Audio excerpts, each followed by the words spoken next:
Usama Abasi brings it back with a huge win here over Yagami in the first of 3. The whole set up until that point, it was Usama Abasi with those rage on defense like that made Yagami hesitate at the wall in that same situation when he had pressure. But I ain't gonna lie, it's too hot for this though. He tried to do it. And the thing is, Yagami's not a person that really panics like that and throws out rage arts, but in the clutch moment there, he threw it out, and Usama Abasi manages to take it. That was incredible. Congratulations to him for making it into day 2.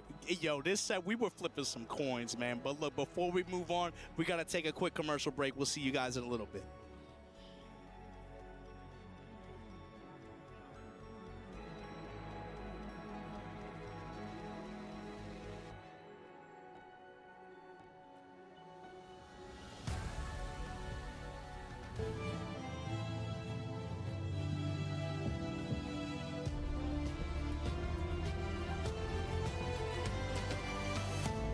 But man said they got hit with the adverse, you know, that's crazy.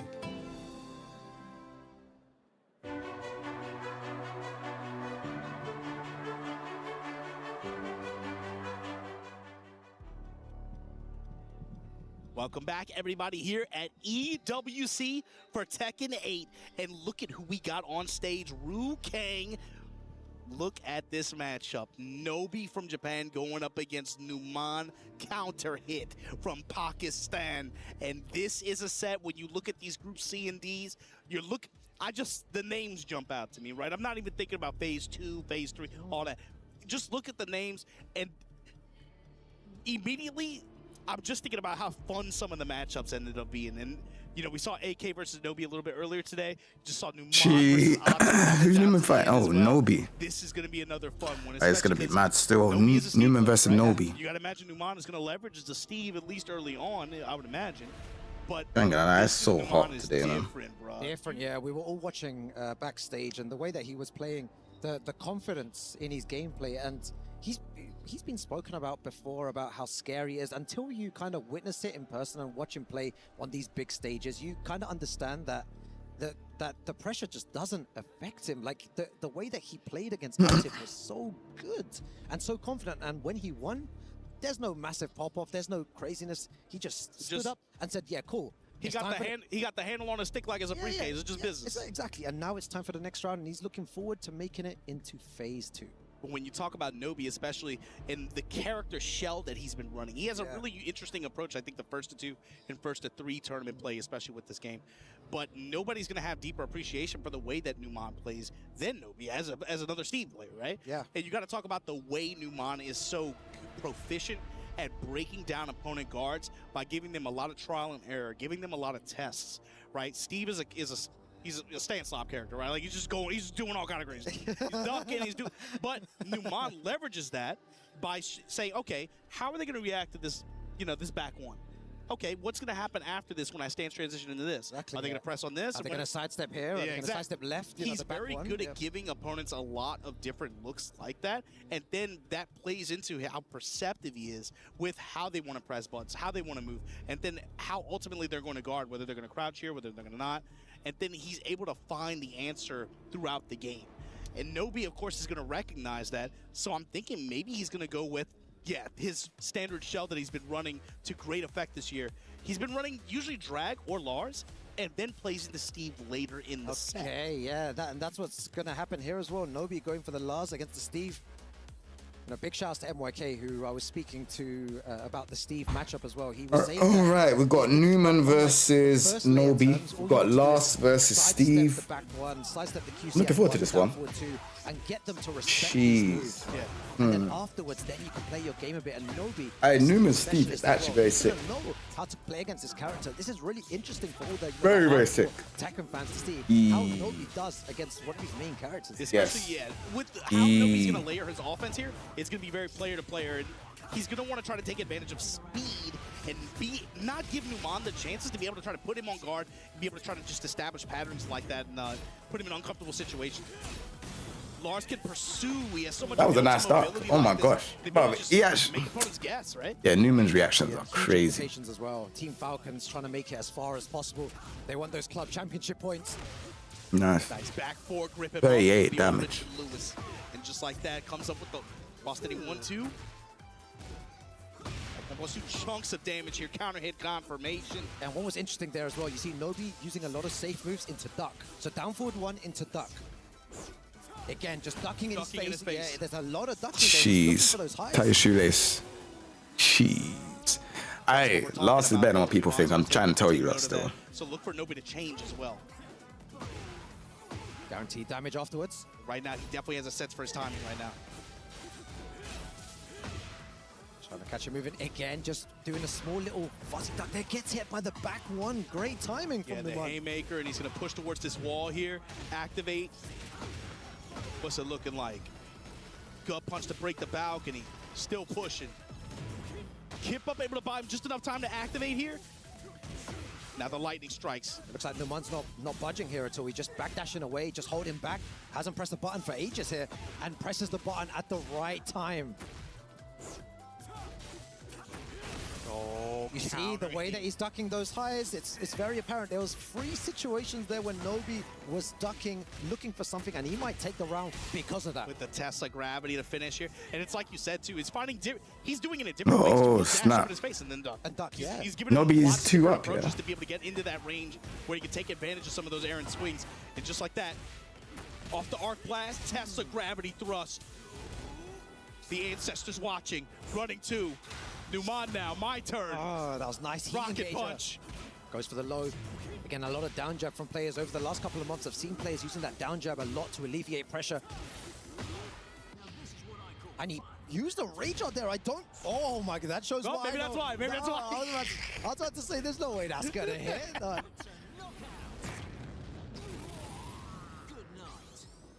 That was so sick by Numan. Goes for the spring kick. Nobi trying to move. Gatling, good anti-air. Oh, that was a nice sidestep on a down jab. Doesn't do anything with it, but Numan finds a way back there. Bruh, I don't know how Numan does it. He always manages to just clutches it out. Again, that time just Yeah. downward 1 and sidestepping. You're right. You pointed this out round 1. Nobi is giving Numan so much to think about here, but Numan just staying 1 step ahead. Right, down forward 1. Yeah, not really getting the chance to run send pressure there. Numan with the lead here. Just leading all the pressure. Both of them just using safe-ish moves as well. Yeah. No one taking any huge risk. Oh, he just firmed all of that. 2, sidestep, gets the lightning strikes. Plus frames. Avalanche with the mid-strike. Bruh. And now Nobi gonna take the Nobi first clutched it game of out, the boy. set. Very good stuff by Nobi, but really, again, just a showcase of 2 extremely high-level players and the level of mind games that's going on, the level of movement, the way, again, for people watching at home, the way that Nobi, just watch closely. Sometimes he does button into sidestep, sometimes he just runs up and just ducks like multiple times waiting for the high. Sometimes button into sidestep. Like, there's so many different things that Numan really has to think about here, but Numan is playing really well to nullify what Nobi's doing. You got to think about Nobi's approach here too. I don't think he wants to run his standard shell in this set. He doesn't want to play into the Steve Mirror. So he's likely going to have to lean on Lars very heavy this set to try to get something going. So that first game for him, that's a big dub. Oh. Lucky. Guaranteed damage afterwards. The back 1+2. Oh, the G clip. Delta Slicer, finally. Immediate smash after. Wow, run up, arc blast, Dog no arc punish. There's that duck. I don't need to say it again, guys. Just a masterclass in his timing and his options from that duck. It makes players really uncomfortable when someone's just willing to play at that range 0. It kind of gets me scared. It's just like I try to back away and not be in that situation. Very nice low parry. It's both players right now. They have a good sense of getting the press patterns right now. Gatling gun at the wall. Numan now going to find the engagement. Oh my God. Nice wall combo. The delay, man. Oh, that was disgusting by Numan. Yeah, this is becoming a bit more one-sided, boy. Sean Weave running 2 here. No step attempts, finally. Oh, taking some risk there. Cross frames. Using a single jab to interrupt there. One jab, take the swing. Limited entry goes for the low, get grabbed, it's break.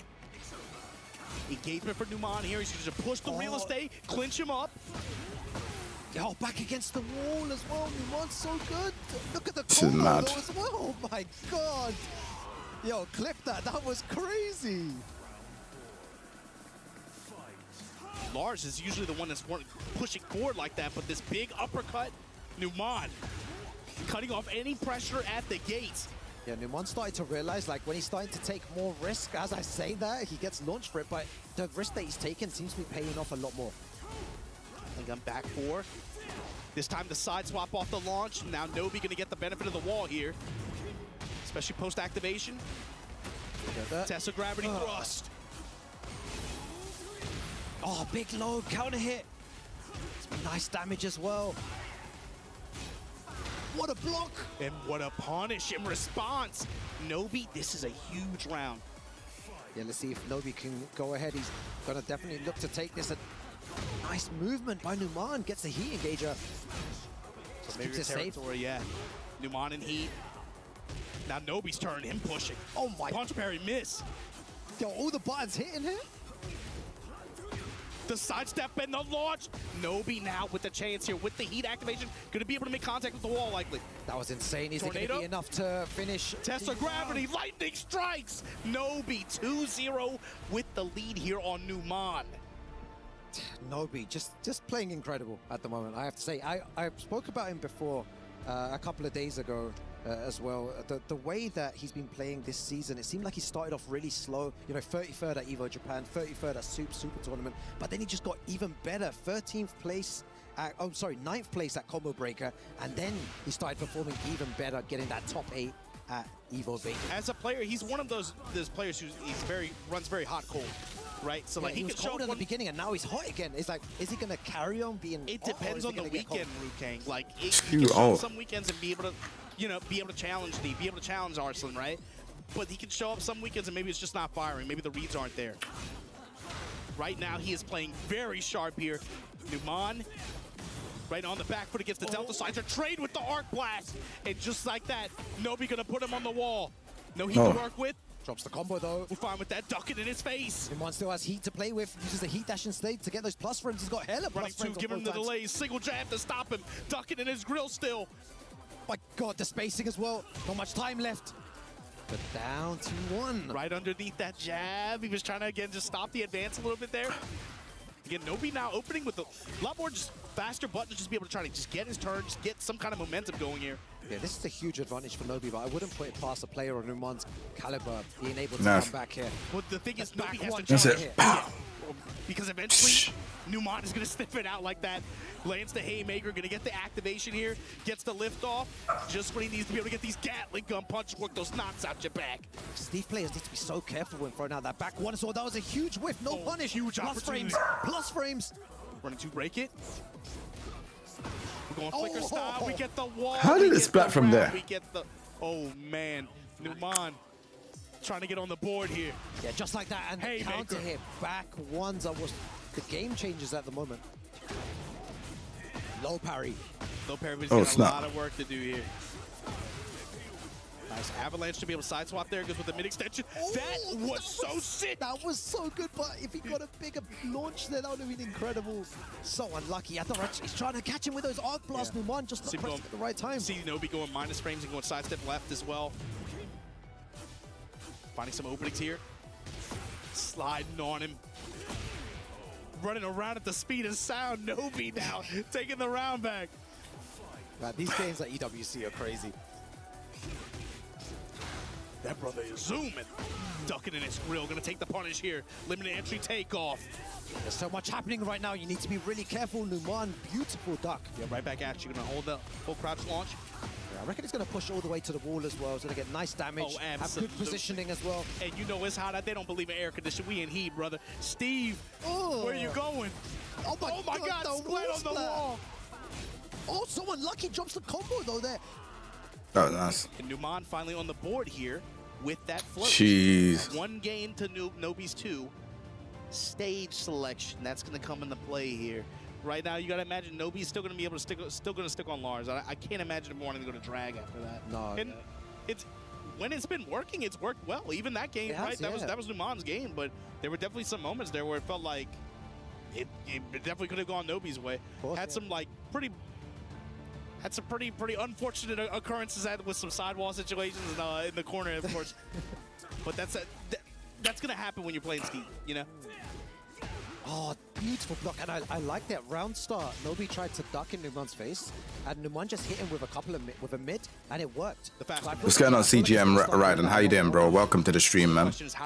Hope all is blessed. In the back one there, Nobi ducking into that again. Especially, again, after the success that the back ones had last game, right? Steal your turn back, go with the instant smash. Not even trying to use dynamic, not even trying to just use stance. Just dash up in his grill. Oh, nice heat dash, plus frames. Throwing that arc blast out, but Numan looks stone cold there. No emotion whatsoever. He's been getting bigger punishes before there. Yeah, Rukeng, check Nobi's approach too. It's not like he's just going with the duck strat the whole time, right? You see him now going with a lot more step in, sidestep left. Gets the jump shot. That was actually very crazy. Down on health here, gonna activate. You have to just respect it sometimes. Like the level of play that these guys are showing here, but it's just insane. Delta Slicer gonna put the dash behind it, block on the low, good punish. Crouch jab, steal the turn back, and the stance now finally starting to come out. Raw Dog making contact with those lows there. Nobi evening up the rounds here in game 4. Ooh, counter hit. Oh, really good option there from Nobi. Good punish. With the wall behind him. Test a gravity thrust. Huge chunk of damage. Lightning just to be able to push Numan back to the wall. Goes for the low there. Again, that down jab. I promise you, I'm telling you now, that down jab is going to get punished so hard very soon by Numan. Is he going to get a chance to punish it? If he gets the opportunity. He needs to punish it. There's so much down jab there, so many opportunities. Nice sidestep there. What a sidestep. Yo, Nobi looking to move forward here. Over the grab. No counter hits yet. Finally jab strings, trying to throw him off balance. Nobi pushing on the wall here. Delays it, goes for the low. That's 2 lows in a row from Nobi. Oh, his back's against the wall as well. This is not where you want to be. Nice punish. Delta Slicer with the wall behind it. Oh no. Rukeng, this is big. Yeah, this could be the end here. Nobi could be moving forward with the right combo here. Jeez, and Louis. Nobi takes it over Numan and moves forward into day 2. Very good play, but commiserations to Numan. That was kind of crazy. That losers bracket to try and get out, but Nobi, the speed that he was playing at, actually both players in that regards, playing a different type of Tekken with so many layers of mind game. You could dissect all of that and put it into slow motion. There would be so much going on. It's hard to keep up with, but it's one of those matchups, especially with, again, the tactics that Nobi used. It wasn't like he was just zooming all over the place using Den and Sen stance, right? He's dashing up in Numan's grill, giving him those ducks, seeing how Numan reacts to some of those ducks. And Numan got tagged in pretty hard for it a couple times, but that's when Nobi also started to change his approach as well. You saw a lot more dash in, sidestep left, maybe he gets a good sidestep there. That's a lot of back and forth decision making that isn't necessarily button presses the whole time. Yeah, it's always dangerous, man. But yeah, we're going to be going to a quick break. We'll be back very shortly for some more EWC. What happened?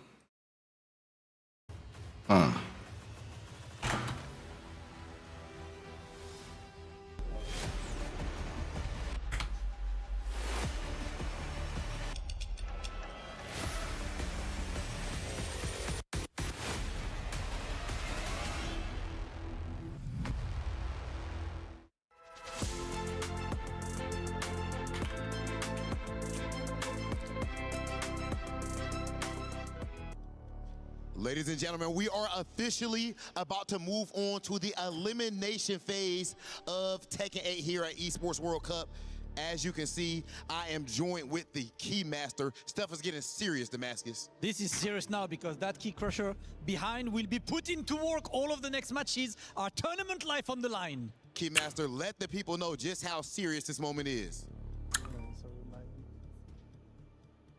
What the hell? Hold on a Keymaster, second. You supposed to hype it up or something. What's the Keymaster doing, man? Yo, this man has no words to say, only keys to be crushed right now, because what's gonna happen for the next few matches is the loser has to give his key to the winner, who will just bring it here with the Keymaster, put it in the crusher, and destroy more dreams. Listen, it's been a very long road for all these players to get to the Esports World Cup. They've worked very hard, and surely they have to be tired, but that's okay because some opponents are about to be putting them to bed, Damascus. Oh, they are. You know what? Let's go take a look at the stage, man, because our next players are ready now. The next match, tournament life on the line, Robin. Listen, right now behind, Kudans, Mulgold, one of them is going 0-2.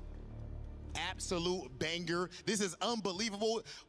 Round one loser side, and you have a match like this is absolute insanity. But this is the Esports World Cup, ladies and gentlemen. The creme de la creme, the best of the best, and only one can move on in this event. Only one from now on, guys. Every single match is tournament life on the line. This is the moment to play to the max of your ability, of course. It is time now. Mulgold versus Kudans, first elimination match at Esports World Cup. Not just keys, but dreams about to be crushed. Ru Kang, both of these guys have been all over the world. Also, what the hell was that? What was Rob, it? why did you clear the language? Yo, the Y'all didn't go to Keymaster, man, rehearsal? he just whispered something They didn't in go his to ear, rehearsal. See, Ru Kang, they didn't go to rehearsal. They missed the shuttle. But look, Mulgold and Kudans, they've been all over the world. Kudans, another one of these players who his name is kind of synonymous. I don't even think about Kudans when you say his name. I just think about Devil. You know, I don't even think. I think of a character in the game. Mulgold as well, one of the most consistent players of this game, especially for the first 2-3 years. It felt like his confidence is waned, I think, a little bit this season so far. We're not used to seeing him kind of have the struggles so far that he's had, but this for a long time, especially late Tekken 7, this was the guy Korean community was singing his praises, and he made a super smooth transition into this game. Consistency. Kudans, the demon from the past, who brought it back, and he set this stage on fire last year, man. But both of them here, Ru Kang, it's day one, and both of these guys are fighting for survival in this group stage. Phase 1 here, EWC 26. How you feel about this? I think that's what's crazy about the EWC is that one of these guys will be going 0-2 in a tournament, and they're so decorated. These are iconic Tekken players, some of the, if not the best players in the world, and one will be going 0-2. Kudan's legendary Mishima player. We will love watching him play, and Mulgold, just an exceptional, methodical Tekken player. I love this about it too, because it's like Kudans and Mo, so many stamps in the passports. They've been globetrotting trying to even get a ticket here, just like last year and the year before. And some dude on Twitter is gonna call them washed up no matter what happens. Oh, exactly. Oh my God, I'm ready some for those dude who comments. never has been oh anywhere. My God, someone's gonna go onto Twitter and be like, "Oh, this guy's washed for going 0-2 at EWC." It's like, Your bro, goats are washed, and so am I. Why is Mogo playing Elise on Kudans like this? Crouch jab goes with the propeller hands. Activation. Kudans versus Mulgold. One of these players will be eliminated, but Alyssa pick here against Kudans, and the perfect off the bat. Maybe Kudans is not ready for this pick.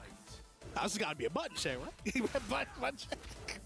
This far into it, maybe this is part of the strategy too. You got to think, Ru Kang. First to 3. If you pull out, if you have a roster of characters like this to work with, and you know Kudans only has 1 or 2 that he might be willing to go to, maybe 2, right? Maybe 2. Maybe Mulgold's thinking like, yo, put this Elisa on him, just give him some different looks. If she can steal a game, that's a dub for him. Exactly, yeah. If it's because it's best of 5 as well, you have the the luxury of dropping a game, and if it works, like you were saying, it would definitely work in his favor here. And we know about Alyssa's movement as well, can really evade a lot of Heihachi's moves. Especially, you got to consider the other characters he plays are very different in terms of how they approach offense and how they move around the screen compared to her. So if you can do anything to catch Kudans a little bit off guard, steal a game here or there, that's a dubby. Oh, rocket punch. Lame him out. Why even approach? Oh, the sweep. Yeah, not much time left as well. And, oh my God, is he going to be able to steal it here? Goes for the low with 0 seconds remaining. That rage art is not going to connect. That was Tom Cruise risky business, Ru Kang. Oh my God. Did you know when you said it was button check? I was thinking, wait a second, maybe. I was like, maybe it is button check, man. No, I'm just surprised with the pick in the strategy. You made me second guess myself, man. I was. Shonfucha stance, cancels it. Yeah, it's working really well at the moment. Nice throw. Counter hit grab. Now Kudan's gonna dash up, activation cancel. Ooh, with the clean duck, and that's gonna be a round finisher, I think.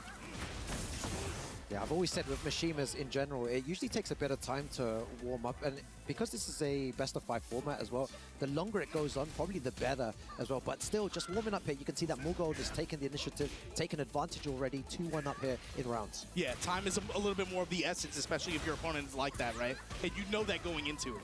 Like I said, so maybe the difference between playing first to 1, first to 2, first to 3 versus first to... You gotta... These are all competitive factors and strategies that you have to consider. Yeah, different game plans on all of them. Especially at the global elite level. The stance cancel backs up. Oh, again, the movement playing a part there. Just sidesteps, throws out the hop kick. Great walk around, the hop kick after the wall, the activation. It's hot as hell. There's no AC, and these brothers are in heat. Oh, man, Back with the dash behind it. Tries to go for a power crush after that homing move. Still moving around, and the movement is coming into play here. 10 seconds remaining. I don't feel like Mulgold needs to do anything big, and goes for the low there and takes that first game. Very surprising on the Alyssa pick. Leveraged that game with just a good sidestep and sidewalk. Really was able to close the deal there. Look at that, bro. Look at how I love the pictures, man. They look so... We've only seen Mulgold have that much emotion one time, and that was last year. But we all remember that moment. We've only seen that one time. You're not going to get that smile too often. Yeah. But for him to even get just, again, the Elisa pick might be a surprise to a lot of people, but just the fact that he even took a game and said, she did her job as far as I'm concerned. Oh, yeah, exactly. So now it's like if he loses, you have a roster of characters that you can compete with, even though, you know, he's obviously been a little bit more, the confidence is weighing, I think, in some of his other character picks, but in the course of the set, you have to keep it on the table like that. Gets the resplat, the chainsaws, no wall explosion necessary. Yeah, something that's really good for Mulgold as well, gets a good launcher, is that Mulgold has the luxury of being able to sidestep these moves, but also he sidesteps and sometimes misses the punish, and then he just wakes up and sidesteps again, and then evades another move, and then launches cooldowns for it. So Yeah. he has all these opportunities to whiff punish cooldowns and to sidestep punish as well. Or he'll place bets in the hesitation, right? Like in the moment of hesitation like that, yeah, whatever, I'll hop kick, you know? Oh, nice power crush. He's gonna take his turns. Oh, and he did low parry that, just outside of range. Taking characters with the good base movement and just leveraging that like this.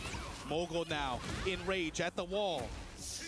Time ticking my God. away. And this is what I'm saying. You can see that he sidestepped, but nothing happened. Okay, she's got the saws out. And that's not a good situation to be in. And he's gonna power crush. He gambled it. A few seconds remaining, and the movement there. Mulgold definitely knows what he's doing here, Margin Obama. He's playing. Kudans has no answers. It's like a script. He knows based on the time and the situation, like, okay, here's where the speed's going, walk around. Kudans, you gotta make this happen here, bruh. Axe kick pressure at the wall. 1-1-2, splatter. Splat yourself. Down 4-1, but hold on, Ruke. All right, gets the low. Yeah.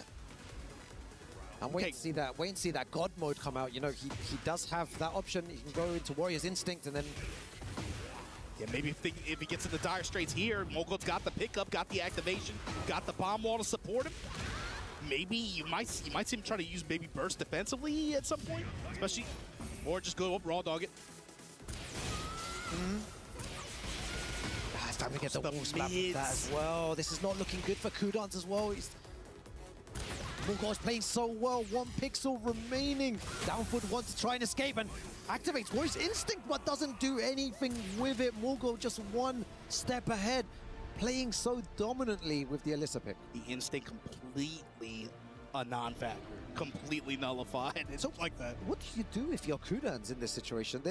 Nothing is working out. All your moves are getting sidestepped. First things first. Heihachi's not working. I mean, Ruke, you've been in this situation before, right? Like, first things first, I don't even like the instant rematch. Like, go to character select real quick. Take 30 seconds. Yeah, just chill as well. It seems like the games are just going way too quickly. It's not quite enough time to just stop and just think for a second.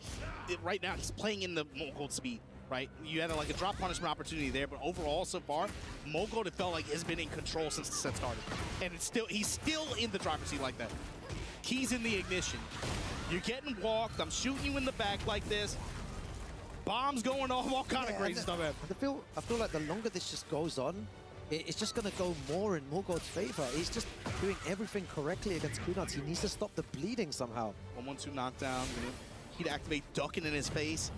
Step in, activate. Morgoth's turn now. Takes the low. Oh, tried to walk around, but just barely got clipped. Yeah,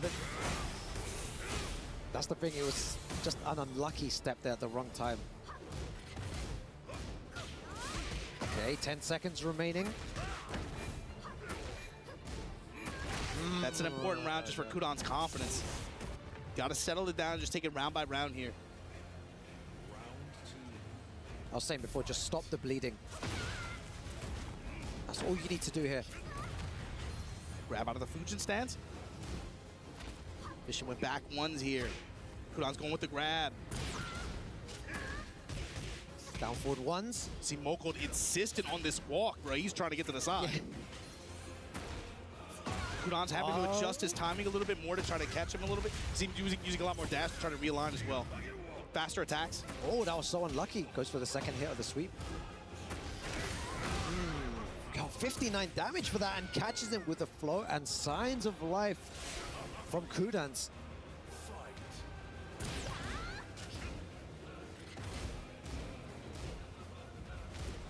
Single jabs and the power crush to stop any pressure there.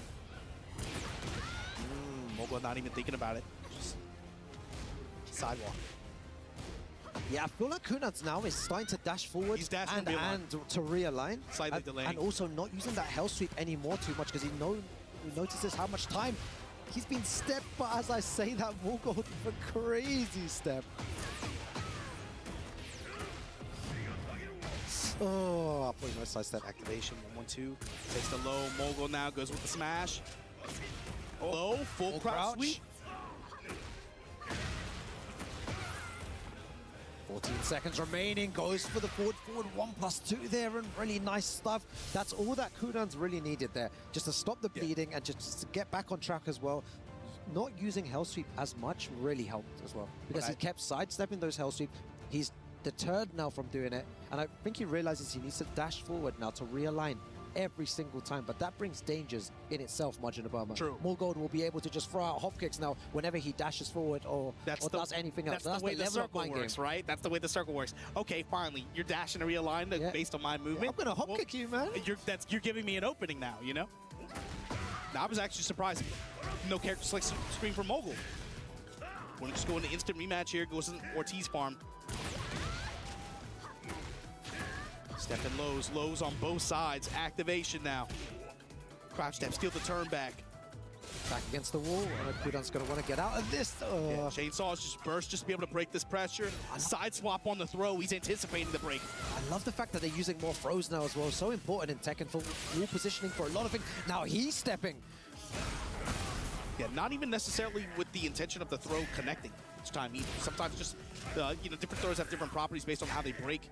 Sometimes it's about terrain, positioning. Yeah, I love this. Kudans with no health sweep. He just keeps trying to use homing moves all the time. 10 seconds remaining. Down forward one. There's going to be one mistake here somewhere. Back one whiff. Oh, go for the health sweep on the Rager. That was sick. Oh my god, one of those moments again where they're both just poking and he goes for the hell sweep at the end of the round. Maybe when Morgoth wasn't really expecting it, and then won the whole round, and it was right then.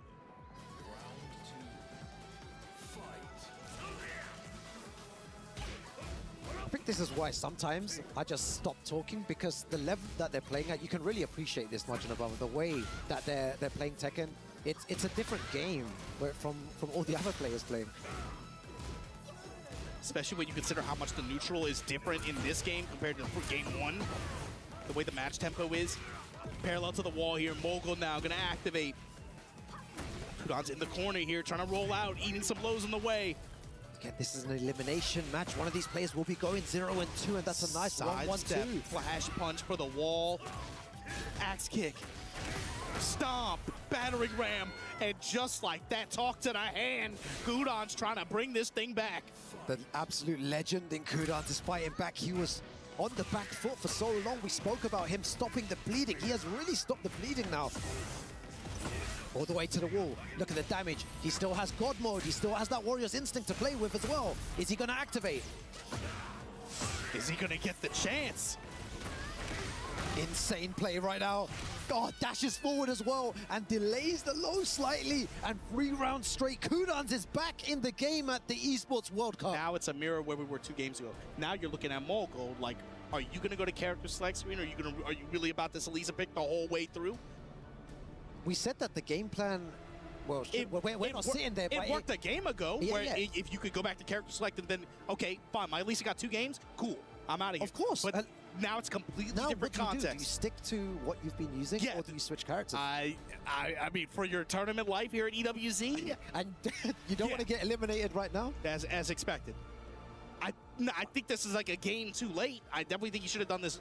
You know, I guess what I think doesn't matter, but but it felt like it would have had higher value, I guess, like a game ago. You know? Yeah, because then you would have had the cushion as well. Whereas now you're going into a situation where it's all on the line, elimination game basically. It's like a 1-to-1 now. It goes back to what you said too. For the Mishima player, they sit down. Now he's hot. Now he's hot. And you got to play a Fang into a hot Heihachi like this? And we know what a hot Heihachi can do. A hot Mishima player. Kudans, let's see if he can move forward here. Mogul having good luck here early on in this round though, Ruke. Back Kempo. Already got him a good 20% of damage. I wonder what he's going to do now as well, because he's not going to be able to sidestep as much. Kudans is going to be more inclined to go for those hell sweeps. That's a nice launcher though by Mogul. Yeah, this is real estate coverage here. This is heat activation likely. This is wall. This is guess for game scenario. Low touch. Tries to catch him moving. Nice heat smash, going for some plus frames. Plus frames, headbanger's ball. I was going to say, I feel like Kudans needed to find a way to activate heat to gain that Warrior's Instinct. To get it to 1 bar there.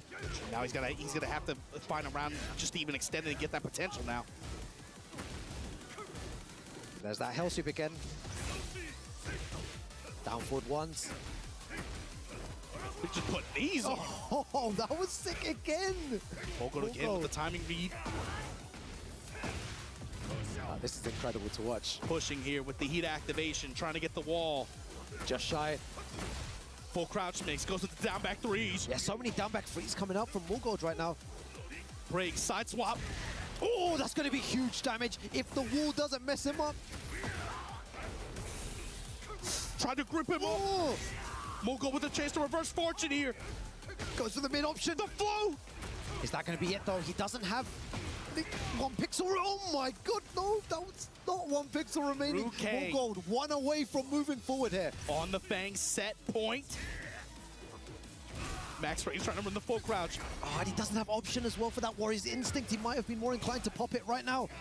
Plus frames just gonna take the real estate, take the delay, goes with the Iron Fortress. We got engagement, we got the wall, we got the heat. Mogul is on the front foot here. Everything is working out and he switches at the right time to the Feng and moves forward at the Esports World Cup. That change was vital there. You did say it before that maybe he should have done that 1 set before, but he did it either way, and it worked out. The strategy wins in the end. Yeah. The Elisa pick in there, you know, like even if she would have won 1 game, it felt like that would have been like that good value. That's good value. But 2, that was even better value. You take a little bit of more pressure off of that whatever Fang or Claudio pick that he wanted to put in the back, and it worked out for him. So Mogul going to be able to have a chance to make a run here. It's going to have to be through the loser side of this thing, but he's going to have a chance to be able to make a run here. Kudans, unfortunately. Yeah, really sick, and you can see the shoulder there as well. He had such a strong performance last year, this time just falling to Mogul like this. Man, but good stuff to Kudans as well. See the set, yeah, wearing it on his face. But let's check in with the partners that help make this event possible. We'll catch you guys in a little bit.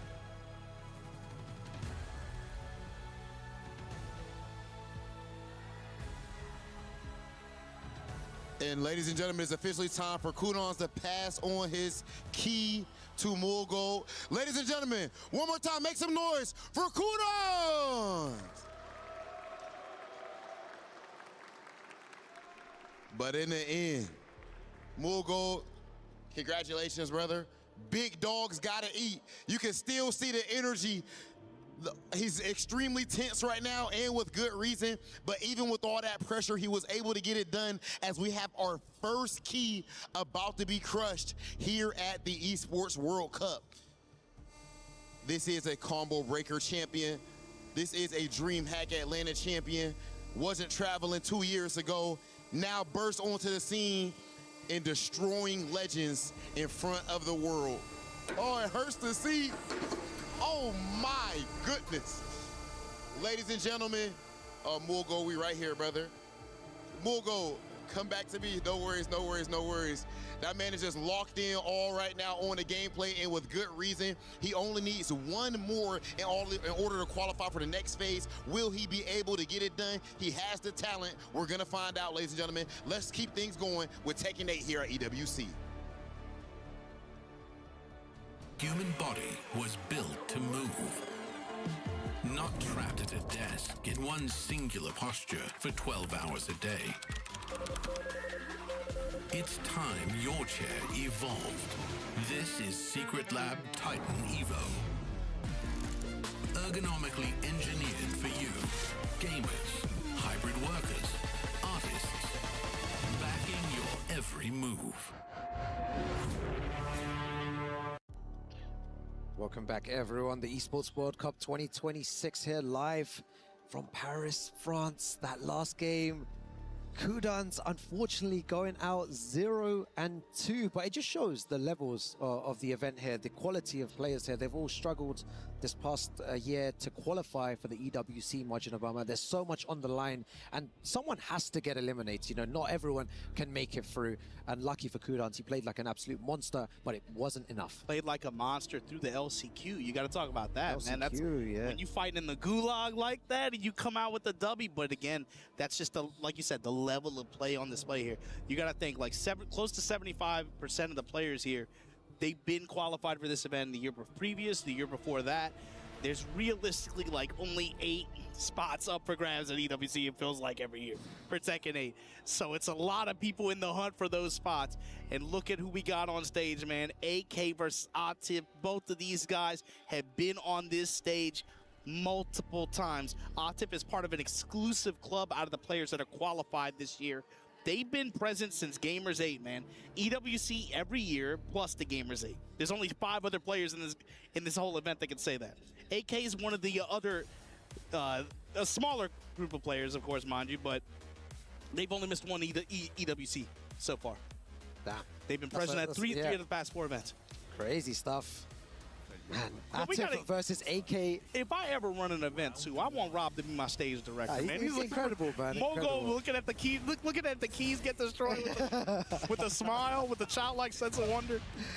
Yeah, oh my God, started off straight away with a low parry. Atif versus AK. I can't believe I'm saying this right now, but one of these players will be eliminated, Majin Obama. For everyone watching at home, yeah, someone here will be going 0-2, and with the guard break there again, and AK just on the front foot being so aggressive. We're used to this aggressive style of nature from AK. We've seen it many times, but Atif can be just as aggressive as well. Yeah, both of these guys, they have cheeky play styles, right? Especially if they get in a sense for an opponent is not cued on a certain on like a certain defensive answer, right? With AK, that usually shines through, I think, in slide counterplay, right? So seeing how that develops against Atif might be interesting. Oh, and as you say, slide as well. There we go. He goes for it, yeah. And that's probably the best way to describe it with both players, is just a cheeky style of play at times, when AK can just go for loads of slides and then go for that hop kick. And Atif as well, we've seen him just absolutely relentless against his opponents, just using running twos. We all remember that moment.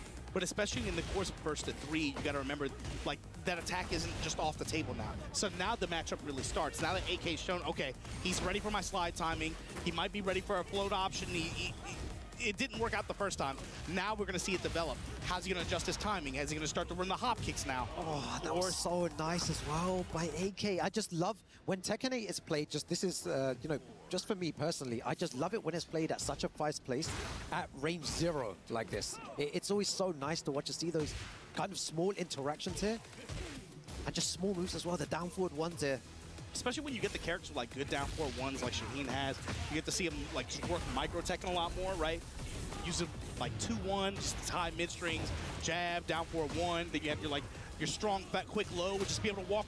use lateral movement like this to be able to game return at the wall. Oh, he flip opts him to, off of it. Yeah, opts to not have wall positioning, but I feel like he's confident in taking him to the other side, but he's just shy. Still has good wall positioning. 1-2-1. Yeah, you saw what the vision was there. It's like put him just in front of the wall, then run my Shaheen pressure, right? Look for the plus frames, and then just kind of again run that small attack in there. Hop kick from downtown right in his grill. That's what I was waiting for. The hop kick, 10 seconds remaining, gonna get nice damage. Needs to be careful though. We know how good Atif is at coming back here. And AK 1-0 over Atif. A fast 1-0. That's Super quick. The speed of this opening, you gotta see how Atif is gonna slow this gameplay down. How he's gonna be able to try to just tame the beast that is AK right now. This feels really weird saying though, but Atif could go 0-2. Let's wait a couple games before we go there. Let's wait a couple games. Yo, it's strange to say, but it could happen. AK on the front foot. Look at that opening too, Rukang. Yeah, opens just with back so too. dominant. Atif, I guess, like maybe looking for step at the opening like that. Finds his uppercut here, but AK will, in response, immediately hop. Exactly. Team Falcons, Atif Trying to stomp the yard on him, running two. trying to stay alive. Back four string. Poking it now, wall jump attack. AK's going crazy. That whiff punish.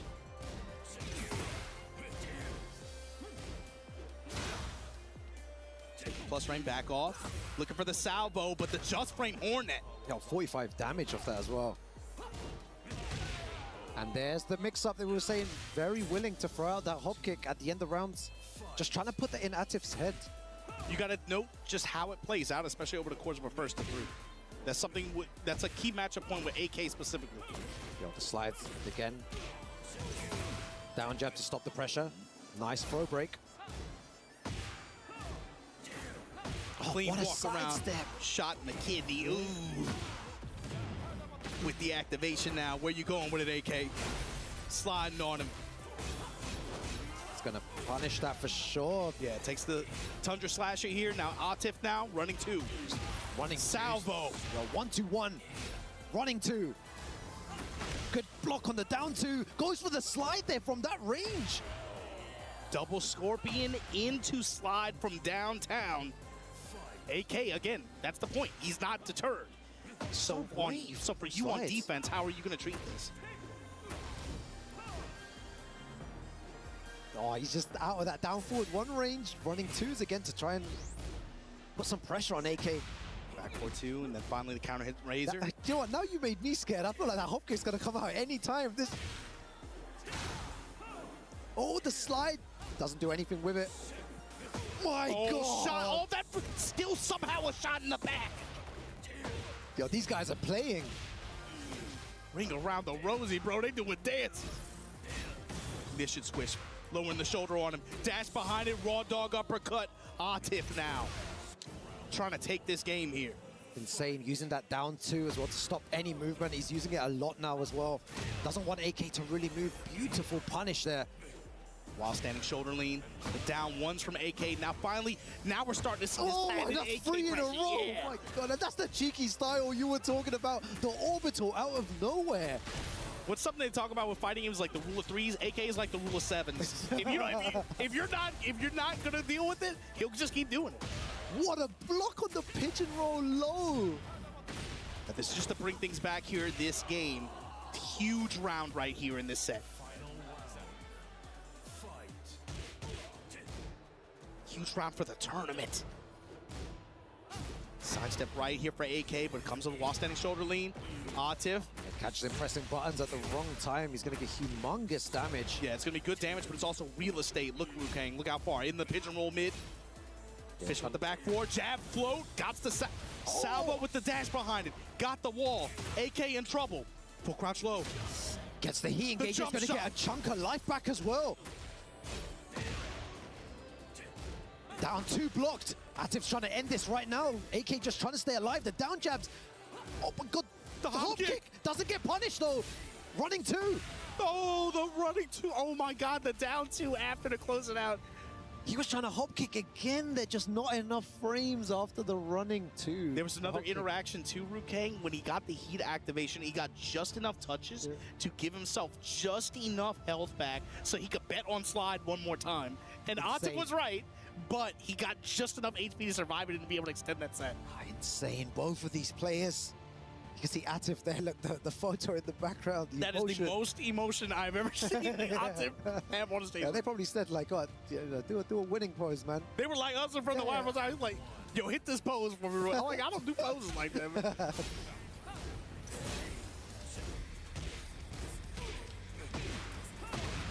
Okay. Counter hit, confirm it. And AK want to just take chunks of damage. And that's that cheekiness you're talking about, just using the same move over and over again. Yeah, especially because, you know, we talk about Tekken, it's every character has 200 moves. Shaheen is not that deep of a move list relative to the rest of the cast. So you see, like, in AK especially, everything is an option on the table, but this, you'll see him kind of, like, sprinkle in less than 10% of the move list, take it back out, go to another 10% of the move list. Yeah, that's what you're In seeing here phases. as well. And Atif just being so stubborn with Yeah, those see that, Batman. So you saw him last game, he was doing the sidestep, double swipe, finding plus range, mixing that in with down one, mixing that in with sidestep two, to have like an array of swiping attacks with deceptive looking animations. He hasn't used those at all this game. Look for him to try to bring them back. Yeah, I want to see when he does actually bring them back. Seems like AK is playing a little bit slower now because Atif is just putting so much pressure on him. The running two's nice sidestep, doesn't get too much from it, goes for the slide. How did these guys think this fast? Just enough range to activate here. Gonna put the dash behind, he just wants the pressure, just wants to keep his turn. But Atif not gonna let you have it, baby. Uppercut. I ain't gonna lie though, I always like watching Shaheen though. Shaheen's cold. No, he necessary. Shoulder lean and just like that. Shaheen is cold in this game. Atif really comfortable now. Let's see how AK replies back to this. Salvo to open things up here, get Atif in heat. But Now he gets a lot more for it. He's been stepping those really well, and this time he gets huge damage for a huge reward. AK overall, this set is a really, really good lateral movement, man. Wall jump attack to steal it back. He did this before as well. I was saying, why did he not just take wall positioning? Is he going to get the right combo? Look at the Positioning, damage. 1 pixel remaining, and Was looking for the down. And the damage is crazy. Atif not going to let him have it that easy, but in mid-range. With punishment, AK able to take the round. yeah, that's what happens at high level. One small whiff, sorry, and then you're going to get whiff punished really hard for it. Slide. That point especially is what makes... Oh Whoa. my god, what happened to the cameraman there? Oh. Engagement, full crouch lows. Atif now. The hit confirmed. Tons of health to work with. He can take a few of those. And disrespects there, Atif. So good. Back to the frames. Alright, I need to go hang out my clothes. Give me a sec, bro.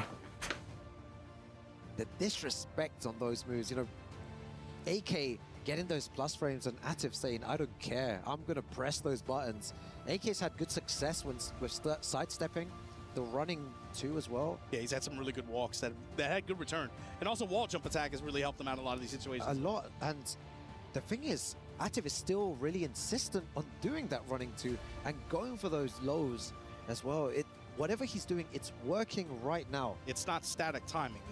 He's really giving him a lot of different delays and looks in terms of timing, so he can't really easily adjust like that. But also, you brought this up, one big whiff can just create a collapse of a round at this level of play, right? That's one big reason why situational awareness, especially with the wall and the terrain of this game, you see it play out, and even sometimes at this level, players make mistakes like that can cost rounds, but it highlights why it's such a big, important aspect of core gameplay in this game. Exactly. This combo hits awkwardly, and now your combo ender whiffed. That might cost you the round. Oh, it's so good, Atif. Gonna cut off all that gray health as well. AK gonna go with the jump shot here just to engage. But Salvo with the dash behind it, leaning with the shoulder, and then the mids. Oh my God. Atif now. It felt like just like 2 minutes ago we were talking about AK. Well, yeah, huge round. About to go up 2-0. He started off really strong, but the thing is, Atif has been able to nullify everything that AK is doing. AK is not going for those hop kicks anymore, not going for those slides too much.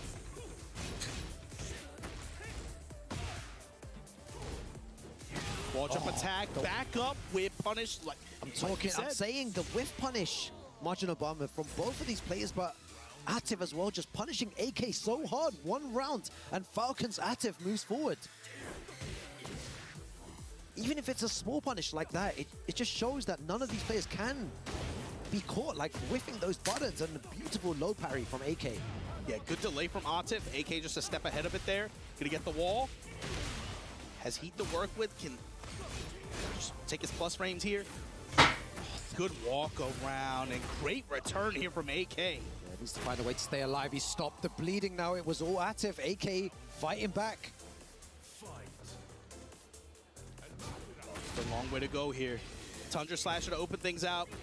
Put Atif in heat, back 4-2. Nice low. Both of them just moving around. Nice down 2. Attempted the hop kick there. It's not been working, and it hasn't worked again. Yeah, you're asking, like, why is he even going back to it? It's because Atif did such a good job of getting him to stop. That's going to be a really nice punish there, and he's opted to... Oh my god, what was that? I have never seen that before. That might have been a tech trap, but he messed it up, and Atif is just taking full advantage of that, eliminating AK from the Esports World Cup with a dominant performance at the end. What is AK out of it now? Is he finished? Against AK, and then just Is AK out? the running twos, the down twos, the whip This is punishment, savage. everything was working for Atif, and Falcon's Atif moves forward. Especially with the wall play. You saw as the set extended, he got a sense for what options AK liked to do when his back was to the wall, when the chips are down like that, right? Saw especially what, I think the last 2 rounds of that last game, he anticipated the wall jump attack, immediately backdashes. He knows AK is about to throw a button out at that range. Fine, you're gonna throw out a button with punish, take the wall damage, take the round. Oh, so sick to see, man. Incredible play by Atif, but we'll be going down to Damascus for the key crush.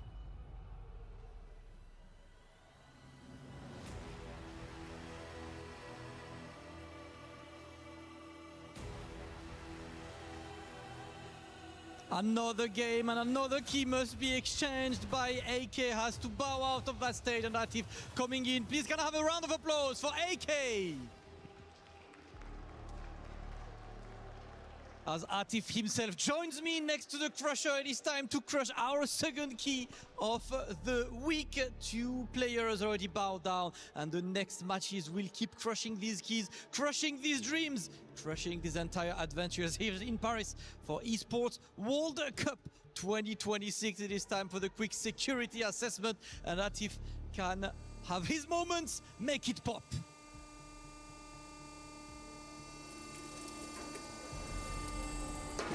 Ooh, that was a loud one. Atif, congratulations for that win. Atif will be back in a couple minutes. There's just 1 more match to win to qualify for Friday. The next 2 matches are to qualify for Friday, and of course elimination matches as well. So let's keep going. Let's keep some more Tekken right now. He's being hyped. He's gonna keep being hyped. Once again, GG's Atif.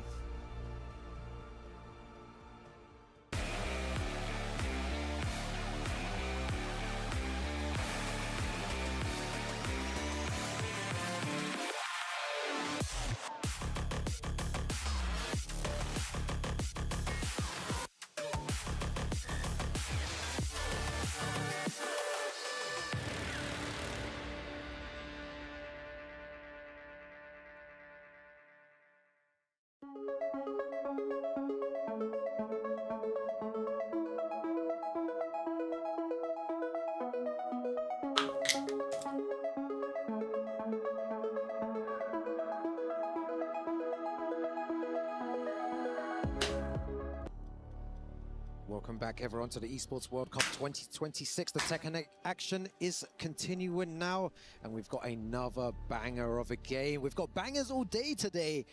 Elimination matches, qualification matches. We've got all sorts, Margin Obama. Yeah, we gotta give him the bad news though. So the thing is, Rukang, this is a rerun. this is the problem.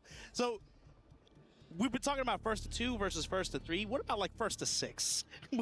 That's essentially what you're getting here. So with this format, you run a high risk of double jeopardy sets. If the person who wins the first set loses their next set, right? You run this risk. Our next 2 elimination matches are run backs from winner side. Yagami versus, you got what? Yagami versus Mogul? Oh, you got Niman versus Mogul. Sorry. Yeah. But yeah, both of these guys, what? Niman just fell to Nobi just a little while ago on the top side of the bracket, right? With Yagami going up against Usama Abasi. Yes, it's crazy. All these games have been absolutely mental, and one of these guys is going to advance in the bracket. Another one will be eliminated. Yeah, this is an elimination set here. So, of course, for Numan, how quickly can he shake off that loss against Nobi? Be able to play this set with a fresh set of eyes. Mogul, it felt like he's been the one stressed out since he sat down today. Yeah, he has. With the Alyssa pick as well, that was unexpected. But now going up against another player. Look at that. You can see in the last game, 7 steps and punish as well. Highest damage combo, 108. And it's really interesting to see these kind of stats because we don't really see it as often. But definitely interesting. I also would love to one day have a stat on how people use their heat burst. Marginal buffer. Whether it be defensive or maybe in a combo. It's really nice to see on how many get sidestepped, how many get blocked. It's interesting, and I feel like it's really evolved over time, the way that people utilize their heat. If this was the question we had, Mogul, what's the character selection, right? Came out with that Elisa pick in that opening set like that. We did not expect that on the elimination side from him to be leveraging his tournament life with on a, you know, an Elisa pick like that. Yeah. But here, going to a tournament character he's won tournaments with. Yeah, we've seen a lot of players using the Falcon Rum. Let's see if Numan's able to stop this against Milgold.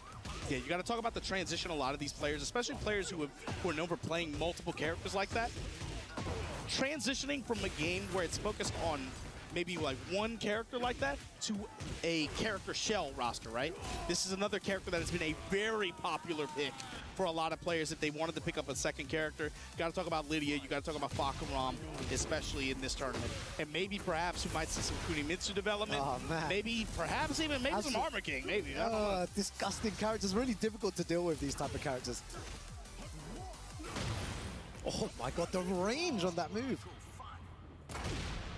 Got a beautiful rage art straight after to counteract. That's the thing against Fakaram. You're always in his range. So you can't really rely on being able to back up, have that kind of like wait and see kind of a bro. You're always in his space. So and that's what you just said. The range doesn't really play a factor in because at that range 4, his move was still able to hit from the tip range. He's going to force you to play a little bit more compact and make some decisions here. Or just be able to counter his lows up close like that. See what you can get out of it. Numan got the wall. Billy Club poking back, goes with the weave. Going with the gut punch after and trying to do all these options just to seal that step from Mogul. He knows this guy loves to walk. Oh, that's gonna be nice as well. Catches him ducking. He's gonna get a nice wall combo for this as well. Running knee, he got the armor on, got the heat up, putting knees in his chest. It's gonna punish that for sure. I know Team Falcons are all watching as well. They really want their boy to make it, but the pressure that Mogul is putting on. Counter him Damage. low to seal the game. Yo, 3 rounds straight, Margin Obama. But hey, man, I'm not here to just look pretty, man. Hand me my water bottle. I wonder what Numan's thinking right now. It was just 3 rounds. I feel like the worst type of games are the ones where you don't get any information, really. It's 3 rounds straight. Was he able to download what Mogul was doing in that short space of time? Or they're the best because you're like, man, I got mollywopped. I got to get in there. I got to do something. He's got to get him, make it a more compact fight where he can maybe try to make some reads on how Mogul wants to press, be able to leverage, of course, like weave stands perhaps.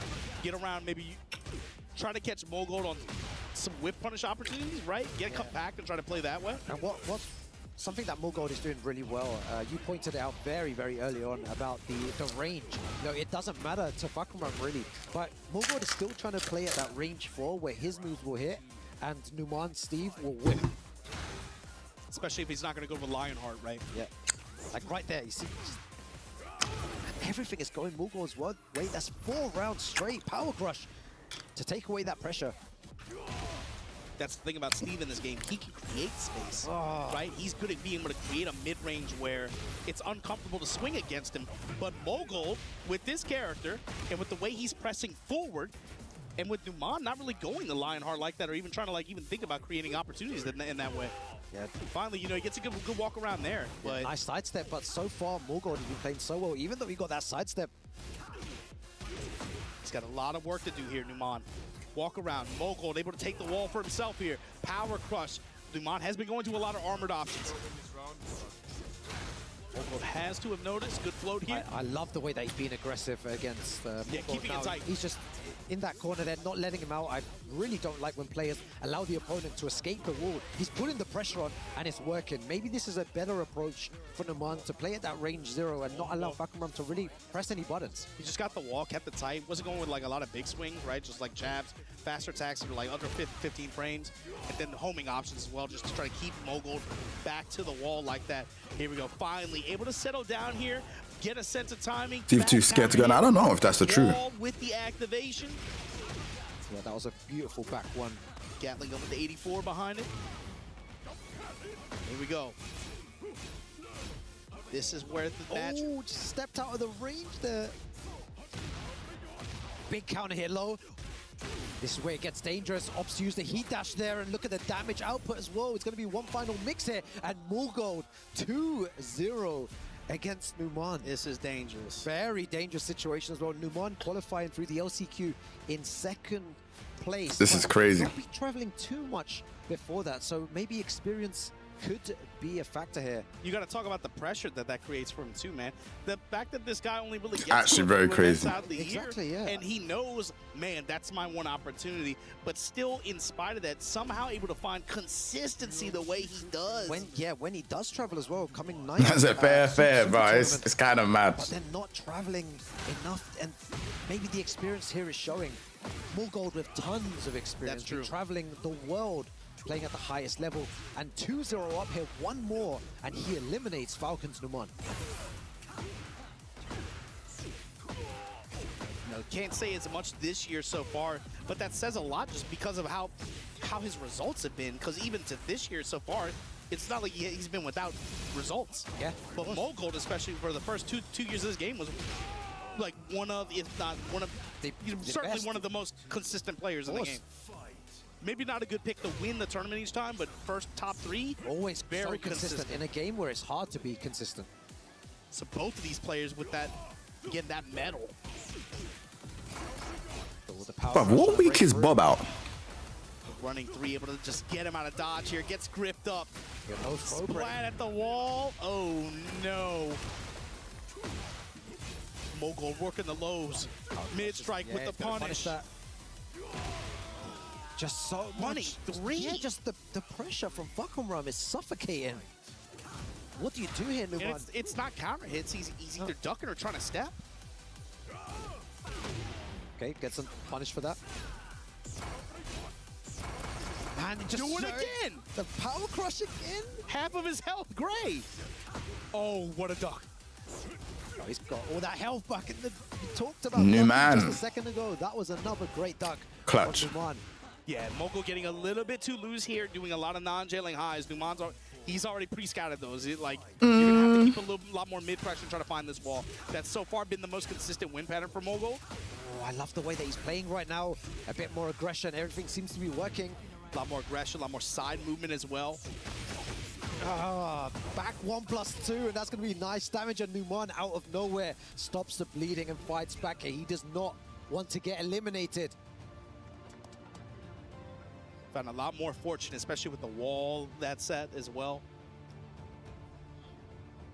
Lateral movement came into play and being able to again get control in that final round. But for Mogold now, that's your first loss with Fakumram. You stick with the character, fine. Okay. Stage swap, stage change on this Asteroid M now.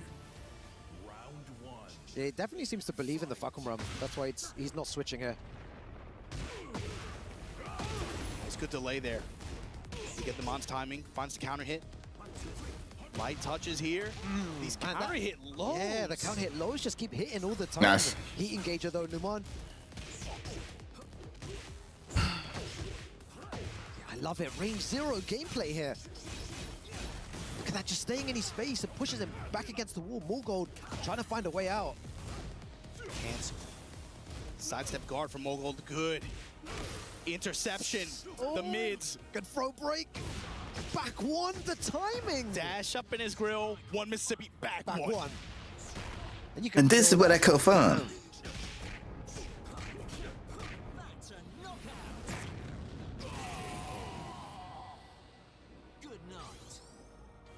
Just trying to wake himself up as well. Nice punish. Gets the guaranteed damage afterwards. Yeah, back to the winning formula here. Find the wall, yeah. running 3 pressure. I'm not sure why he did stop the winning formula, because it works. And again, just such a quick round. That 15-second round. That's the thing about some of these too. Like, again, it's not. Just watch. They're not counter hits either. He's just getting close. There's a lot of he's trying. Like you said, he's maybe trying to duck or trying to sidestep. Sidestep probably. Nice heat engager. Yeah. When they take a break, show it to me. Be a good combo. Whoever gets ball control. It's going to be super awkward here. And just to get out, backs away a second, gets the heat engager, and you spoke about wall control. Power! Oh, that was sick. That was so sick. Good. Oh my God. That was so sick. You crazy guy. And then the Fang to close it out. He's just standing 3, size him up. Man, this arena is so tense. Minus frame sidestep right for Numan. Getting him the advantage this round. Got a lot of down forward 1. Yeah, takes his low here. Sidestep again from Mogul. Sidestep guard. Punish. Punish, yeah, very nice. Billy Club. Mogul coming up with strikes. Oh, quick walk around, back shot, running 3. I feel like I've seen that before somewhere. Mogul still has the resources here though. Nice block. Uses the heat. Counter hit lows How again. many times are those counter hit lows? And Counter hit back bombs. one. Numan evens it out 2-2 here. Ooh. Oh my God. This is rough. I love seeing those poses at the back as well. He throws a better punch than you were throwing yesterday. I'll say that. Oh no, my punch was alright, man. I had to tell you to turn around, man. I was like, bro, stop looking at my punches, man. Don't watch me when I'm doing those punches. Oh my God, one of these players though will be eliminated. This legendary rivalry between these two countries as well. You know, Pakistan versus South Korea. 2-2. We're going down to a final game situation. 2 of their most consistent aces going facing off like this for elimination for tournament life here. Phase 1 of EWC 2026. And this is what you want to see as well. You want to see this close one. Yeah, this is getting crazy. Again, all the lows coming out. This whole set, man, Mogul's sense of timing with the lows, Numan's sense of timing with the back ones. It's all about who has even better timing right now. Which one's gonna play out here? Beautiful whiff punish. We spoke about whiff punishing before as well. It's really important. The highest level, they do not let anything go. And Numan on the front foot for the first time in the set. With the Pac-Man Ghost watch. Nice. Second hit, guaranteed damage. Oh, and I wonder why he keeps going for that. Non-jailing highs have really gotten Mogul in trouble as the set has gone on. Yeah, exactly. At the beginning, he was getting away with it, but Numan now so on point. Sashing forward, you can see a bit of confidence as well, trying to change his timing. This is another set where you can really clearly see the difference between first to 2 and first to 3 play in this game. Bro, Tekken is so sick. The Albatross low. Oh, again! Just holds the full crouch down for lift punch. Gatling gun at the wall. Mogul guess for game, not looking good here. Numan in the driver's seat. Damn. This is looking clutch. Where are we going? One round away from moving forward here, and he ducks it, gets the nice heat engager, and the low parry. Too many lows coming out from Mogul. All the way to the wall. Numan is so close. The Billy Club backing out with weave, but here we go. Mogul fighting off the wall, back onto the pixel floor. Yeah, he's gonna have really nice positioning here. So much real estate on that combo. Ruke got him at the wall. The low, no counter hit that time. Wall goes with the mid. God. That was a good idea. This can't get any closer here. Mogul looks up to the heavens. Buckle up. This is gonna be another close one. Opening low from Numan, and then the rocket punch. We got the heat, grip up. Good break from Numan. Yeah, no one wanted to take any huge risk here. As I say, Incredible. Numan gets a small punish for that. Gets the power crush. Yep. Mid strikes. The thing about this, though, is that Numan hasn't got access to heat anymore. Mogul still has access. He's going to gain a tiny bit of health back. Yeah, not much health to get back, though. The tiniest bit. Oh, my god, what a duck. Oh, this is so close. Goes for the low there. Martin Obama, this is anyone's game. No, it's Numan's. And just like that, 3-2 Jeez finish Louise. over Molgold to eliminate him from EWC 2026. Numan going to be moving on here with that steam. Oh my god, Wow. Numan, what a game. Every Whoa. single match was incredible. And this one here, Numan fighting back to take it over That Molgold. Pakistan takes is not it what I over expected. South Korea here. Not what I He expected. survives to make it on. Man, to continue on in That's this crazy. event, that was a set. You can really see the difference between first to two and first to three play with some of these sets. Yep.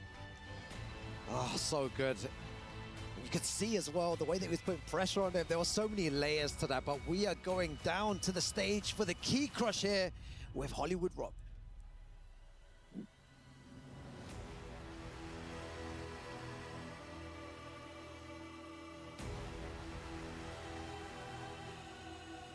And ladies and gentlemen, as the key is officially handed over, please, one more time, put your hands together for Molgold. Oh my gosh. Not the reverse 3-0. Absolute insanity. Congratulations. That man's so cold. He ice cold. He just froze Big Hollywood Rob TV in place, ladies and gentlemen. This man does not know fear. I don't think we've even seen emotion on his face whatsoever. Just a little bit of a smile right there. I'm kind of proud to even get that out of him. Qualifying from the last chance qualifier, representing Pakistan, one of the best players on planet Earth. Beat his own brother in Atif, and now Molgold gets his key crush as Numan moves on in the bracket, qualifies for the next phase. Yet again, congratulations. We're gonna see just how far he is able to take it. This is the highest level of play. This is Tekken 8, and we still have one more elimination match in this group.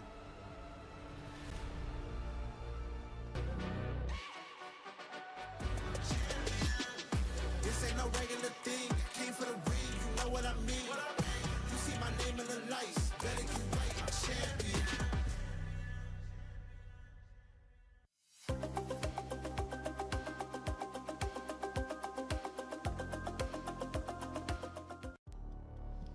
Welcome back, guys. Esports World Cup 2026 here. That last game, Martin Obama, was a banger of a match, but we're going into another elimination match between Yagami and Atif. The last one for Group C here. Usama Abbasi, Nobi, Numan, all out of this group stage so far. This Yagami Atif face-off is a chance for Team Falcons to have 3 of their players who were in this Group C all emerge into the next phase of the event. That would be absolute madness. But to get there, Atif is going to have to go against Yagami here, who in first to 3 play, man, this guy has, in first to 3 or first to 5, depending on what year you're talking about, this dude has done some crazy sets in this game. Yeah, it's going to be really crazy to see actually who wins between both of these players. You know, we all know how dominant Atif is, and we know the damage that Yagami can do on his day as well. So you got to anticipate, I think, the Reina Drag matchup is what we're looking at. Yeah, it could be. Highly likely Reina versus Dragunov here. But Yagami, of course. Something you mentioned before, really interesting, that 3 Falcon players were in the same group, right? And 2 of them have already made it out. And now the last one is about to make it out. And when you go into phase 2, regardless of whether you make it through in winners or in losers side, you go back into the winner's side for phase 2. So it's going to be really sick if Atif wins this, and then they send 3 Falcon members straight into phase 2 on that winner's side. He's got to play this set out, and it's got to go his way. Yagami's going to do everything in his chance to make sure that is not how the story goes, because you got to remember, Yagami qualified out of Super Tournament.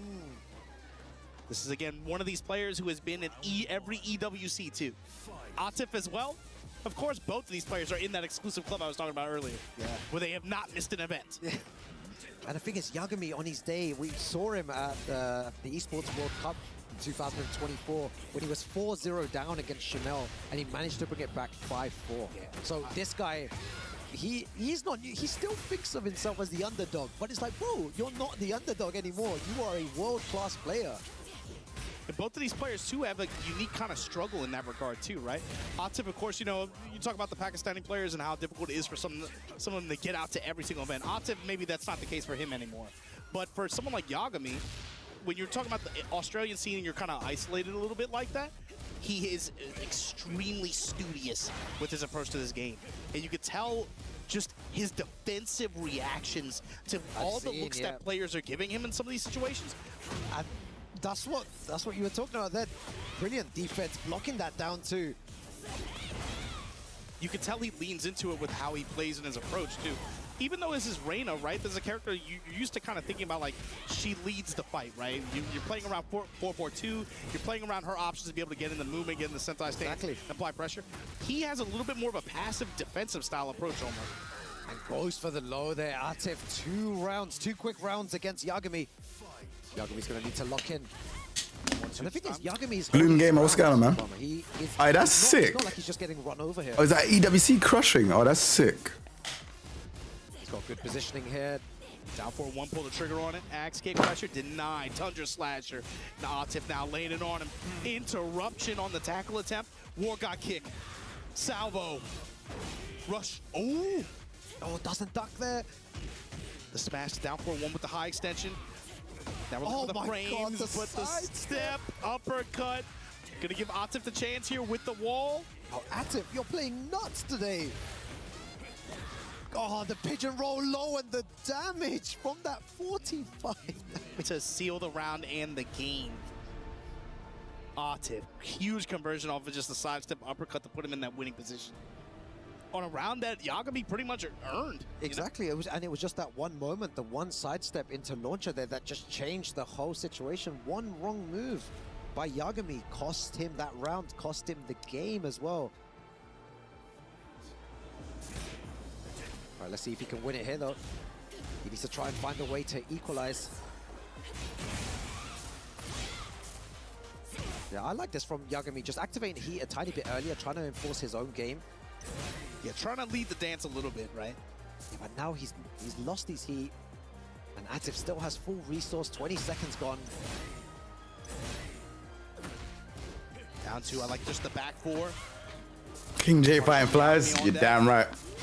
War God kick pressure now. Using that wave. It's almost like Atif's down 2's almost feel like defensive. Like he's almost doing in reaction to just like a little bit of frames here, and he's like anticipating a step. Back up emergency kick. Running 2s. Like, I definitely was fighting Yagami in ranked then, right? Be careful with the time as well, 10 seconds. I think I was fighting Yagami in ranked yesterday. Oh, He's the only one that I've seen do that combo. Oh, jumps the combo there in the down 2, and Yagami is still able to take got the round, but that was super close, man. If that Razor connects before the time expires, that's a dub for Atif. Need to be really careful here. Those situations there, there's no room for error when you're up against Atif. Beautiful block on the down 2 again. Yeah, gonna confirm the Sentai 3. Get the engagement there, but again, the question is similar to that last round, right? What is Yagami gonna do with this heat? He's not trying to overextend, especially against Atif. You can't do that, right? What a punish. Insane. There's your tornado, there's your flip, and this Rage Art gonna likely put Yagami just inside of Rage himself. Yeah, remove that gray health as well. Remove it. Has the resources to do more here. Very good option. Post super though. What's it looking like? Salvo with the dash behind it. This time tries to grip him up. Oh, just Salvo again. Oh my god, that duck was incredible. We were talking about stuff like that where you have to stay ducking. Do not press the button, otherwise you're gonna get hit by the second hit. And so composed from Yagami in that situation, stay ducking and punishes correctly. And I feel like I know what Atif was thinking there. He was like, this guy's gonna panic, I might as well go for it. But it didn't work out. Link 2 just wants his frame advantage. Polite poking with the down 4-1, but this clean walk around from Yagami gets some good, decent return out of that. You can see the way that he's wave dashing now, so much more confidence. Yagami is such a scary player when he starts playing like this. Burn the axe kick in the down 4-1 headbanger. this time gonna leverage a nice little chunk off the War God kick after. Salvo. Big low, we haven't seen much of that power crush. And Yagami takes it there, one apiece, and the little wave dash pop off as well, holding on against one of the best players in the world. When you gotta play him in long set like this, It's a different story. it's tough, man. Something else too, you saw, I feel like we haven't seen house sweep at all. Haven't seen any sweep. Oh, shit. Yeah. That's really interesting when you put it that way, because Hell Sweep is one of Reina's, or in Mishima's in general, one of their main tools that they use to kind of break their opponent's defense. With Reina, you obviously have a lot of other tools. She can maybe use it a lot less, but still, it's such a viable move. And why Yagami hasn't been using it is definitely interesting. And when he does use it, most likely it will hit, because Atif is not expecting. I mean, to be fair, we haven't seen, I feel like he hasn't really gone to the well too much with it. And we just said it out of nowhere. 2 lows and they both hit. But was that a bit too early to use it? He has to win the round now. Well, he hasn't been going to a ton of lows anyway, is the thing with his offense. And you see there, he just went for 2 in a row. Good punish there to Very be able to nice. seal the round.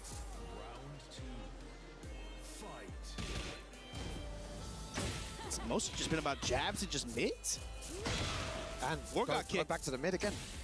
Oh my god, now he's just dashing forward. Reina parry, Tundra Slasher, no denial there. Poking back and what a forward down for ones, and no. there we go, punish. Oh, and look at the fuzzy ducks as well. He's looking for those lows. Atif just not doing it. And again, fuzzy ducking in his face. This is so tense. Masterful round right now from Yagami. Back forward, nothing. Ignition switch. Beautiful Tekken right now. Oh my god, Atif. Oh my god, Atif with more than lows. Atif. He's doing so well. Look at the pressure as well. But Yagami's Whoa, defense, Yagami's too strong defense there. is ridiculous. He'll bend, but he won't break. That's the thing. What a game we're witnessing here. Running 2. Counter hit. Your tornado. 82 damage before the heat activation in wide open stage like this. All that just a pigeonhole tackle. Gets the heat engager. Yeah, after the send 3, crouch jab, steal my turn back. Shoulder lean, uppercut, just like that.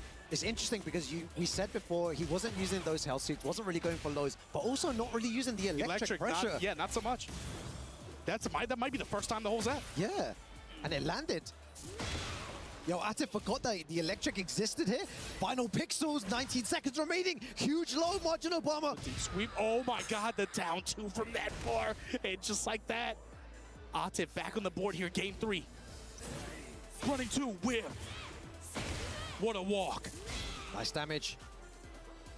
Now Yagami not afraid to get a little active with him now. I like the way that Atif is now closing in and making Yagami scared with movement. It was all Yagami, and Atif's just find a way back. He's found it. 1-2, this time counter hit Razor. Where are we going again? Razor right after. Oh my god. Cut those ankles, and now Yagami. Final round. What's your answer here? War God kick, dropping bows on her. On a duck on the down Razor 2. How into many the down send 3. 2s has he blocked? Turn the heat up. The second electric of the set is what it feels Yeah, like. look at the running 2s as well. I like this. Turn the cheats off. No heat necessary. God, this is mad. I love Sidestep his activate. use of electric now is really good. Yagami's going more for it. When's he going to go for those big lows as well? Atif just playing really defensive. Down 2s, and the electric comes out, and that's what I was waiting for. You wanted The it, you got sidestep. it, Rukang. Yo, he's playing Reina like a Mishima now, man.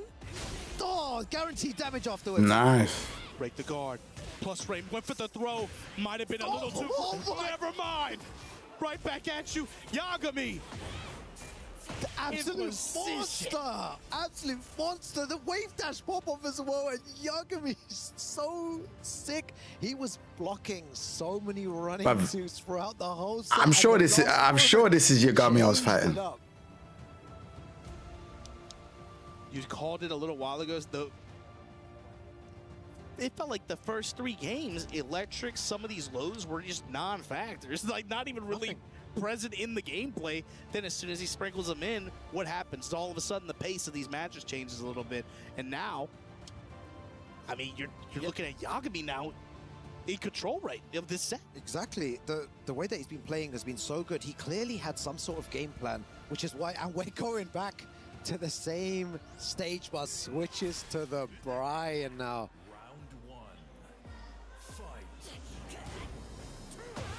Yeah, really interesting from Yagami. He's 1 away from moving forward here and eliminating Atif from the Esports World Cup. If you're Yagami, you can't back down now. You got to be able to play with the same foot on the pedal the way you've been playing. Oh, and that would have been an electric from him usually. Next kick pressure. This time the 1-1-2 goes with the set 3 right into electricity. So you feel the way that Yagami needs to play is play the same speed that he played at before, like just full-on aggression, just micro sidestep into electrics. I think just with the context, you don't want to give Jeez too much time. You don't want to Louise. give him anything. Warm up. Yeah, exactly. Yeah, 2 more rounds and Yagami moves forward. Fresh off the side swap, Unsoku lows. What's going on, Disregard? Sorry, I just see that now. A variety of lows now. Yagami's Bro, he's going deeper. I think I fought this Reina, you know. It might have been just so confusing for Atif to get used to this type of playstyle when he keeps changing it so much. And look at the lows adding up as well.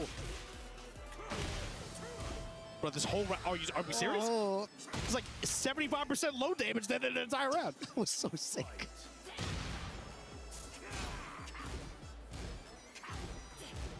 This is the thing with Atif, you cannot give him anything. The minute you start allowing him to play the game, he's going to make a comeback. And Yagami needs to be really careful with the way that he plays. He cannot let Atif do anything, and you can see Atif is dictating the pace of the game again. Yagami trying to stop the pressure. Wavy. War God kicks. The back one, trying to get some plus frames. Kip up, tags are forward with the activation. Just wants the dash pressure. Ooh. Oh my god, the timing, the down one, this is so tense. Yo, the arena's gone quiet. Can I throw? Look for mid strike and the roll block from Atif. Jeez Louise. Oh my gosh. The one time there, he went for the hell sweep and it got blocked. He was maybe saving it for that occasion there. Atif fighting back. What a block from him. Just a read on the moment. Okay, going for more of those hell sweeps, goes for the power crush. Oh, what a sidestep. Breaking the grab this time. Able to crush the armor. How fast are these guys playing right now, Margin Obama? They're Lay playing low, so not quickly. even trying to take his jabs. Oh my. Armor option this time. Yagami with the real estate. Just to get his jaw cracked from downtown. Dropped combo though, dashing forward. Double lows the back one, and Atif evens things out here. 2-2. Talking about drop combos. He's dropping bows on her, dude. He don't get. Bruh, hatchet, drop the counter hit bow on her. Just to bring it back to 2-2 like this. Now, final game again for elimination for one of these players who at this event have both had crazy moments on this stage. Already, they've both played extremely well. The adaptation from both players, the speed change as well, the sidestepping, the movement, the decision making. It's so difficult to play Tekken 8 at this level, but one of these players will be eliminated from the Esports World Cup. Oh, you can see Yagami there just thinking an Atif. I can't imagine what's going through in their minds. When you play this game professionally like that, man, and you're in a situation like this is a pressure that very few people will be able to relate to. Yeah, them hatchets add Unless up, you're boy. sitting down there on the Them chair, hatchet kicks definitely you add won't up. be able to describe this experience. And now 2-2. Yagami and So what, they're doing Group 1 today, Group 2 tomorrow, Group 3, You not only play anymore, big dog. This Group is 3. like this is this. offline on Wait, what day is it today? to qualify. So Group 3 They ain't fighting for today, JPEGs, Group 1 man. no, it's Group 1 today, Group 2 on Thursday, Group 3 on Friday, Sidestep conversion. Group 4 on Saturday, and then the finals on Sunday. You Hatchet block check. again. He's had so much success blocking those lows. Keep up. They're both playing. Oh, yeah. This is getting sick. violent This is now. sick. Look at the speed that they're playing out. Double low. It might be. Electric again. So what time is this ending then? From that far, I don't care. Low again. In And the mid to interrupt. the mid option there. 2 more rounds and he moves forward here. Ru Kang, Yagami, he's done so well to get this far. Yeah, but Atif, a different type of monster here. Oh, he's playing so well as well. He's managed to change it up a bit. On fire. And look at the pressure he put. Incinerate. Yo, he has the wall as well. Yagami was just trying to find a way out. Atif keeping it tight too, making it as difficult as possible for him to try to like step out of some of these situations. But now Atif, back to the wall here. What's your answer? Back one. Using back one to try and escape there. A slow move, plus frames, but I'm not sure if the right option there. But he's using back one again. Threading the needle. Oh, power crush. Oh, electric out of nowhere from Yagami. 15 seconds there. He's gonna use a Rager, and it cannot get any closer here between both these players. Jesus Christ. It ain't over yet, Ru Kang. First of 2 rounds.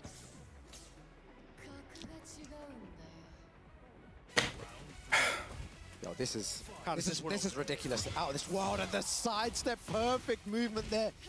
The electric. Look at the He's reward. playing like a Mishima now. Not just the positioning, just the damage. 91 damage to open things off. Yo, Atif just using, again, just trying to use dash forwards to change his timing. Yagami not falling for anything, activates heat. Probably the right option. Back to the wall like that. Willing to bet the little bit of HP he has left just to be able to get a chance. Because he knows all he needs is one major touch. You're gonna win a connection, bro. He's right back in there. Yo, he's fishing those downward ones. 7 or 8. Jeez Oh my Louise. God, Yagami, 1 round away. Man, for a from long eliminating time, boy. Falcons Atif from the tournament. Down forward 1. Vulcan punches. Break on the grab. Yagami, how are you going to find this? It's going to start with electricity. The And you're going to find yourself on this wall. Yep. Activated. Yo, the pressure. Yo, Yagami saying that all these wins Motivated. are lucky. This is not going to be lucky if he wins this Atif with the heat engager. Incinerated. Yo, these guys are playing margin above. These guys are throwing hands. E. Drop the bows on her. Give it a low touch. Headbanger's ball with the rage. Give me the wall. I want it all. Oh my God, his heat's about to run out as well. Uses it. 20 seconds Just to do remaining on the nothing. board. Just to dash step. out sweep.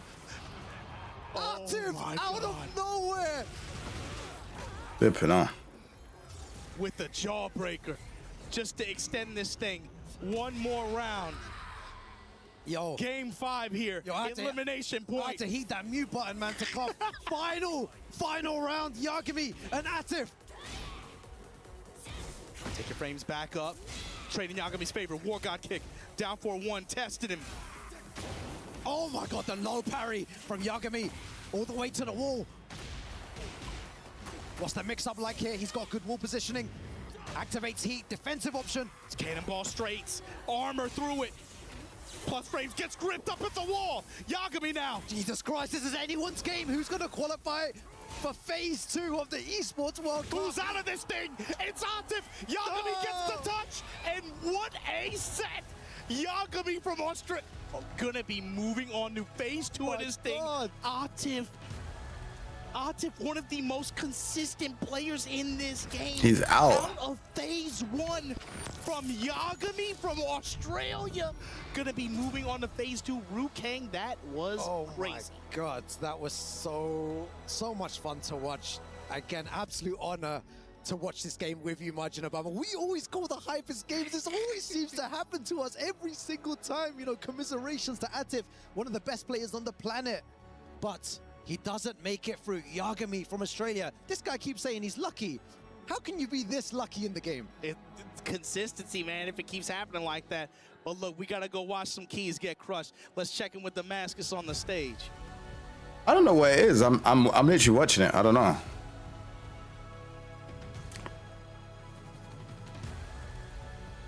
I don't know if it's EWC. And another match, another time to exchange the key. Yagami is the victor and Atif has to bow out. Please, can I have a round of applause for Atif? And as Yagami joins me next to the Crusher, it is time to crush the key that will validate his ticket to this Friday stage 2. That was a grueling run, a difficult one, but this key bearing the Falcon emblem, the running club champion, will have to be crushed by the Australian man himself. Still, hope is alive for the lone representative of his own country and continent. Yagami time.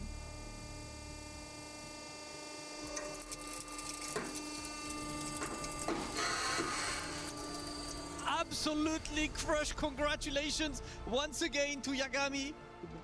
Yagami, big GG's. You'll be back on Friday. Listen, I just ask you one question. How relieved are you? Because that was tense as hell. Super relieved. I think everyone expected me to lose, so I was happy I could pull out the win in the end. Yeah, I can't lie. I see there's a crowd there that's here for you. Shout out to my man Brownman, of course, always around, you know, making some noise. Looking forward to see you on Friday, of course. Congratulations, big GG's to Yagami. But this is what they want in the modern fighting games, bro. Take a moment and be You want the favorites to be, you know what I'm saying? We were there. For every click, every clutch, every respawn. We were there for the years of grind. And we're here. Now. The proud founding partner of EWC. Powering the biggest event in gaming. Shoulder to shoulder with the world's best. Making history. Greatness deserves a stage. Lenovo Legion. Reach your impossible.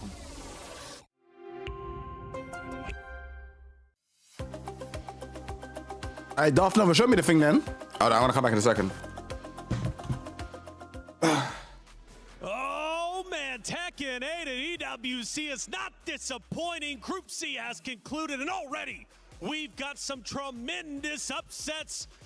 I'm Taylor Reflections Noble, joined by Logan Sama, Tasty Steve. Steve, first and foremost, my boy, you've been losing your mind, and rightly so. We have crushed some keys. We lost some titans already. Bro, we've lost some big names. Look, Atif not obviously the returning EWC. Oh, snap. But one of the Wait, Token's out tomorrow, isn't it? My bad. I forgot. Highly contested. Hold on. That's not even a question. I actually forgot that Token's out tomorrow. Two, maybe three if you're being mean. Who makes Token? It's Arc Systems, isn't it? This tournament during day one, unbelievable. Unbelievable indeed. And Logan, Falcons, there was 3 of them. Now there's only 2. Atif is gone. Falcons do get a bit of a win, but again, going back to that same conversation, the upsets, my boy.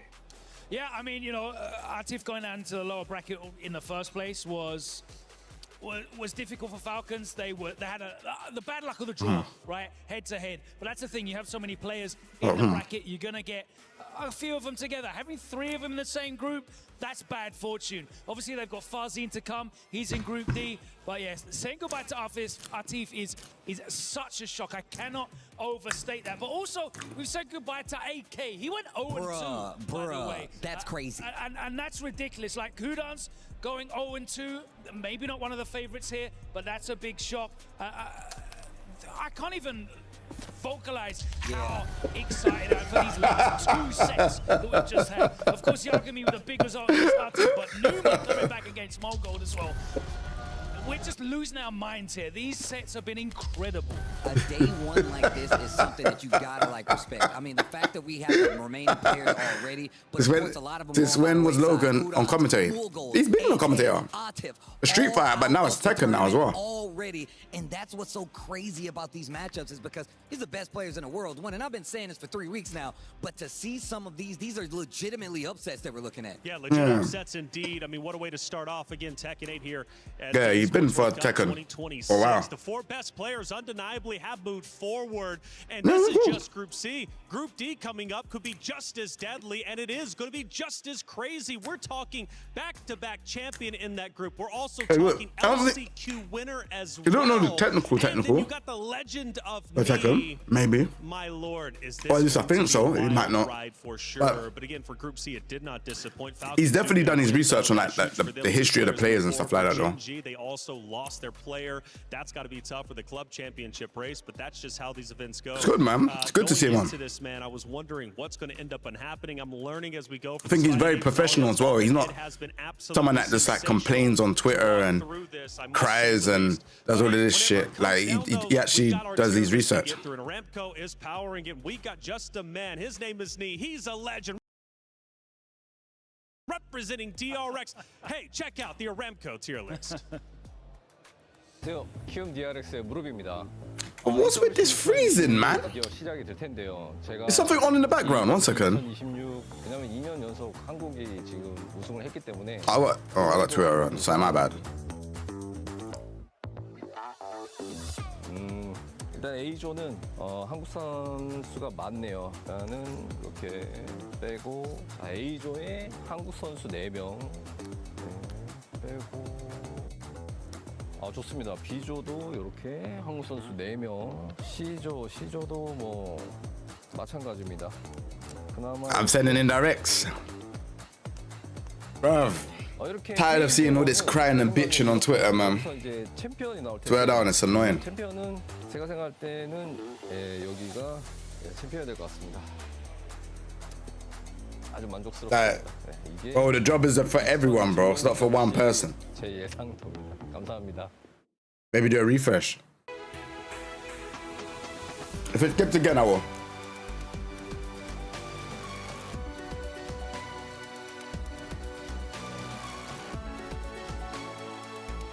But that's been the story of this whole situation, bro. Like, man, them have tried to gatekeep this Tekken thing for a long time in the UK, and then people just get upset. There's no reason to gatekeep. Have you not seen how man rolls, bro? I just play and just have fun and enjoy and make content and whatever. You don't see me try to gatekeep content or anything like that. Or like, bro, I couldn't do that anyways. I wouldn't even want to. Like, why would I gatekeep? Like, you get what I'm saying? Obviously, the way how I am as well, I'm different. I'm a different type of gamer. Do you get what I'm saying? So it's just like, I wouldn't want to gatekeep. I would want more people to stream and make content or come offline or whatever. But like, there's just like, people are just like, I don't know. Because there's not much opportunities in the UK, people want to gatekeep it to themselves. And then when they get gatekept, you're crying. So imagine all the other people that got gatekept that, you know, don't have opportunities. Imagine how they feel. They feel exactly like that every single day. Whereas you have been gatekept for maybe a year or two or whatever. Well, imagine they've been gatekept from even trying to do a little 1 or 2 things. Karma's a bitch. That's just how it goes. Like, just be nice. Like, just do your thing in the space. Cut through, you know. Be nice to people. And bro, this stuff won't come around to you, bro. But I don't do nothing bad like that to anyone, bro. Like, come on, man. Gatekeeping is whack. And it's like, the space has many, there's a big space at this table for everyone to grow. But people want to just keep everything to themselves. You want to have big dinner in one table to themselves. No one wants to collaborate. Everyone wants to take everything for themselves. Someone might get a higher viewership than the other person, and then they think that they're better than everyone else. But just remember that viewership can drop at any time. And then you have to build yourself back up again. So all those people that you know, maybe have snaked or said bad things about in the past, they're not going to want to work with you. That's what's happening in the UK scene. Obviously, there's a bunch of new players and stuff like that. So my advice to them is just don't follow the footsteps of gatekeeping. That work together. There's a easy cheat code is working together. You know what I'm saying?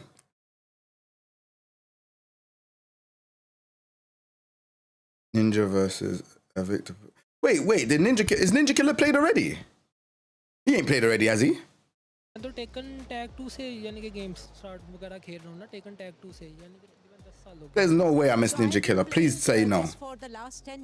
I'll be so upset. I wanted to see how he does in this. Gotcha. He's about to. Grows. I love it. Yeah. Now, everyone's here at EWC 2026. Everything on the line to try and become the champion. Everybody wants to be the best player. Why is it an important goal for you to be the best Tekken player in the world? Do bear, you know. वगैरह ये सब मेरे ना friend हैं तो मैं इनके साथ गेम वगैरह खेलता था तो इन्हीं को देख के हमें थोड़ा सा पता वगैरह चला था क्योंकि मेरा अपना भी जो ज़ाती तौर पे जो दोस्त है वो भी टेकन ही खेलता था तो उसने थोड़ा सा मुझे बताया टेकन कैसे खेलनी क्या नहीं तो उससे देखते देखते आहिस्ता आहिस्ता से ना मुझे शौक और ज़्यादा पैदा होता गया ताकि मैं टेकन का एक बेस्ट प्लेयर बन सकूं और इंटरनेशनल परफॉर्म कर सकूं. So I want to talk about my friends here, Arsalan and other friends. They were always playing Tekken, and also my very close friend. He also used to play Tekken, and then he motivated me. He encouraged me, and that led me to play and to enjoy it. And I've been playing it for the last 10 years, and I very much like it. And then I decided to play it on an international level. Thank you very much for the interview, man. Zubair playing for over a decade, and it seems like it's paying off, winning the LCQ. He's looking to go all the way, and he very well could go all the way, depending on how he plays against his first opponent. It's Olsen, the back-to-back champion. This guy trying to go for a three-peat. We saw the rankings earlier. You only gave him 8%, but in his mind, Steve, he's got 100%. That's crazy, 8%. Once again, you guys obviously don't know what you're talking about, but I appreciate the effort. I don't appreciate the disrespect. That's ridiculous. Ulsan, the returning champion, my man has definitely been on a tear for years now. The fact that he was able to get EWC champion twice should tell you just that. He always comes in nervous. He always delivers. Well, Ulsan just announced that he's going to be going to Pakistan to take part in Takedown. He's going to get the authentic experience here, going up against one of the brightest stars out there. Originally, it's great. We all know about Pakistan when it comes to Tekken, but it's fantastic to see them still producing players that are stepping up onto the world elite level in Zubair. And of course, Numan, who's already made it out of groups as well. It's such a strong and beautifully cultivating region when it comes to Tekken players. In the way that South Korea had been previously, this is an epic showdown for our first match. Epic showdown indeed. Hey, he might have won last year, but you all can win this year with EWC Play. Everyone is playing, you're not yet. EWC Play is your all-in-one platform to compete in fantasy, pick'em, and quests for a grand total of $300,000 in prize pool. Build your dream fantasy team in 5 different games and track your score with live results tables. Predict the winner of every game, every group stage, and every tournament. Complete daily and weekly challenges to earn boosters that help you climb the global leaderboard. Got what it takes? Join EWC Play now.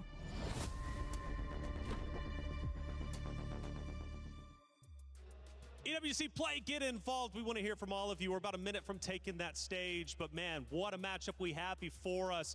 You've got, of course, back-to-back champion going against LCQ champion. Would it be an upset? Logan, if Zubair gets this win, would it be an upset, or could we say it's to be expected?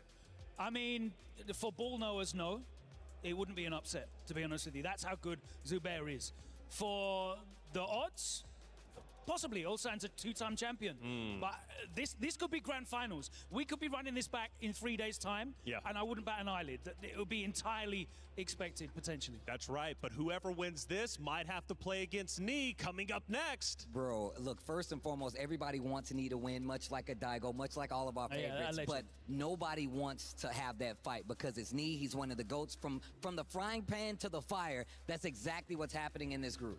It's going to be crazy for sure, this matchup. This group, in fact, is Group D. Why? Because it's the group of death. So many upsets might occur. Chat, get loud because we're heading to the stage to start our Group D.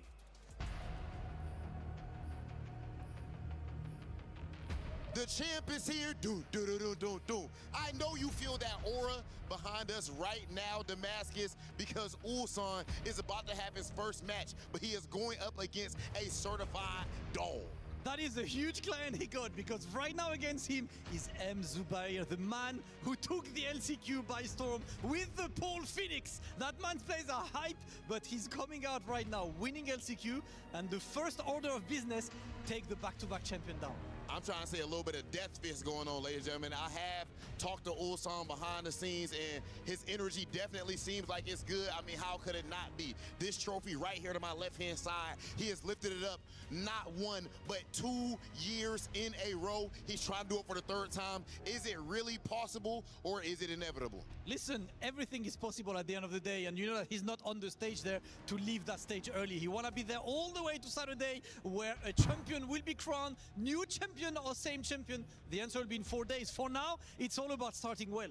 Okay, ladies and gentlemen, of course we have the new person that everyone is extremely hyped about, M. Zubair, going head-to-head with the back-to-back champion, Damascus. I think it is about that time. I'm ready, the crowd here is ready, and of course everybody at home as well. Damascus, let's get into it. It is time to kick off the second group of the day. We finished one group and now we're gonna go all the way through a second group of Tekken 8 at Esports World Cup. It is time now, M. Zubair versus Ulsan. Everyone please make some noise!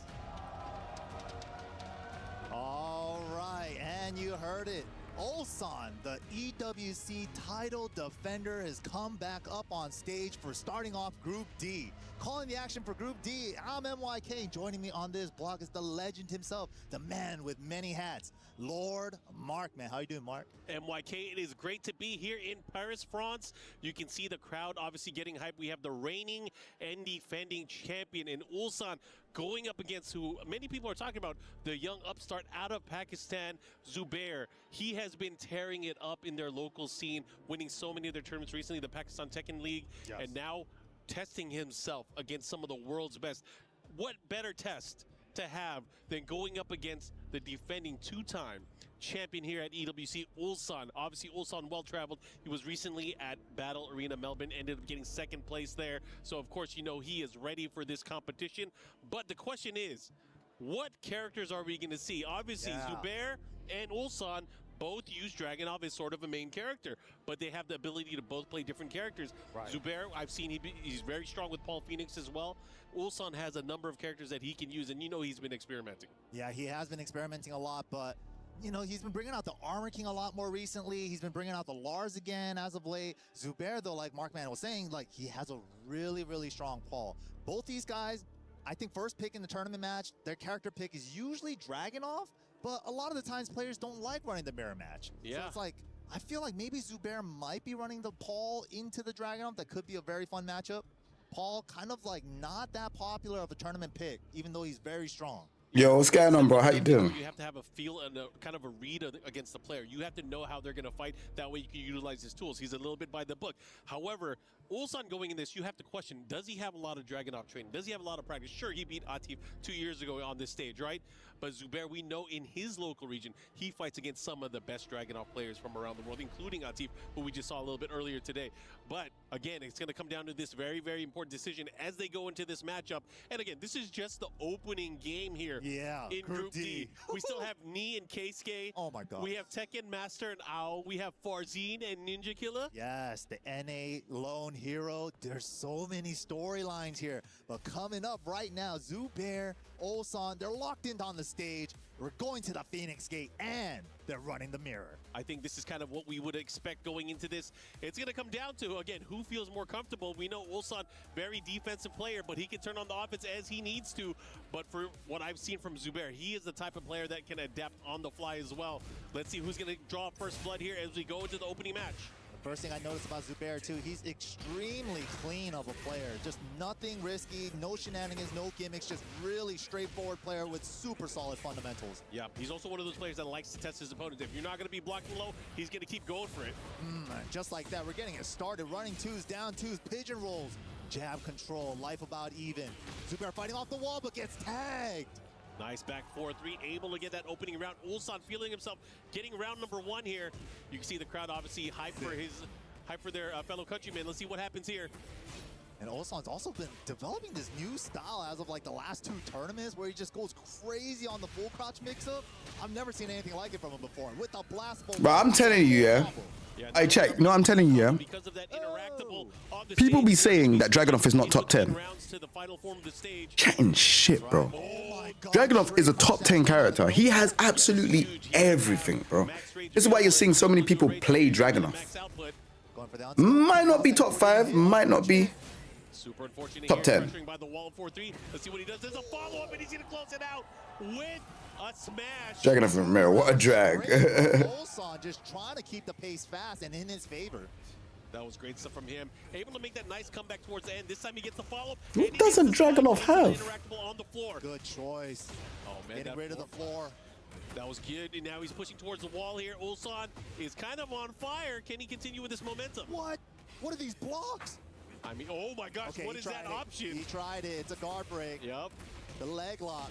Trying to get the follow-up here, and here comes Zubair pushing back the other way. Now does have the life lead here. Whoa. But last time he had the life lead, he had to deal with the comeback from Ulsan. True clean, threading the needle on the 2-1 with the step. Nice side step, right uppercut. Able to close it out here, and finally on the scoreboard, Zubair. Needed that. Just need a breather, man. Just gotta know he could get that the diamond on the board, that triangle.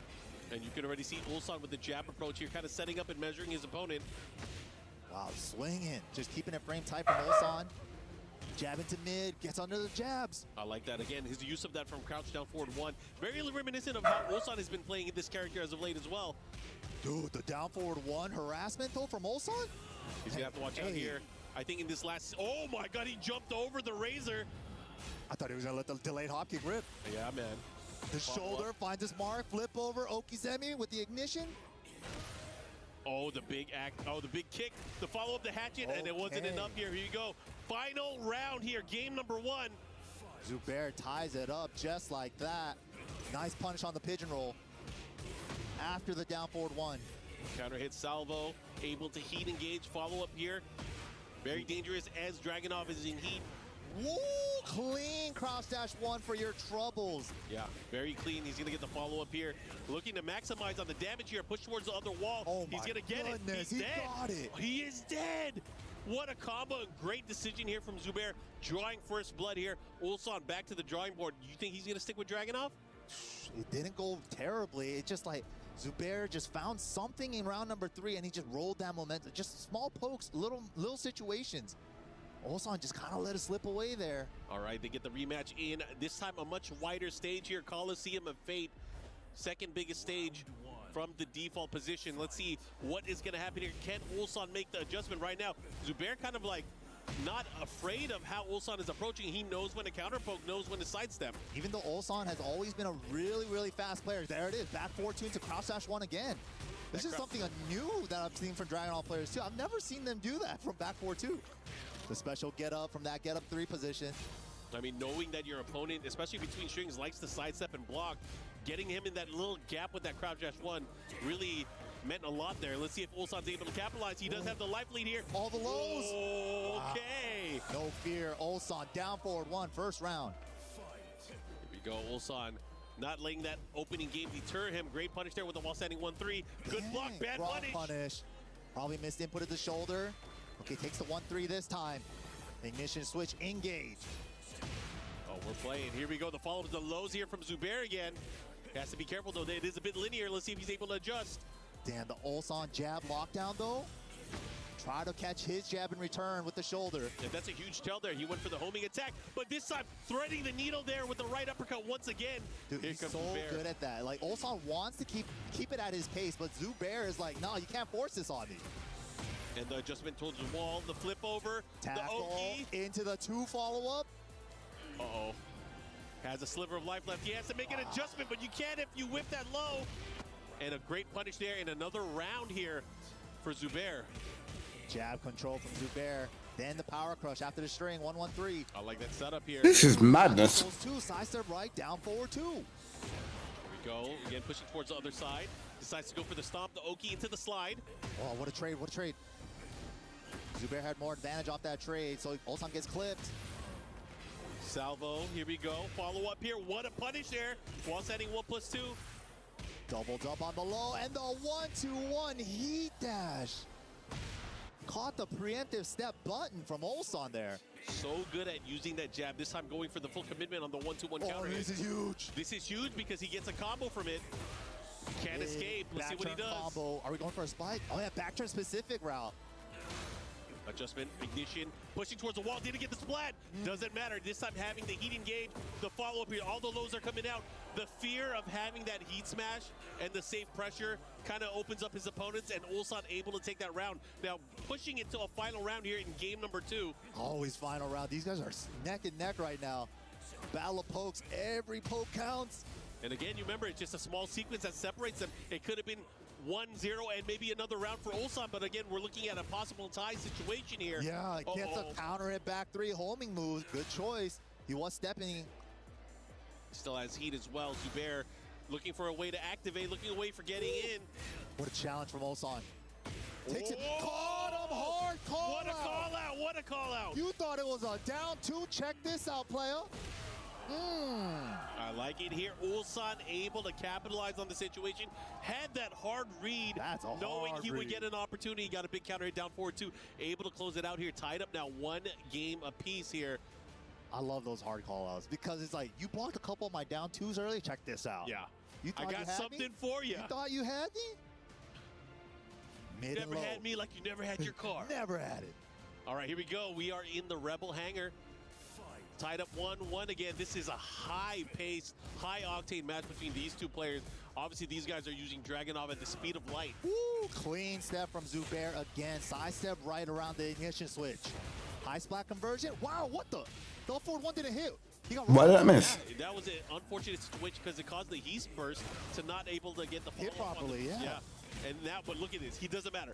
He's looking to get that. He didn't get the wall standing 4. Uh-oh, here comes Ulsan. Oh my God, 4? Oh wow, Zubair did not crack though. He's like, I got too much of a life lead. I'm chilling. Amazing test here for this young man from Pakistan. Zubair going up against one of the world's most consistent, one of the world's best. Especially on this stage, man. You cannot deny this guy, Ulsan. But he does have the lead here, rounds and games right now. 1 round, 1 game. Battle of the jabs. They're playing so fast and so up close. Back 4-3, get off of me. Give me that engager. Yeah, that back 4-3 hasn't been as much of a factor as it used to be in earlier versions of the game, but still such a strong tool if you know you got the read on your opponent. Right, going back and forth right now. Look at these guys. They've never left like range 2 tops. They're like always like right here. Yeah, and if you look at it too, the amount of whiffs, you don't see whiffs. It's either going to be a block jab, you're going to hit him, you're going to press him. Let's see, what do you do? Oh, Big that was low. huge. Big Double it up. Yo, he's installing something. Oh, what the second hit. What was that sequence? I've never even... 4-4-4? Cannot fathom how that worked, but it ended up working out for Ulsan. Wow, step left, down 4-2, around the jab. Nice carry. Got the high splat this time. Yep, this time gets the follow-up, keeps his opponent at the wall, but a big counter hit elbow. Wow, beat him to the punch. Had frame advantage off the jab, finds an engager as well. Wall position, wasn't counter. Okay, the pressure going back the other way. The third hit, able to land. Gets the Tough. follow-up, heat engage. Here comes Ulsan. Off the side, Oh, he didn't get the pickup. He didn't get the pickup. That's unfortunate. He went for a greedier pickup. Uh-oh. Anybody's game. Zubair does have range, though. Ooh, no the more break. resources in terms of heat. Has the wall up to his side. He has to be careful about how he's trying to step here, too. Ulsan not trying to close it with the low and gets a block to close it out. He was like, it's too dangerous to try to close it out with the low here. Yeah, but you got to give it up for Zubair. He still has the confidence in the lows in under pressure situations. Nice. Still did not deter him from trying to get that turn back. No, But- true. Has that presence of mind, the resilience, good patience on both sides when they need to, too. Too far for the break. Yep. I mean, one could say as well, if you force your opponent in a situation where they stop their offense, you pretty much won at that point. Yeah, name of the game. You Running gotta 4. Stay in control. Speaking of control, right now, Ulsan looking in a very nice position. Oh, this is the tech I'm talking about. This is the Ulsan. New Ulsan tech engaged. You're going nowhere. Got to guess that full crouch mix. Is it the low? Is it the safe while standing 3? Oh, Okay. we're going for big call out. Straight punish here. Goes for the big hatchet again. Try to get around the burst. Didn't quite. Not enough. One more hit could do it, though. Ignition. How's he going to do it? There's no time left. Nice. Small whiff punish after the crouch dash 1. All tied up. This is crazy. Again, going to another final round. Dude, the matches have been so close today. These guys have been doing their homework, the prep time. You can see it. Look at this. And again, just making these adjustments on the fly, too. These guys are trying to outplay each other. That cone is rolling back there. Point blank. And Ulsan, nice. Great power crush there. Wow, the blocks. Gets a little heal. This time gets the follow-up here. He has to be careful again. His back is to the wall. It's going to be a lot harder for him to evade. And look at that Zubair now. That was beautiful. He 2-1. stepped with him because he knew he couldn't step the other way. If Ulsan stepped right, he was going to the wall. So he's like, you're going to step left off the wall, so let me step right with you. That was beautiful. Yeah, great counterplay here, just in terms of spacing and movement and options that Zubair was able to pick. Now, you're in a situation, he's locked in on Dragunov. He has to stick with Dragunov if he wants to win the entire set. It is 2-1 in favor of Pakistan Zubair. This is tough, man. He has the Armor King, he has the Lars, but we're not going to see it. He's locked into the Dragunov. Okay, nice roll. Again, seeing the open. Oh, wall pressure now for Zubair. Ulsan doing a great job of switching sides. Great sidestep. Again, finding an opening here on the back foot. Ulsan dealing with the deficit, now tying things up. The blocks. The punish, ignition. Puts him into range. Like I know what's going on. Careful how he approaches. There's You can do it though. Activation station. Are we going to get a counter activate? Soon. Dude, that was a huge call out there, and he let it go. Counter hit, able to combo. That was crazy. Counter hit confirmation. Yo, these jabs, but he still blocks the low. I love it. The back twos. Back to the challenge. And then the full crouch mix afterward on hit. Oh my God, what is he playing? I think he's playing a different Namco game. Yup, keep rolling. Here we go. Big opportunity, big combo damage as well. Okay. Piece. Uh-oh. He gets strong, and that should be it. Here we go, tied up on rounds. Dude, this is such an intense Dragunov battle. Dragunov mirrors always be going on for some reason. Okay. Oh, wasn't counter, good confirmation, but gets the next move. Back three on counter hit. Yep, gets the patience, called out the attack and the sidestep afterwards. Oh, salvo the other way.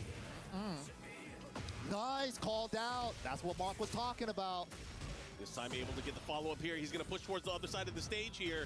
Should be able to get the wall. Let's see what he does with it. Nice carry. Oh, almost adjusted it perfectly. Almost. That is a bit unfortunate here, but he's still continuing with that pressure that he just had. Trying to catch him sidestepping. Look at this safe sidestep off the wall from Zubair. Optimal punish. It's going to hurt. That was crazy. He should be able to close it out here. He's going to get the wall. Especially with the heat dash. And just like that, he is one round away from sending our defending champion into the lower bracket. Can he do it? This is crazy. What a way to start off Group D. The assault from Zubair, relentless with it. Yeah, relentless and persistent. Here we go. He does have a life lead now. Ulsan has to deal with these mix-ups. Back to the wall, has to be careful. Nice. Pushes his way out. Good recognition. It was a punish, not a counter. But Ulsan swinging into it. This is unfortunate for Ulsan. Yeah, Zubair's ridiculous. And look at that. Zubair able to take down Ulsan here in this opening game of Group D. Wow. Does that mean he's out then? 2-1 in Zubair's favor. Wow. This is just another one of the monstrous Tekken players from Pakistan that has been unleashed on the world stage.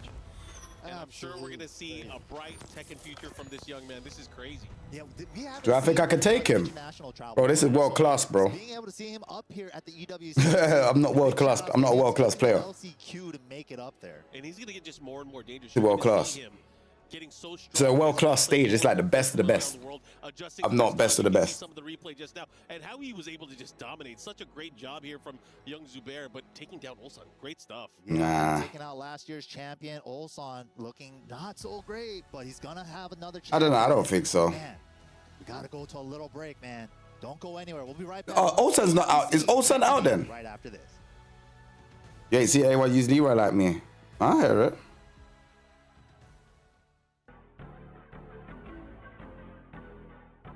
Yeah, I don't know if he's out or not.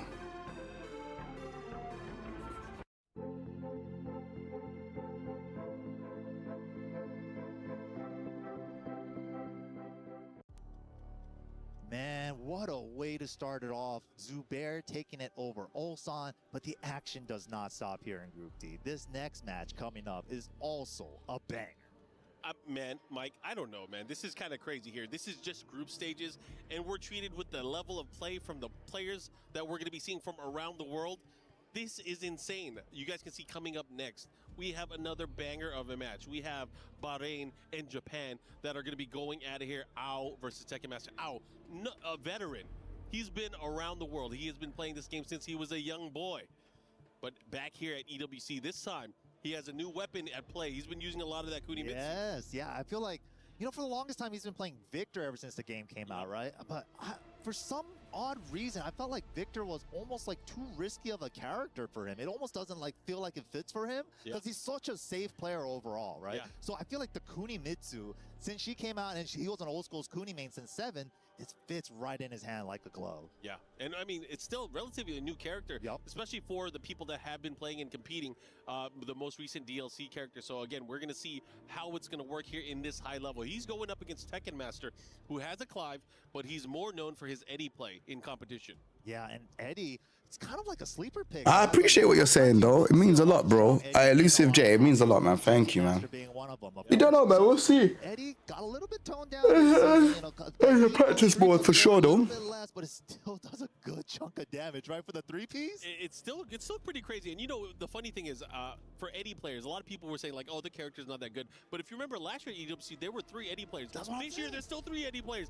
Jun Ding, we have Tekken Master, we have Usama Obasi, who we just saw earlier that was able to make it out of his group stage as well. But again, Eddie players, man, I think Eddie is pretty good character overall. Yeah, I mean, kind of reworked a lot from the previous game to this game, but still very strong in the mix-up department. And it gets really tricky. Ever since they sped up the transition from handstand to relax now, a lot more Eddies, I feel like, are flowing a lot more from, like, the stance transitions. Yeah, not just that, his combo routes and his options to be able to get damage, especially at the wall, much different how they used to be. And he still has a lot of panic buttons. You know, he still has sidestep 3+4, he has up 1+2. There are a lot of things, and he has 4 situations that puts his opponents and most characters into a situation where they have to guess. Yeah, so that is actually really strong for him. Dude, that up forward 2 is so good in like end of the round situation. Yeah, no, I'm gonna do that still. Do, like, single hit, like back 1 into up forward 2 is just like such a I'm gonna do that. round ender.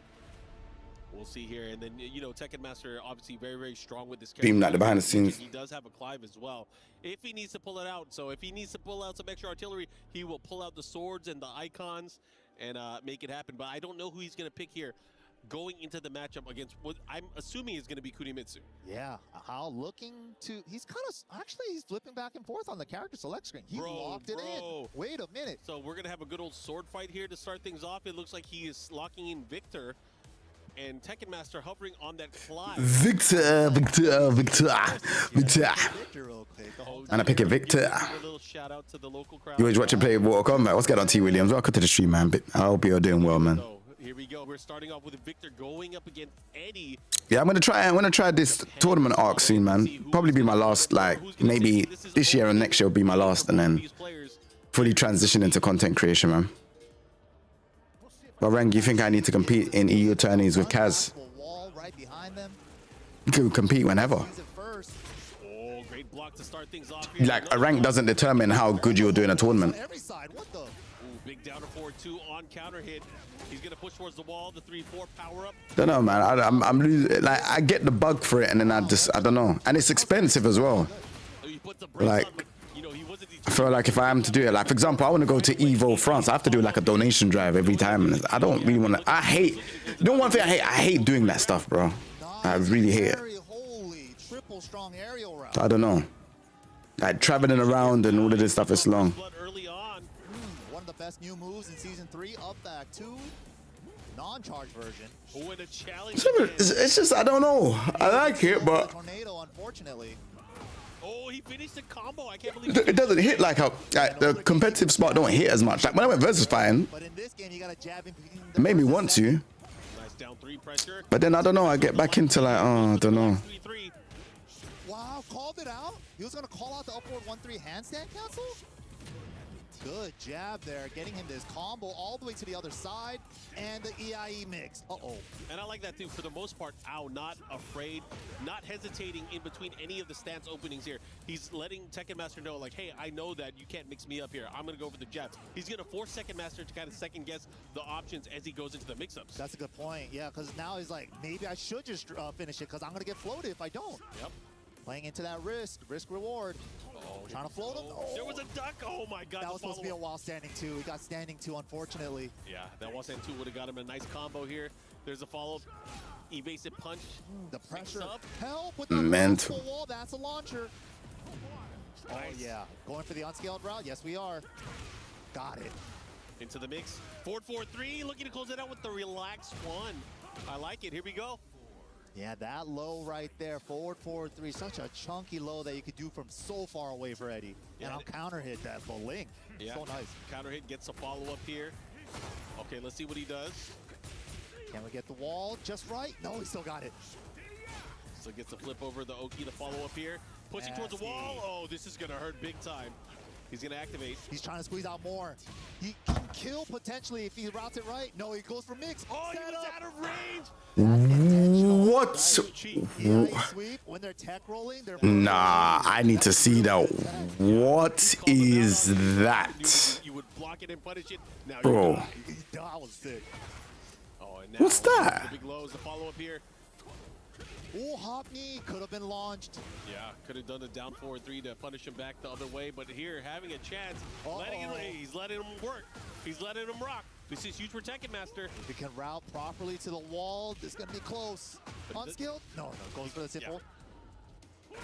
If he had a little bit more spacing to it, he probably could have got the handstand follow-up there, but unfortunately not able to get it, but still able to get the round there. So Tekken Master able to take game number 1 here. Now you got to think here, Ao, what is Ao going to do? Is he going to stick to Victor? Is he going to go to Kunimitsu? You know, since this is a 1st to 3 set, you know, it's like maybe try out the Victor first, gather some data, and then it's like, if it doesn't work or if it's close, he could decide after that. Sure, sure. And when we say that, I feel like a lot of it is always thinking like, Victor is a newer character. He's a Tekken 8 character, right? I'm going to try and see, does he know anything? You're right. Yeah, can I put him through the blender, right? But maybe that was just close enough where he decided, like, you know what? I haven't shown him all of my strength yet. He fell for a few of my tricks, but not all of them. I still got more in the bag. But, you know, unfortunate for Al here.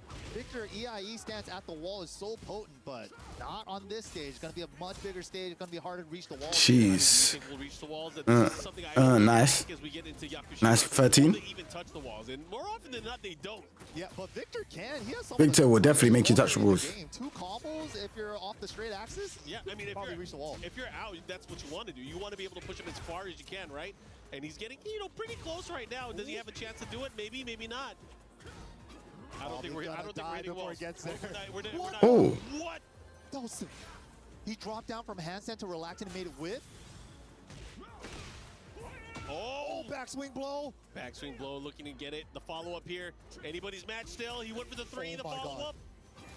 No fear. Oh, called out the high. Victor can do a mid there, but I was too worried about the punish possibly. Guys down 2. Trying to get the follow-up. He gets the sidestep float instead with the jab.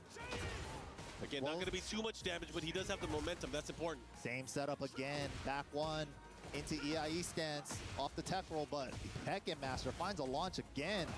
He's going to go into heat burst, the follow-up.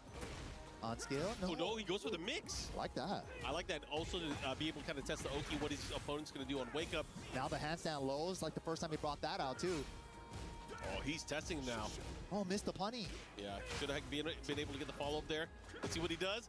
Goes for the 3, and I like this sequence. I think so. Now, Tekken Master is seemingly running away with it here in game number 2. He's really playing around with Al, jabbing a lot of the handstand stuff, because handstand 3 goes under the jab. So he's like wanting him to try to float my handstand. He's testing him, man. He's putting him through the ringer right now. Could have had the follow-up there into the auto screw, but not able to do it there. Oh, it's over. Oh, dude, counter hit back 1 shake. I'm so used to play about to use the FK. He is destroying AO. Yeah, it is looking really good for Tekken Master. That I don't think played in accordance to what Al was expecting.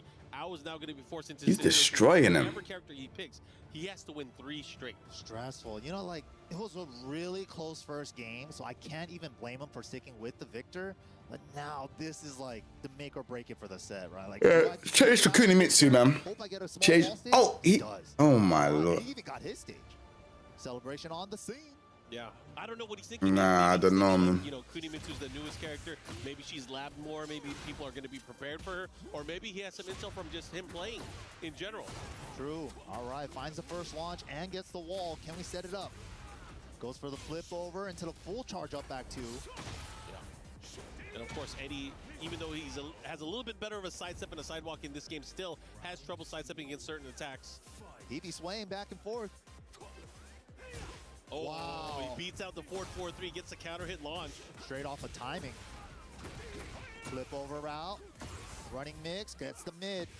Oh, nice back 1. Back 1 is such a good move here for Eddie as well. It's a big stop sign. Yeah, big stop sign. Not only it puts a stop to his opponent, it also, you know, able to continue, able to do more damage as well. Really, it helps. It gives you so much data as an Eddie player. Right.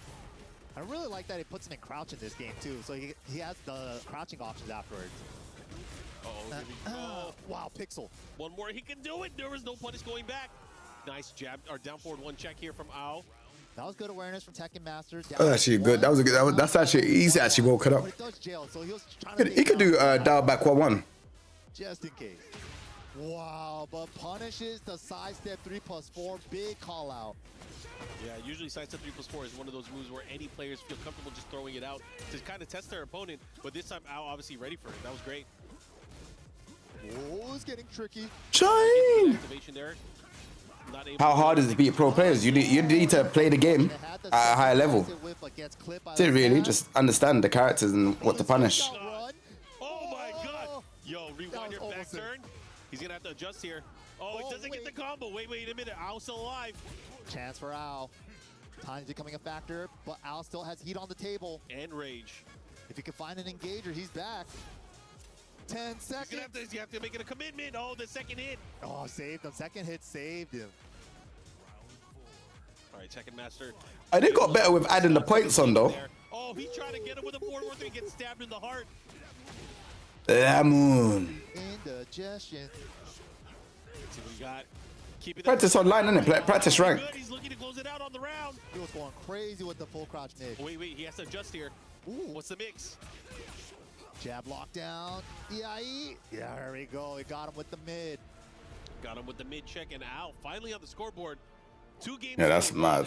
Ao able to win it there with the victory. Ow. Still has to stick to that character. Now for Tekken Master, he has an option to change things up if he needs to. Yeah, really been loving the Eddie play. You know, it's like first couple games, first couple rounds, he's like, you're really trying to float a lot of my handstands. So he started playing around that and really making Al second guess a lot of that stuff. But Al was like, you know what? Let's not play into the jab game. Let's use movement and counter hit call outs. Yeah. Well, either way, he's going to have to kind of reassess how he's going to approach here. I don't think he's going to change. Yeah. I don't think he's going to change. He obviously was pretty much in control for most of the set here. Ao had to make some miraculous plays here and there to be able to kind of get his turns back. But for the most part, he feels very comfortable with the Eddie pick in this matchup. To that last round, when they were fighting Until he got his perfect back, you know what I'm saying, boy. Aldo still looking focused, thinking over his thoughts. These ain't a knockout. Hey, wait, because someone told me this ain't a knockout stage. This is the stage where everyone's got to play each other, innit? France, we have the best Tekken players from around the world battling it out to figure out who will be the EWC champion here. So much on the line. Prize money, club championship, and of course, Tekken Pride. Absolutely. These guys have been duking it out all year long to make it here. 32 spots. They don't want to go home today. They want to make it to day 2, day 3, make it to that final day. Yeah, of course, the big battle here in the group stages to see who's going to qualify out into our top 16. Oh man, that's a big counter hit follow up here. That stop sign though. Yeah, you need to stop. Ooh, this is good from Ao. Nice Adjustment. step. What are we doing for the wall combo? Set him up for the EIE. Yup, down 2. Yep. Oh, and a great step That's here. what I'm talking about. I love that here. He should be able to close it out. One more hit can do it. There it is. Clean spots to choose to step for Al in the last 2 games, giving him a lot more opportunity, but runs into it. The God button from Eddie. All right, here we go. He went for an option there. Oh, and this is huge for Ao. Has a big shot, big chance. First time he brought that out. Upward 1-1 stance. Cancel gets the back 2 and to the link wall splat. Bro, what's going on? He's gonna get the kill here, but look at the advantage. Oh, this He's angle gonna have is so a good. nice heat mix up here as well. Let's see what he does with it. Nice. Oh, so this is knockouts. Oh, stop. Go for the pressure afterward. Nice stop sign again. Get off me. Let's see what he does. Waka wah. Oh, I haven't seen that from Ao, especially in that sequence there. But this is huge for Tekken Master. One mix goes for the mid option. Oh my goodness. Oh my God, what a scary challenge for Al there. That Well, was what are these terrifying. callouts? That was crazy. He went for the forward 2 in that situation. Got the follow-up, but didn't continue with the pressure. Uh-oh. And the handstand pressure. Nobody quite does it like Tekken Master with his handstand pressure. Okay. Has to go and scoot in, yup. Let me put you in the blender, the mix. Oh, nice punish. Okay, this is going to be big because Ao, if he's able to get a big hit and pressure, dude, if he just lets that rip. Right. It was counter too. Yeah. And the low into the high jails if the low hits. Out of range here, but he caught him with the relax too. Wow, that beat the toe kick. That was impressive. Yeah, here we go. This is huge again. Tekken Master slowly but surely goes for it. Heat engage. That's a guaranteed crouch still there after that sequence as well. Oh, big stab. That's what I'm talking about. And again, he's not getting a lot of damage off of these. Obviously, he's in a float state, but still stopping the momentum. You do not want Tekken Master to get his mix-up started, especially by the wall. Uh-oh. One for Oki at the wall. Scary stuff. Side rolling out. Gets a float on wake up. Nice. Yup, gets the break. The follow-up here. To the next wall. He's going for it. Yo, he's dashing just to be able to get more distance. Oh, One more he's time. it all. Down 2. Nice combo. Good Oki, too. A little greedy on the down 4-2 there. Big whip punish there from Tekken Master, able to get the heat smash. The follow-up, the relax low, or the handstand low. Oh, the second nice patience. Here we go, good punish. Good defense. Oh my God, Al's going in. He has to. There's no time. He has to. Oh my! Why did you bet on that? From Tekken Master, and that decision Silly. to a game set situation here. That is a hard crusher for There was no reason to. Dude, he believed that he wasn't gonna duck. Oh my God, but this time getting a side step down 4-2, the launch. The follow-up here. Nice carry.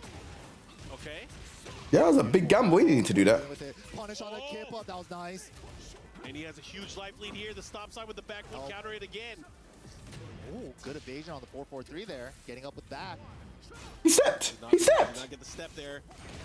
Oh no, this is gonna be a big chunk of damage. Yeah, he gets the 3-piece, the combo, the follow-up here.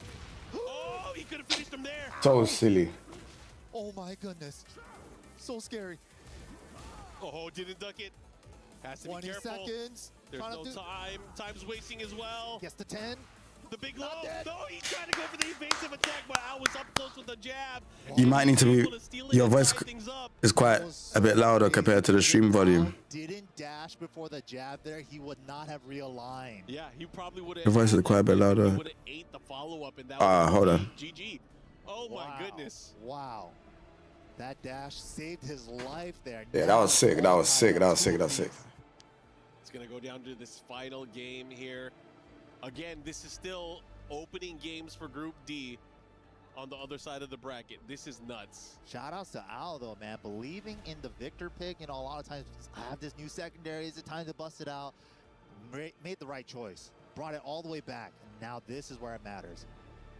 So tough though. Tekken Master, of course, not going to give it away for free. Let's see what he got. What is he ready for in this decisive final game? And wait a minute. What? Did you see that? I see it. Miss Williams up there.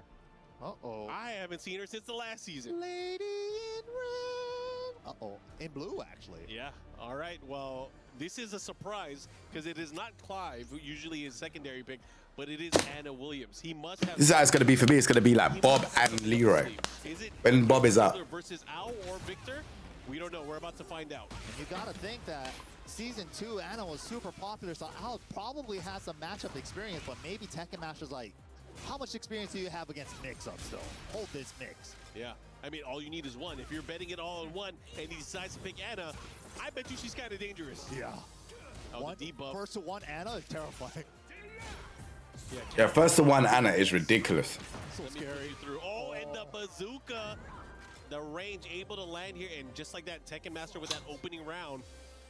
Hammer chance. Okay. Wow. Gets a float on the roll. Gotta make this hurt.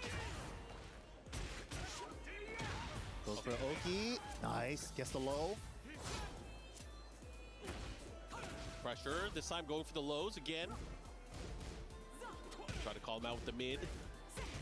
Oh, Al, I really has TJ look bored. I'm tired, bro. Find a way to get in offensively. Yeah, trying to find his footing. Character switch might throw him off. I feel like the more how he tries to play the up-close poke game from Tekken Master. And secondly, I'm not playing, so I'm just watching, so just chilling. And it's hot as well. Openings. He's one of those movement guys. True, yeah, that's where he's getting a lot of his damage in the last matchup against Eddie. Anna, though, kind of, he's picking his spots, but he's getting swept up a lot. Yeah, I don't think you want to be in a situation where you just look at the mix-ups. He was not able to move or step there, and just like that, Tekken Master with the surprise Anna pick up 2 rounds. Wow. Sidestep down forward 2. Not only is he gonna get some Nah, my Bob used to be really good, bro. I need to lock him with Bob. No, he decides to save it. For Oki. Doesn't Over. Yo, he has a lively though. No, this is not looking good for Al. Final chance. Can Al activate somewhere? Step. Nice. Beautiful. No, unfortunate. He thought he had her side. It was not far enough. Wow, and Tekken Masters. How did you do that? With a surprise and a switch at the very end. Super unexpected. Did not expect him to have Ms. Williams on deck, but hey, it worked out. It worked out in good fashion because it was 3 rounds straight, and now just like that, this group. Yeah, Bob will be stronger than Leroy. Lower bracket, we have That's like they want people to play Bob. Going up against Ulsan later on, maybe as well. Dude. That's gonna be crazy. Oh, Al and Ulsan in the lower bracket already, but man, what a good switch for Tekken Master. The first to one Anna, even though everyone's like she's the best in season 2, it's gonna be hard, man. You gotta get used to their Anna. yeah. Not only do you have to get used to their Anna, again, these guys are playing with so much on the line. They want to be able to do their best, but again, we're only going to see the best as we go on in the tournament. We'll be back, of course, after this short break with more Tekken action at EWC.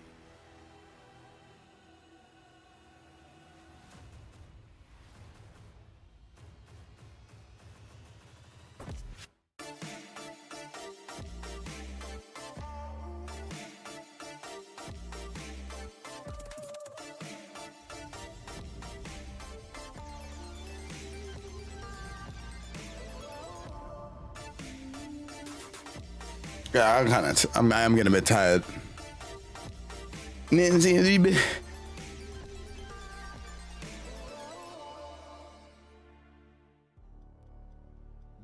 what a couple of sets it has been for the starting matches for Group D, man. Ulsan versus Zubair. Zubair taking it 3-1, sending Ulsan to the lower bracket, the defending 2-time champion. And we just saw Tekken Master take it over Al 3-2 in a nail-biter set. But as you guys can see in the I hope we get right Bruce corner, Verve in as well, Black Phantom. Knee coming up against Oh. Japan's Mishima Master. Oh, I need to watch this. The Kazuya God. I need to watch this. Keisuke has been one of those players has brought, especially recently, whenever he's been put on a huge stage, he has brought us some of the most excitement, doing crazy, insane Kazuya, Keisuke only things. But again, it's like two sides of a coin.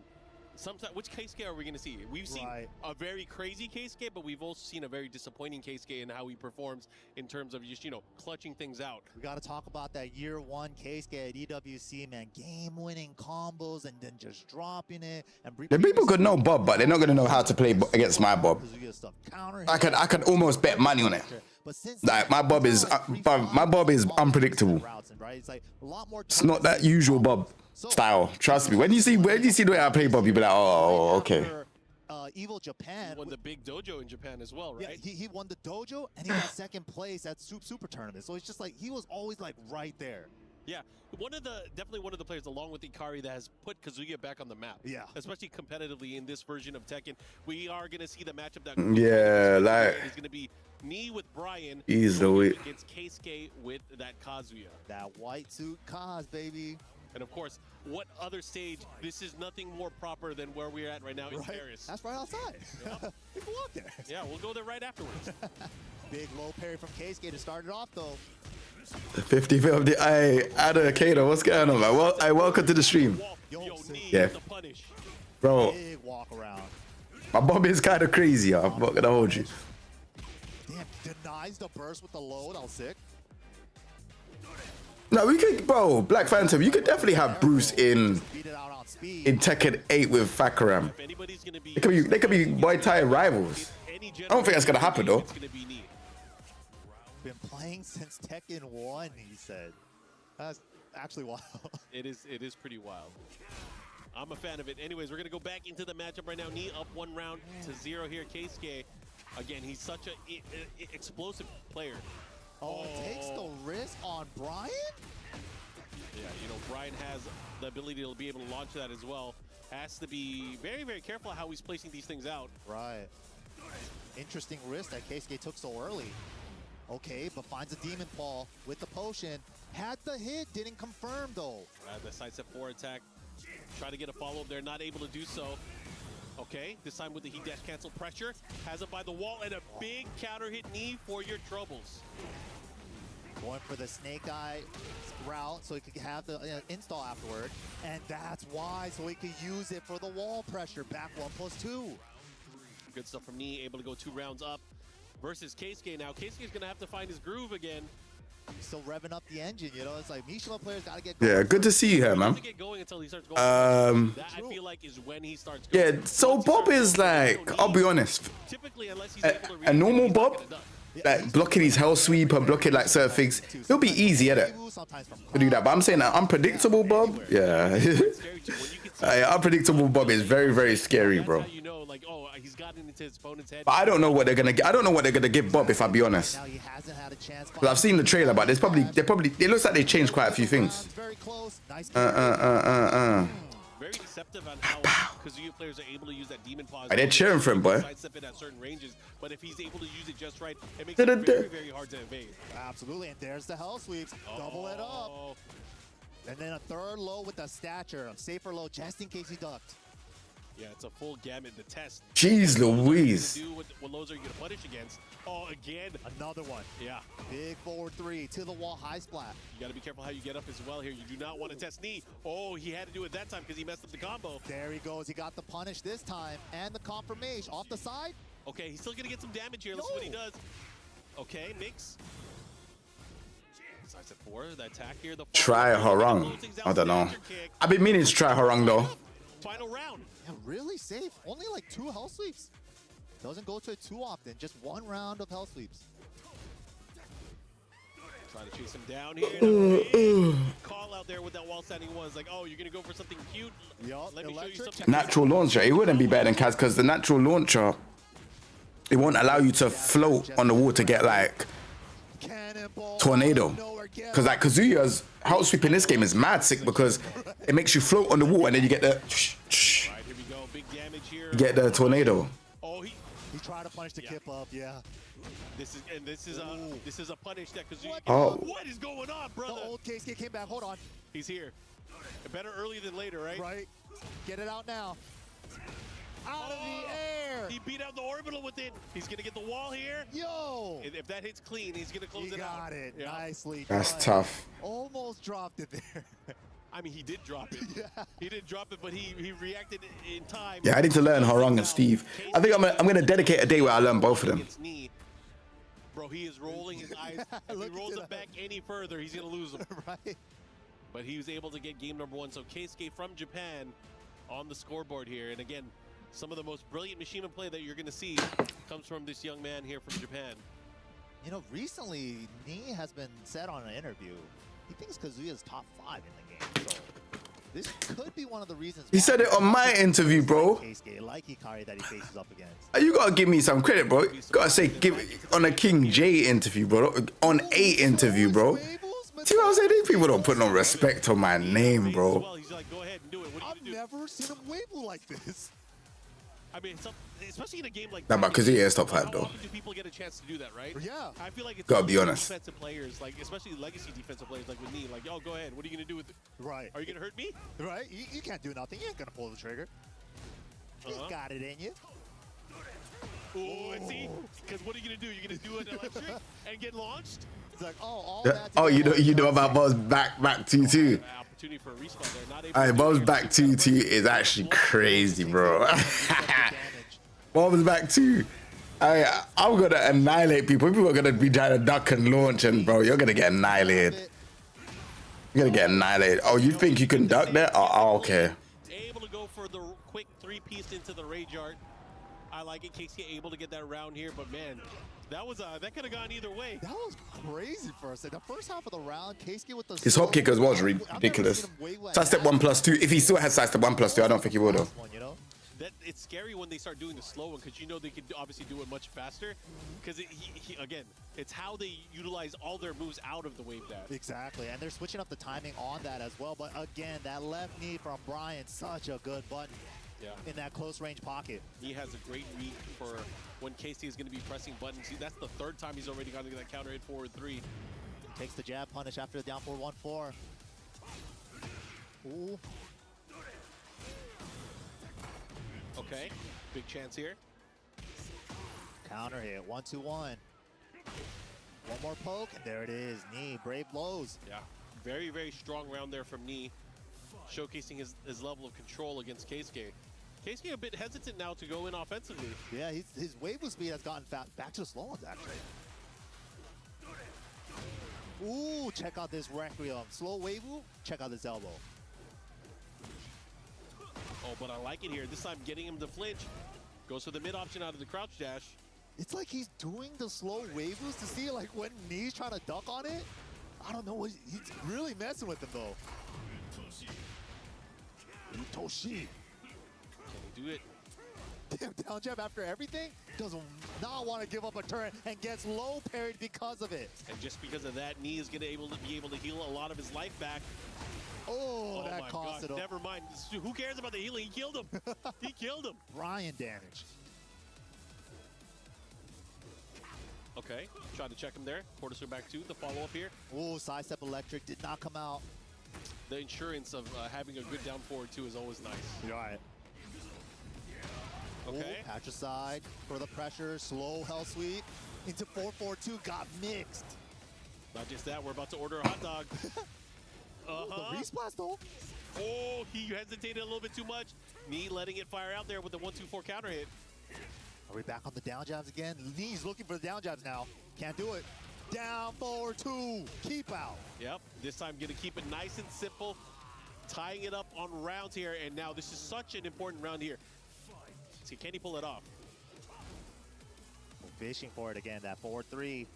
Uh-oh. Oh, keep out electric. Not just that, he gets the follow big damage on the combo. He should be able to push towards the wall. Nice carry. Oh, he was just the short of angle it. didn't work out because the side step fours. It's the mustard. Or is it the ketchup? Buster! At the wall, the pressure. Oh, he got hit. Sidewall though, can he pick it up? Nice. Yo, big adjustment here from Knee. Resplat, follow up. Bop, bop, bop, bop, bop, bop. Nice block. One more chance for, yeah, but the heat smash for the low crush. Smart choice. Beats out the hell sweep option there. It was just too fast for what he was trying to do. And Knee tying things up now, one game apiece. Again, that could have been really nasty if Casey was, whoa, the notebook is out. Instantly. Dude, that's page 1 too. He's like. So he wrote Knee, anti-Knee at page 1? Bro, that's wild. Look at the strats here. Instantly to the books, instantly to the notes. What tendencies does Knee have? He likes to do that 4-3 a lot. I'm getting caught by it. Maybe I should mix here. I don't know.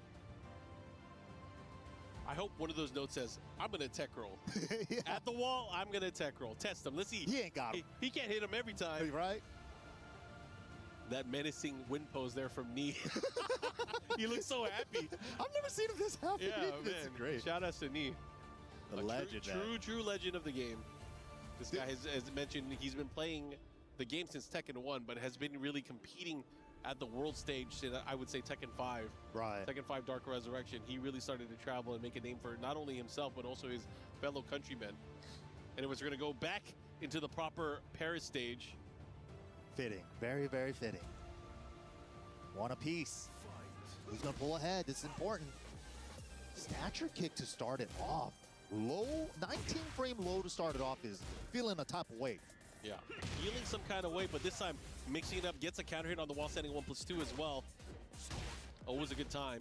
Man, he is gut checking here with these down forward ones. Oh, I got a down forward one too. Let's check this out. You want a down forward one battle? I got it too. Jabs and down forward ones, baby. They're playing up close too. Really close. Could be very dangerous on how he's able to kind of utilize here. The closer you get, the closer you might be getting the counter hit as well. Oh. D442 and gets the patricide out of the air.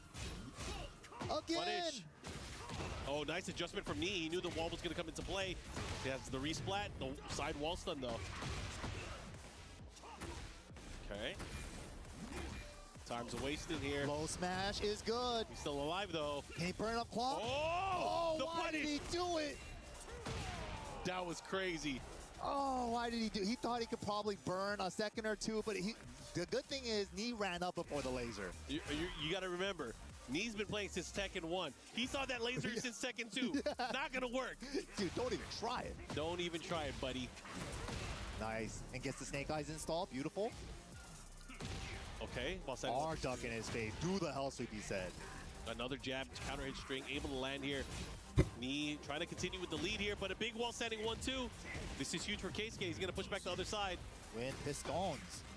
Off the side. Oh, okay, okay. With laser. Okay. Decides to use the resources. Can he use his? Use the smash. Okay. Has wall positioning. Keisuke doing a good job fighting off. No, the punish not in time. Had the hit. Doesn't matter. Got it anyways. Keisuke ties it up. Keeping it real close. Keeping it tight between these two. Hold the range on that. Yo! What okay, the? He got those. Okay. He's feeling himself. He's feeling himself. And the wall. This is huge damage here. 108 damage for the opening combo. Oh, he tried to orbital too. Couldn't get off the floor. Mixed.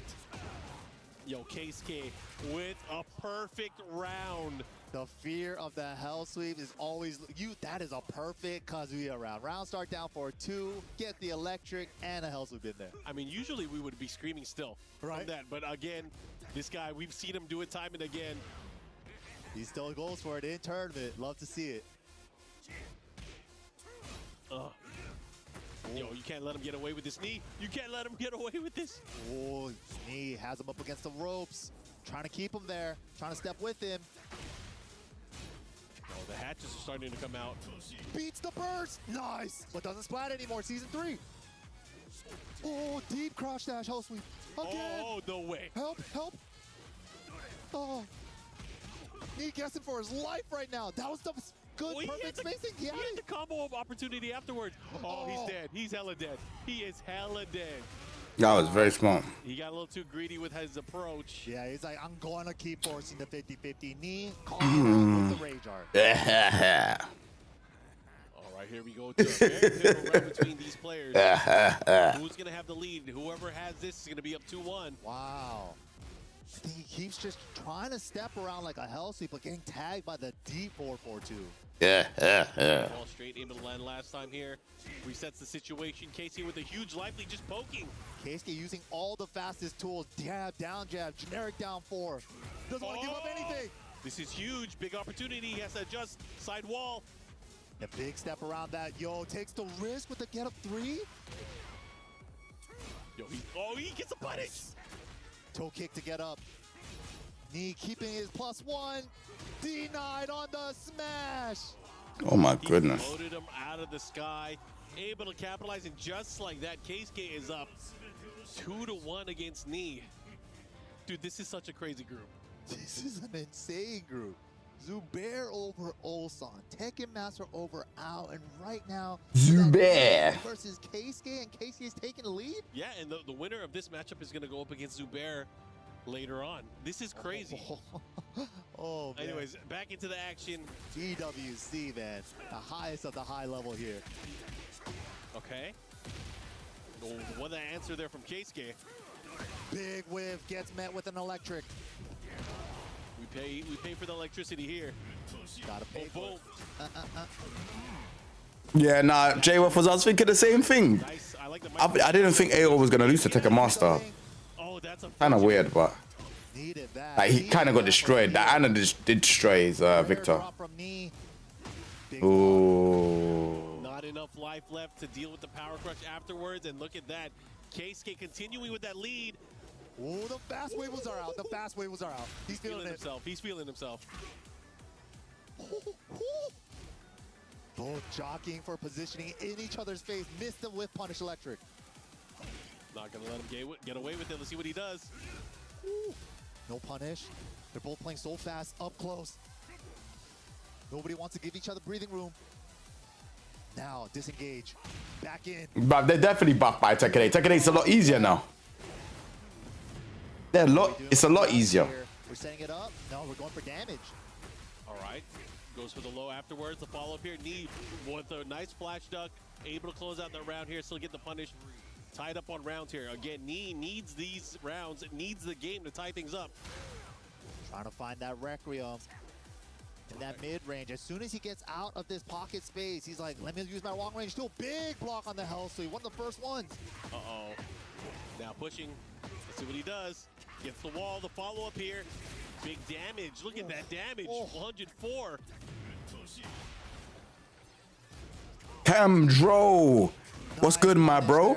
Thank you for passing by, bro. And again, thank you very much for the generosity yesterday, man. Like, big love, man. I really, really appreciate you yesterday, man. It definitely helps support the channel a lot, so thank you so much. I haven't forgotten. I really appreciate that. Top 10 is Brian, Nina, Dragonov, Floor, King, Jin, Alyssa, Yoshimitsu, Heihachi, Anna. You missed one. You missed a few characters, to be fair. Latest Marvel trailers. The Gallius Gamer, what's good? What, Marvel Rivals? Or are you talking about Marvel Token? I've been paying attention to Marvel Rivals a little bit, but not Token. I know they have, what is it, Phoenix Cyclops or something? Token. The game is meant to be out tomorrow, isn't it? I need to, hold on. I need to make my few inquiries, you know what I'm saying, Rebe? If he does this properly, he might be able to get one more final. No, he might be dead. Dash, he might be dead. Enough. Doesn't even need it. Nicely calculated from Knee. All right, Knee on the scoreboard once again, pushing into a final game. MYK, what do you think here? You're Keisuke. You have to be thinking like, God, I can't let him come back. It's been a slow race. I landed that sick-ass combo, and he's going to beat me. Nah. I had so many chances to close out the set already. He started like going faster on the waivus. Maybe it goes back to the game 1, game 2 strategy. Slow waivus, play the game with him in that neutral space. Both of them just doing such a good job of controlling the pace and the spacing for both of their characters. You know, Knee has been playing very, very passive. He's been using his reflexes, his reactions, but we know there's a level that Knee can turn things up where he goes in offensively, and that becomes really scary when he starts mixing that up into his gameplay. But will we see that? Will he even go for it? We're about to find out because they're laying it all on the line here. This is the final round, or final set of rounds between these two. Winner will move on. This is it. Who's going to stay on the upper bracket side? Keisuke coming in hot right now with the patricides. Yeah, he is trying to light up Knee right now with a huge life lead here in round number 1 of our final game. Again, yo, I'm going to call you out. You're going to go for those pokes. I'm going to go for a forward 3. Got that left knee in his face. Hold this damage. Oh my God, 101 Brian damage. Under the jab.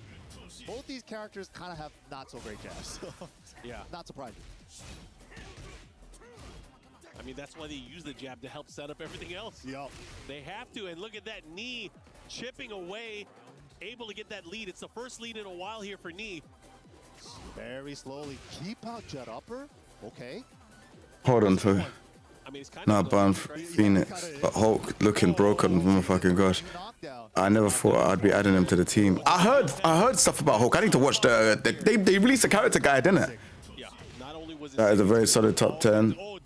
But to be, I think Armor King's stronger than King. Armor King is a lot more versatile, combo wise, punishment, mix up.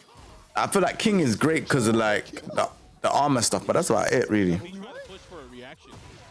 I think Victor needs to be in it. I think Nina. Did you say Nina? He lost 40% off of that already. That was crazy. I need to see if you said Nina. I don't remember if you said Nina. High splat conversion with a down forward 2. Flip him over. Okazemi Juicy. Nah, you did. Anna's in there, okay. One round away. Can he do it? Can he send Knee I don't know. to the lower bracket? Bro, Knee's about to turn up. He's about to turn things up. It's crazy. So crazy. One counter hit for Brian, though. Big lead. Oh, but get out of my face, he said. Electric. Oh, but he misses the combo. Not again. This is unfortunate. Not like this. Ghost of Christmas Past coming to haunt you once again. Not like this. Daddy, he didn't pull the trigger. Had to believe. The delay caught him. Knee in the driver's But seat. why does he have a full couch low? Oh, we might be going somewhere familiar, That's a- Mike. We might be going somewhere familiar, but the Hell Sweeps are coming out. Wow, get up 3 is good. Keisuke on a sliver. 1, 2, 1, and we got a double to these. Jeez, though. Here we go, a final round situation. Who wants it more? Only one of these players will move on the upper side of the bracket. Oh, the movement, the jab control. Whoever gets the first pokes. Counter hit while standing. 67 quid. Oh, swear down. I'm gonna have a look still. Gets the second hit. Wait, it's not out yet though, is it? Not right now. Yeah, so watch out. Oh, he almost had it. Oh, that was terrifying. He almost got him. Statures again. I think Casey is going to be content with just going for those. God. The Hell Hell sweep with the heat extension. It's enough. K-Skate takes it over knee 3-2 with a pop-up. Wow. Ooh, look at him. He is feeling good. And man, He earned it. this is What's crazy. happening? Moving on. He has to fight against Zubair later on, but now the lower bracket is looking even crazier. We already have Ao there, and then now Knee. And Ulsan. And Ulsan. Oh my gosh, you're right. What is happening in Group Jeez B? Louise. Opening games were Couldn't even tell you what's going on, chat. action. Couldn't even tell you what's going on, mate. Shout out to Japan. K-Skate with that Kazuya. Bringing that heat, bro. Bringing that heat. It might be the year of Mishima's, bro. Ikari just needed to open the gates, and now they believe.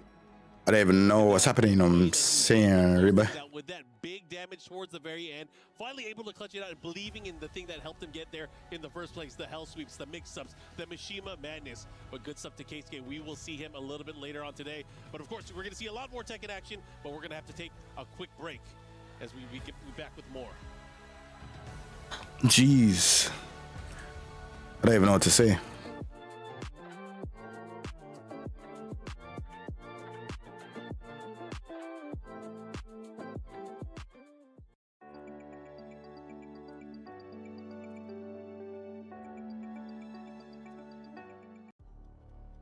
All right, here we have our Oh, snap. of Group D. We have Oh, going up against America's. nah, this match is gassed. NA players right now are Nah, we need to watch this match. This match is gonna be gassed. Are you mad?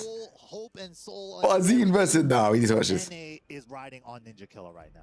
Yeah, let's see if he's going to Bro, do it because, you know, Farzin we is have the one travel only guy from America. Is it the only guy from America that's here? over the last few Yeah, the only guy from America that's representing. And of course, Man like Ninja Killer. to Tekken 8, he has done The guy that said EU's trash. Nah, I'm joking. But anyways, we don't talk about EU versus NA. characters. Ninja Killer, highest ranked online player. I actually want to see Ninja Killer do good in this tournament. I can't lie. Offline as well.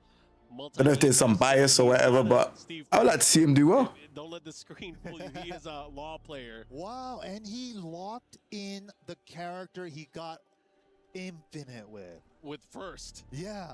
Wow, so he is putting in a He's playing Fakaram. Big man himself. Did he get some intel as well? Because, you know, there's a lot of people that seem to be able to know, and they say that there's not that many Fakaram players in Pakistan. Really? Okay. So that could be 97 quitters, yeah. I'm gonna see what's going on still. Maybe the Pakistani scene is putting it out there on purpose. dang. But this is a surprise. I thought he was going to pick Law. Anyways, we are going to go into the action. We got Farzin going up against Ninja Killers in Paris. Let's see what he got. Ooh, big gladiator stage as well. Coliseum. Harder to reach the walls, but a little bit smarter than Yakushima and stuff. Yeah, big test here is to see what do you know. Do you know how to fight against this character?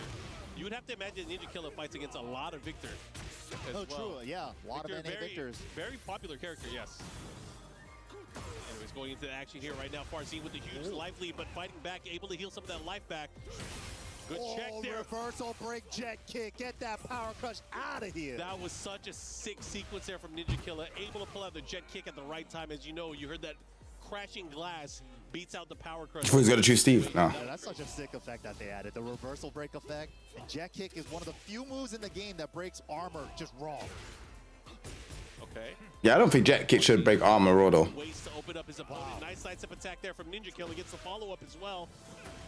Ninja Killer just setting the pace right now. Nice punish. Also got the Garuda install as well. Goes for the mid follow-up. Okay. Oh, gets him with the down board too. Big launch. Yo, you better not drop this combo, Ninja Killer. Ooh, we going for the hard stuff too? Okay. He should be able to close it out. Hey. Ninja Killer. He went for the hard combo. What the fuck, up pick? Round start down 4 to start it off. Farzin hasn't even had like a crazy sequence yet.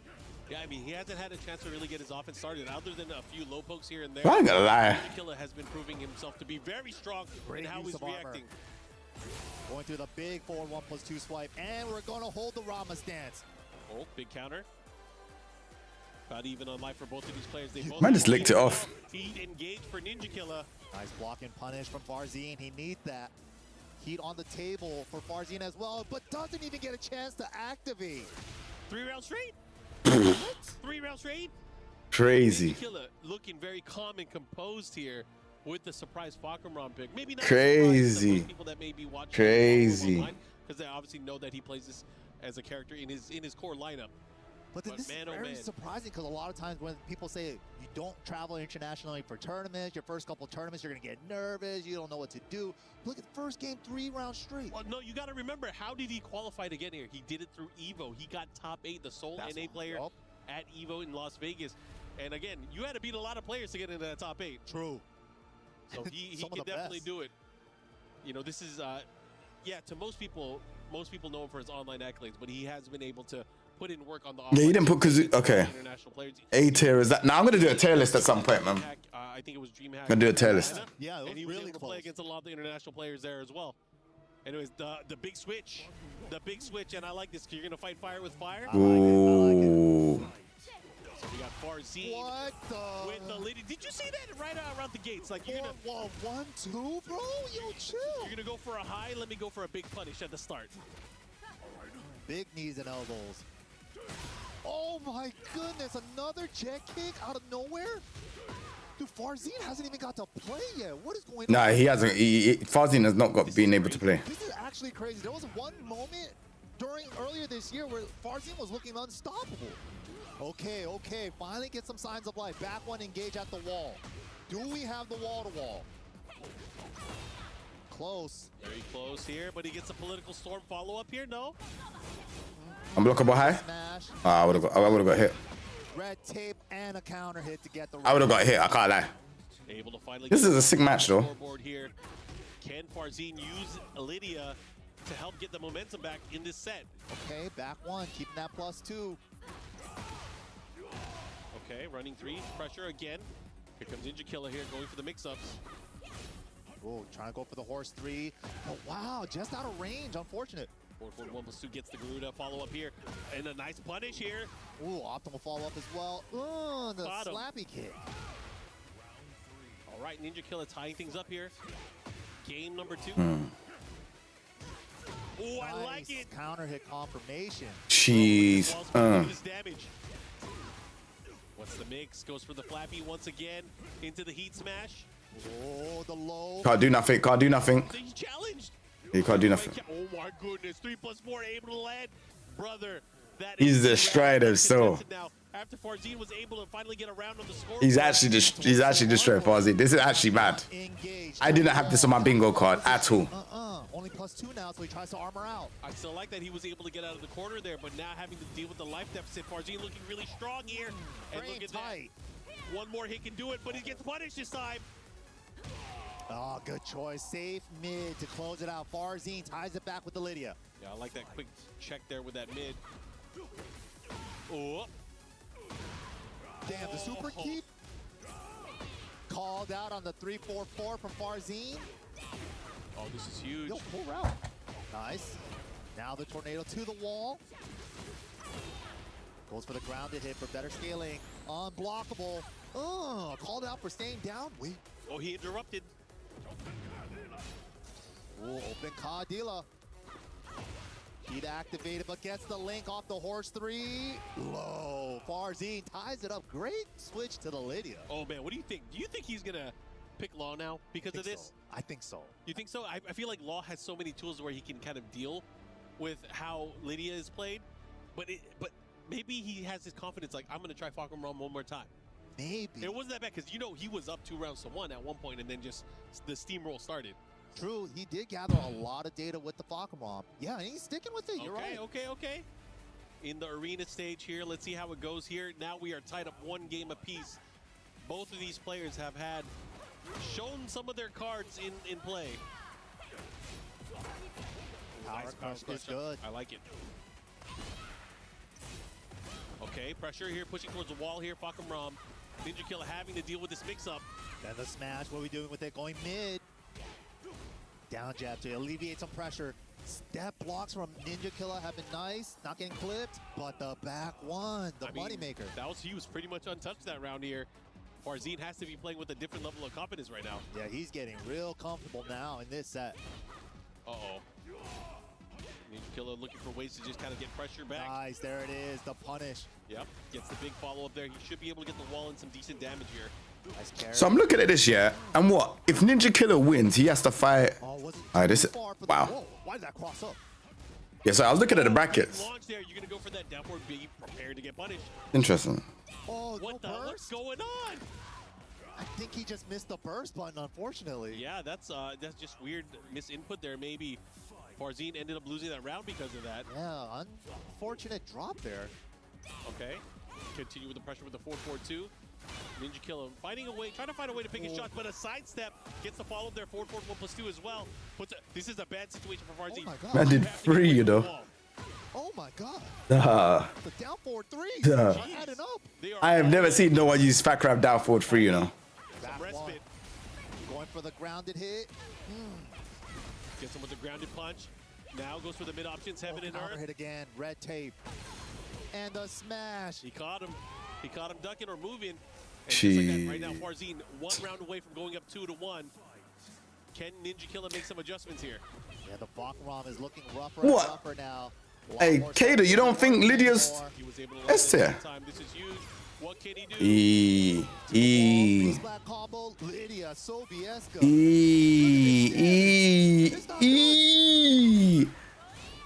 The pressure coming out. Sabak, parry that. Oh, he tried to catch him. He tried to mix it up. He still has some of his heat left, but the not stun. a good trade. Terrible trade for Ninja Killer. Yeah, that is not good. He's looking to close it out. And Farzin, 3 rounds to 1 here in the 3rd game. He's up 2-1 right now. Yeah, he's using stuff that I've never seen anyone use that down for a 3 like that. He has to pick Law. He has to. He has to. Yeah, Ran out of gas in the tank. It worked at the very start.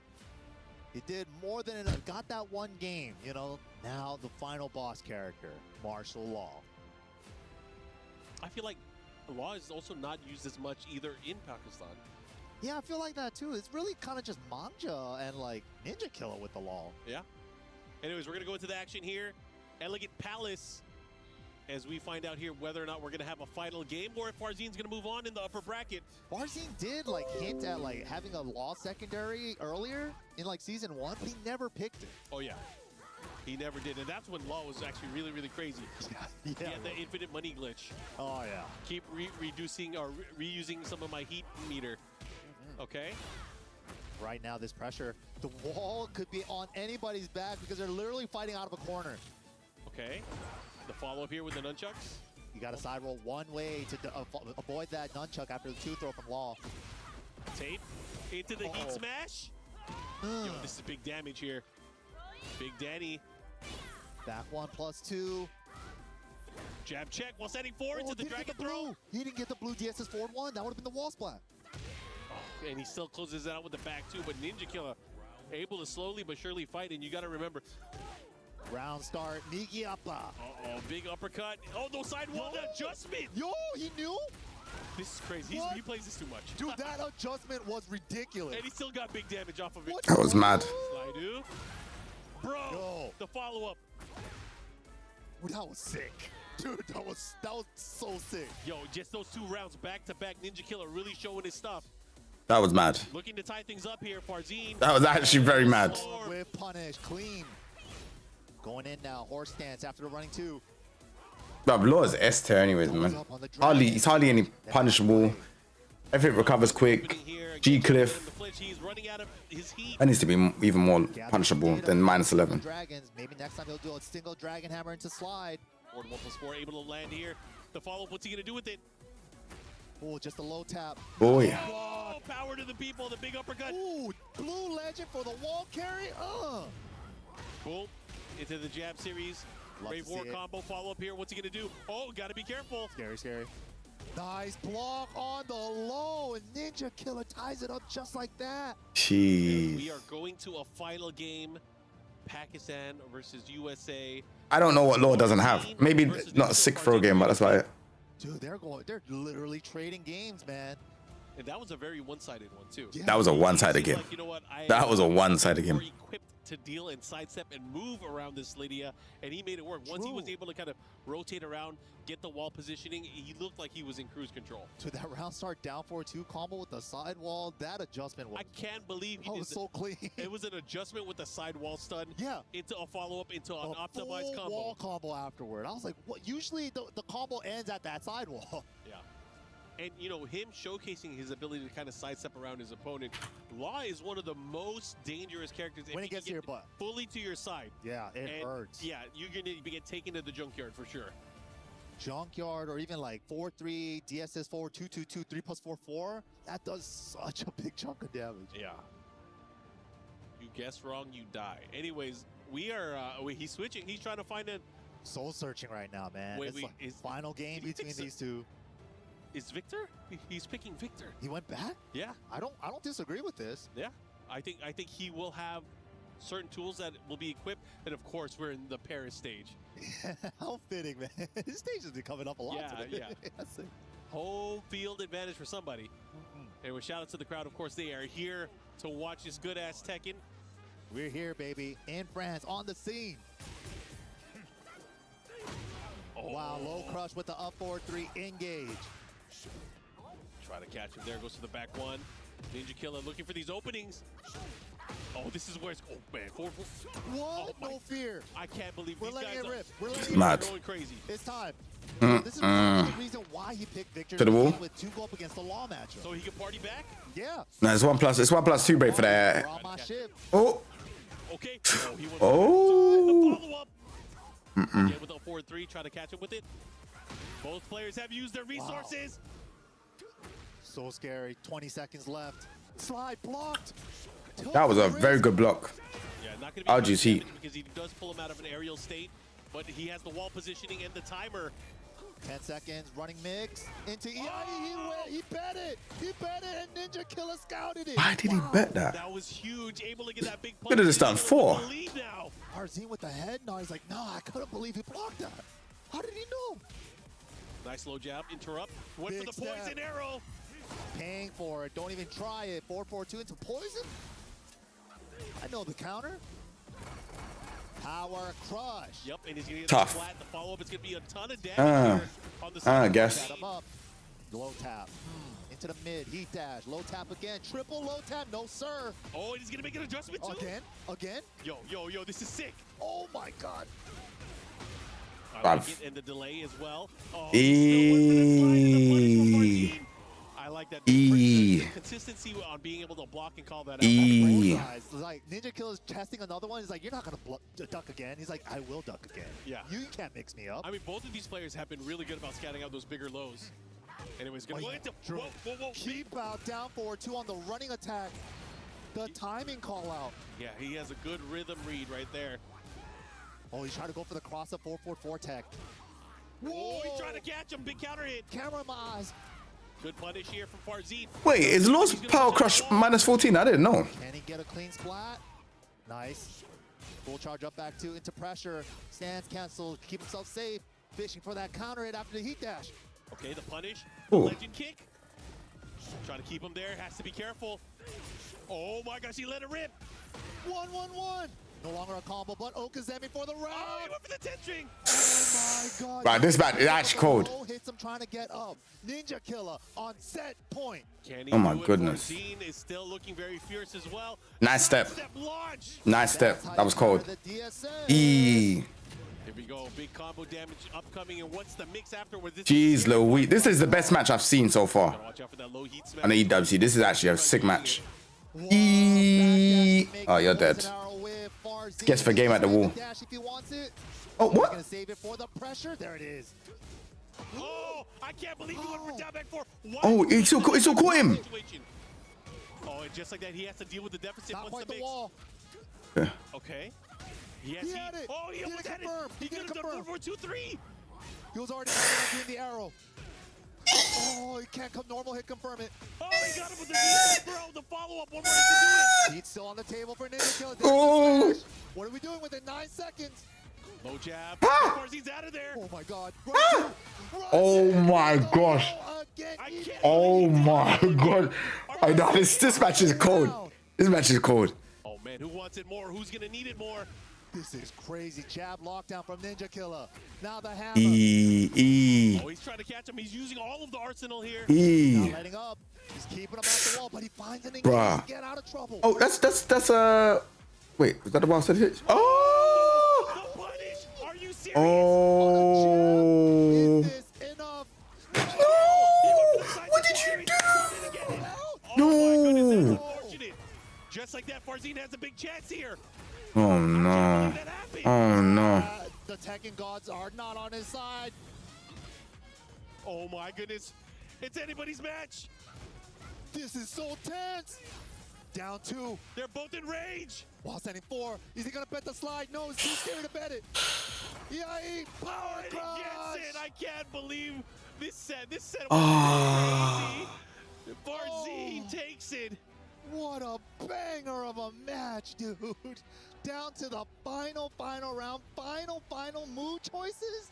Give it up, man. That was the best game I've seen so far in the EWC. I'm not gonna lie to you. Oh my gosh, that match was so sick. What? How did that drop though, man? Yeah, that match was cold. That's the best match I've seen.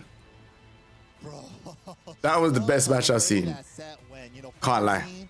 Picking the victor at first, probably wasn't expecting the Fakamron coming out of Ninja Killer. He did the job with the Fakamron, but man, back to the law switch, taking out the Lydia, and then back to Victor. The character matches were so fun in this one. And Mike, I had such a good time just watching the back and forth and the way that you guys would react and punish against one another. Oh my God, it was crazy. These guys are still in it. We're going to be watching them a little bit later today. But again, I urge you guys to hang in there. There is more good Tekken on the way. Yes. Woo!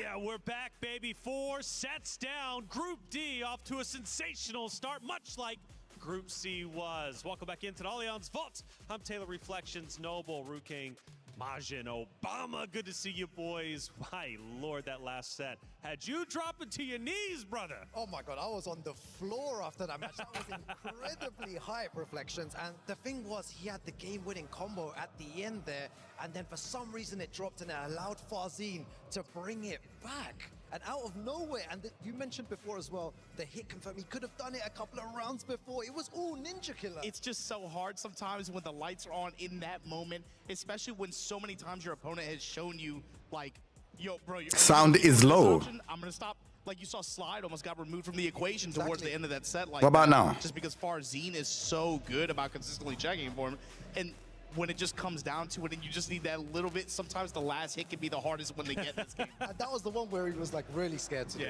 Bro, that was a nuts set for sure, bro. Coming down to the wire. Farzine, though, representing Falcons. He's not there just yet the next phase, but he's looking good to do so. Falcons could very well have 3 members in the next phase, which is insane for their championship run. But obviously for Ninja Killer, he drops down to the lower bracket. But this guy has an interesting story, doesn't he? Yeah, he does. You know, an incredible player. He's played multiple games at a really high level, but wow. At championship level, global elite level. Yeah, as well. But it's so unfortunate that he drops down into that loser side as well. It's going to be so difficult to make it out into phase 2, Majin Obama. Yeah, difficult, but not impossible. And again, you got to look at the kind of players that are in this group. We knew when we looked at the lineup today, we were going to get good sets regardless of how it's played out. And so far, even the 4 that we've had so far have not disappointed. And when you look at what the qualification matches that we have ahead are, Zubair, the hottest Tekken player on planet Earth in the past 48, 72 hours, right?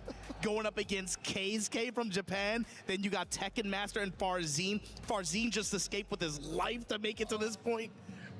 Dude, well, again, going back to Zubair, he moves forward, but he had to beat Olsen to do so. Now, chat said 8% favorite to win the tournament. Now, this Allianz Vault, that's where we're at right now. It's been insane. When it comes to back-to-back champions, they come in, we give them their respect. Xiaohai was one of them, but he didn't even make it out of group stages. Now for Olsen, there's a very good chance he might also repeat what Xiaohai repeated, right? Not even making it into the next phase, which is just nuts to say. He goes against Knee next. That matchup is going to be incredible. But Zubair did a lot right in that series. What did he do that was so well that Olsen just simply couldn't hang with? I feel like it was very difficult to call between both the players, both of them using Dragunov as well, so they'll know each other's character so well. But I just feel like the pacing and the sidestepping and the movement were just a tiny bit better from Zubair, and we all thought that he would crumble under this pressure, Margin Obama, against a two-time EWC champion. It's a question in the air that you have to have for a player who isn't used to traveling on the road like that and competing on big stages for these kinds of opportunities with these kinds of stakes. Obviously, we know Ulsan has that in the bag, right? But then when the player shows up and none of that affects them, they're able to play their game, keep it real compact against the defending champion, and then go toe-to-toe with them and beat them like that. Maybe that does answer some questions, Rukang, and maybe he does have a better chance of being able to make this run than some people were thinking. I tell you what, man, these LCQ guys, they have been making impacts here on the Allianz Vault just last week, right? With second place. Was an LCQ runner. They're absolutely insane. We need to check in with our club championship update powered by Aramco.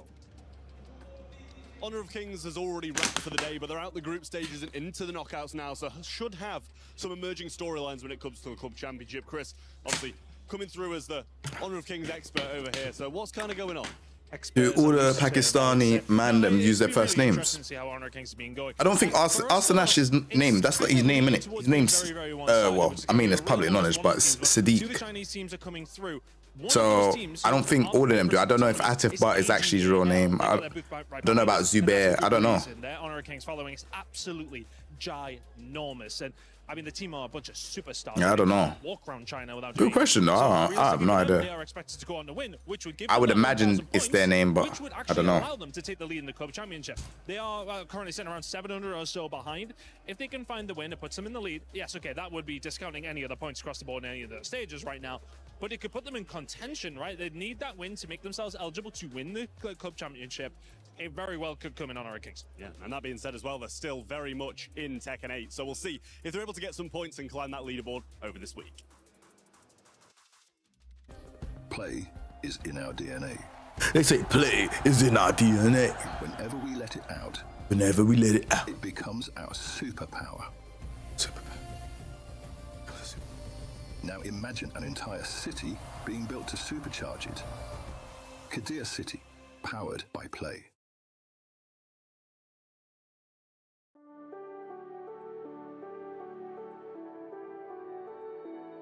Yeah, I don't know. I'm not even too familiar with that, man. I need to hang out the washing. I can't lie. I've got a couple of house things to do. But yeah, you lot can watch this still. I'll be back in a minute. Well, back in like 20 minutes, 30 minutes. Two we didn't talk about, Mr. Reinhardt. I want to hear what you have to say about the remaining four, or should be two matches that just went down. Oh my goodness, man. It's been super exciting, exhilarating matches. Couldn't call anything that happened. Everything down to the absolute wire. And the two matches I'm going to talk about, man, Ao versus Tekken Master. Now, these two players, of course, everyone's watched them around the global circuit. Very explosive. These two are kind of, they like to, you know, they're trickster players, aren't they? They like to get under your skin, play unorthodox, and kind of get into the strategy their way. They're going to control the pace, they're going to control the momentum. But I feel like Victor versus Eddie, in that sort of a formula, in that kind of a mindset, Eddie does kind of trump Victor if you're talking about a longer set as well, where you're going to be confident in your options. And I think Ao was kind of beaten to the punch in terms of the playstyle there. You know, Tekken Master in his own right is also that style of player too. And then just, yeah, Eddie on the day, too good. But again, close set, and really, really exciting to watch that one. Then the second match, man, I was on the edge of my seat watching Knee take on Keisuke. Of course, we've seen Keisuke in many, many matches kind of not clutch it out when he's close to winning, you know. Everyone gets nervous when he's got that winning combo. Is he going to complete it, etc.? But pulled through on this occasion. Knee with the Brian. Now, Atif talked about Brian earlier, saying that since the patch, he's definitely a more efficient and deadly tournament character. Knee looked like he was going to pull it back, but Keisuke just happened to keep that momentum on his side. And it's always a classic bout with these two. You know, they've played many times before, but Keisuke just on it today, ready for every single challenge. The electrics were crispy, and he just looked savage. I'm looking forward to seeing what we get from him later on. Thank you, Ryan Hart. Yeah, we need to talk about those two matches because Knee losing is just as impactful as Olsen just a little bit ago. Both of them about to face off in the lower bracket. And there's only one who can move forward in the decider matches. One key is going to be crushed. Will it be our back-to-back champion? Will it be the legend of Knee? Who knows? That's going to be coming up in just a little bit. Now, we have a lot happening at the Esports World Cup, and one of them is EWC Play. Thinks he can come in here and play my game. He knows nothing. Let's go! Tyler 1, you're done. Raw energy. Off, blow the house down. Oh, all right, it's coming up here, about to take the stage one more time. Group D, we need a conclusion, boys, because those first four matches set the stage. Now we need the conclusion. Let's take a look at our schedule of matches that are about to come up, because the first one is going to be a banger already. It's going to be Zubair going against Keisuke. What do you think about the first one? It's going to be a really tough one. We spoke about Zubair before already, how strong he is as a player, and it seems like the lights don't face him at all. But going up against the legend in Keisuke, we don't want to see those drop combos anymore. We really hope he didn't manage to hit them. But yeah, it's going to be a tough one to call. I think on both sides too, like Zubair's last win did a lot for his confidence, and I think to silence any critics or any doubters, right? Like they can't be in the building anymore. But Keisuke on his side too, I think that last win over Knee, you could see the explosion after the win, right? Like he's got to be riding a very high wave of confidence himself, going into this key set for this group. And, you know, fun fact, offline, Knee had Keisuke's number. I mean, had beat him already with a record of 2-0. So for Keisuke, getting that win, defeating his boogeyman in offline stages is a tremendous boost of confidence. Taking down Knee, I think, in general, is a big boost of confidence. He obviously now, Knee will have to fight for his life. Keisuke is now one series away from moving forward. Tekken Master Farzin, though, that's another matchup. One winner moves forward. That's a good one. Yeah, Tekken Masters, though, I mentioned before that he plays multiple games at a high level, and he's showcasing how strong he is right now. And Farzin managing to move forward right at the end. Man, that's another one I can't call. After that Ninja Killer set, especially, you got to imagine. The thing is, Farzin riding into the later tournaments this summer, right? He just had such a strong, impressionable run earlier on in the year up until this point, where he's one of the most consistent performers of the game this year. So to even see him feel like his back is to the wall in some of these sets like that is not something that, you know, that's got to be cause for concern. But him getting this position to be able to qualify for round 2, he's got to get one more set. It's going to be tough, though. Going to be tough indeed. I mean, come on. It's already been tough for both groups. Why would it be easy at this point in time? And Olsan, by the way, can he continue his run, or will this be the end? Much like Xiaohai, we got a lot of questions. Let's find our answers as we head to the stage.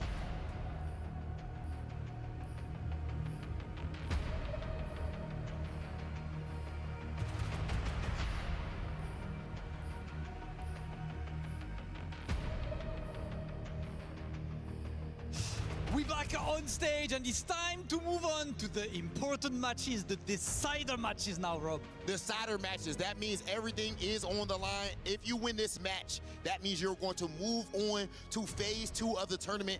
And since these players are playing on day 1, that means tomorrow they just get to rest, they get to study replays, just watch and see everyone else go through the carnage as they sit there and wait in phase 2. Yeah, you get some tourism in Paris as well, man. The weather's kind of nice out there. You can get to enjoy your day. And that's how important the matches are. And that's the first of the 2 deciders.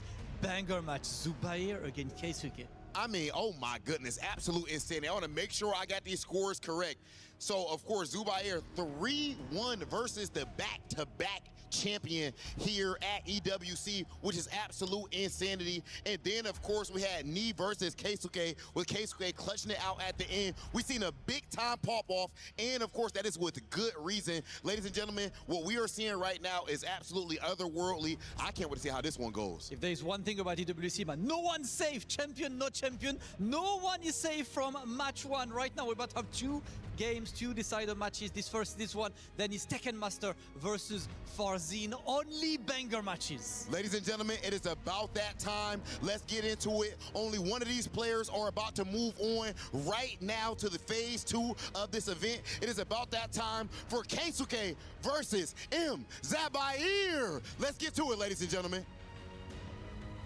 Group D continues. We've already seen the mayhem, the carnage, as Rob has said, and the matches have not stopped just yet. Group D continues. It's your boy Tasty Steve, joined by the legendary Majin Obama. What it do, my guy? What's going on, man? I'm just happy everybody killing the pronunciation today, man. Keisuke, they hitting all the syllables just how you supposed to hit them. But look, y'all know what time it is, man. EWC 26. We out here in Group D. Yes. You had them looked at this group draw. A and B, they got some cool guys in there. Like, no lie. They all right. They're pretty good in the game, whatever. You looking at C and D, though. From jump, you're like, man, that's going to have some of the most high-impact matches and some of the most exciting not character matchups for me, player matchups. That's what I'm looking at. That's facts. And this is one of them. Yeah, you wouldn't have necessarily had this one picked. I think a lot of people before that LCQ, I think they definitely are now. People were already singing this guy's praises. His performances in Pakistan in their regional events this year alone have been incredible, Steve. Yeah, you talked about this already too, where we've seen like some of his like results really come to a head here. And you're seeing the fruits of that labor pay off right here, right? Especially you put the lights on him, you're in Paris, you're in a different country, and you're going up against the global elite, and none of that matters. He just locks in and plays. Going compact play toe-to-toe with Ulsan the way he did, riding that high, a quickening, going up against Keisuke, you're going to need it, Zubair. Well, let's see what he does. Let's see how he can fight this Mishima terror, bro. Keisuke definitely put Kazuya Mishima back on the map, I feel like, when it comes to just, tournaments this year after that big update. And now he's really got an opportunity to shine here. Early drop on here at Keisuke versus M. Zubair. Especially post-Evo Japan, they talking about him and Ikari, the 2 towers. Yes, sir. Right now. But Zubair and the way this guy plays, man, especially with resources behind him, he doesn't really care, man. Willing to throw the salvo away on an empty heat dash like that. Keisuke right behind you. Demon's Paw, dash behind it. Nothing left on either side. He actually ducks it. And the axe kick. Okay, Keisuke. And that's one thing I like about Keisuke's Kazuya. My man, he does like the checklist. He's like, all right, how do you deal with the mids? About to say, good mix of options. It's not like, not overly static on any like particular Okazeme option or combo end or anything like that. He's willing to go deep into the playlist and the move list. Oh, speaking of deep into it, this is surface level electric activity. Keisuke getting the hit and the first round. There's the engager as well. On the open stage as well. Back 2 there from Zubair, trying to seal the step a little bit. Rotating around all the way, man. At the side. Stepping. Hold up. No punish there on down 4-2, but the step, it's not deep enough though. Crouch stab, steal the turn back. Got the wave. Drop the heel on him. And Steve, Keisuke right now, 2 rounds unanswered. The mids. 2 times over have closed out the round. Keisuke. Only mids. You know I got a subscription. Just like that. Punish right back at you. Running 2, we running with him. Great movement all around. Zubair does such a good job of just checking you with great mids, right? Dragunov really known for that. While standing forward, down 4-1. Still a plethora of lows you got to worry about, and it really sets up his game. Nice heat burst. Yeah, defensive heat burst when it tank through the ignition. I like that option. He's been seeing that Zubair's been sidestepping quite a bit. Take a step forward, hit him with that electric, teach him a lesson. Look for him to develop that a little bit too. More delays, maybe like a deep dash, maybe some delay. Ooh! Get off of me. Oh, he just right stayed back at ducking. you. Okay, wait a minute. And that's another thing about Zubair. It was a few times in that set versus Ulsan, I'm like, Ulsan finna wrap this up. And Zubair's like, nah, bro, you got to play clean all the way through, You got to play clean, and he plays fast and tight, too, man. He goes to a lot of the faster options, and he's willing to take his gains, even if, no matter how small, he's willing to get that death by 1,000 cuts just to be able to keep momentum and lay it on you. Plus frames, back 2 again. Repeat Razors just cutting those ankles up. Gets the knockdown and great awareness on the ground. Gets away to the stature kick, and this is what you're talking about. That compact play avoids the heat burst. Great mid option right there. 4-4-2 extension. Got the laser, run up low smash. You got that. Zubair with a little bit of life left. Has the heat as well. Not going to become a factor. KSK mixing him in mid-range like that. Baby, one game down. My man did hell sweep when the round was on the line. Like, yeah, you ain't finna duck. We've seen that a lot today, actually. We have. I mean, you're supposed to be like, well, let me consider the risk reward this scenario. I only need a small tap to, bruh, people, $250,000, $1 million prize pool. Nah, B.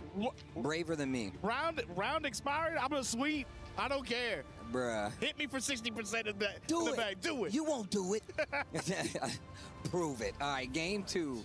Best of 5. First to 3. Engage. Blocked it out of the gate. This dude Zubair is, man, this brother has been shoulder leaning the whole day. Engage. Wait a minute. Heat active on both sides. Both of them fishing, and once again, we get to this compact up-close play. Lots of down jab, lots of lows, lots of wave on the side of KSK as he keeps his wall in play. Layering his timing. Wow. They're willing to just take jab touches for a little bit of frame advantage and then just press. Wheel kick, and there we go. This is going to be a fat one, Steve. Got the wall as well. Oh, yeah. Oh, we're not done yet. We're not done. Oh, 75. Okay, and these mids have really been doing a number on Zubair. Especially the tracking ones, anyone's with passive homing. Yo, KSK is mixed, bro. And I'm glad, I ain't gonna say I'm glad, but you're starting to see what really got KSK at the forefront of the Kazuya train, bro. Like, he really does exhaust all options, and he really keeps you on your toes. Paraside fist at the wall. Not high enough for the finisher, but the stature kick going to be able to seal the deal here. KSK with momentum on his side. Flashing the electricity at the round start too. He's throwing gang signs. Look, here we go. Counter hit electricity. 4 electrics in the span of like 5 seconds on the side of KSK. Gets the pickup. Wave. The mids, bro. The mids. Zubair's step is sealed right now. Oh, bruh. No way, bruh. Steve. That's an easy 2-0. Jeez. Zubair hit the character select, do something to break the momentum. Because right now, KSK is running it. The Paul. Yeah. It's time. We haven't seen it yet. Yeah. We haven't seen it yet. And look, and I think it's really hard to really kind of, you got to really have a strong neutral and understanding of what the opponent is going for, especially if you're fighting a Mishima main, right? He's got the electrics. He's going to challenge you mid. Even if you do got these great down 4-4s, a down 4-1, he has the ability to check you. And on top of that, KSK is one of the few players out there that's going to hit you with a sidestep electric. Like, you can't just be like, oh, I'm a jab. Nope, you cannot do that. Sidestep electric, even if you give him enough minus frames, he'll punish electric you. Zubair switching to the Paul. It finally shows his head. Now, I think this got a lot more people interested, especially seeing the finale to that LCQ. This character been super undervalued since day 1, Tekken 8. No, that's absolute facts, bro. So seeing him compete at this hot, at global elite level in a competition with stakes, damn, super rare up until this point. Get back up on this wall. Oh, and you lucky we not downstairs. You lucky we not downstairs. I ain't trying to get you the tour yet. Stature kicks to close out. Zubair's having a hard time finding the rhythm of KSK. The mids, the lows, the stature kicks, the axe kicks, they're all adding up. We were expecting him maybe to slow down a little bit, KSK's approach, but he just put the foot even deeper on the gas. Yeah, not going to give you a chance to give me some of these punishes. Not going to give you a chance to establish comfort in neutral. My man ripped the brake pedal out of the car and was like, nah, bro, all gas. Floor. Yeah, we're going to break this floor. Now you're going to taste these pixels. Or you're going to drop, and I'm going to pop. That heat. Obama, stop. Obama, stop.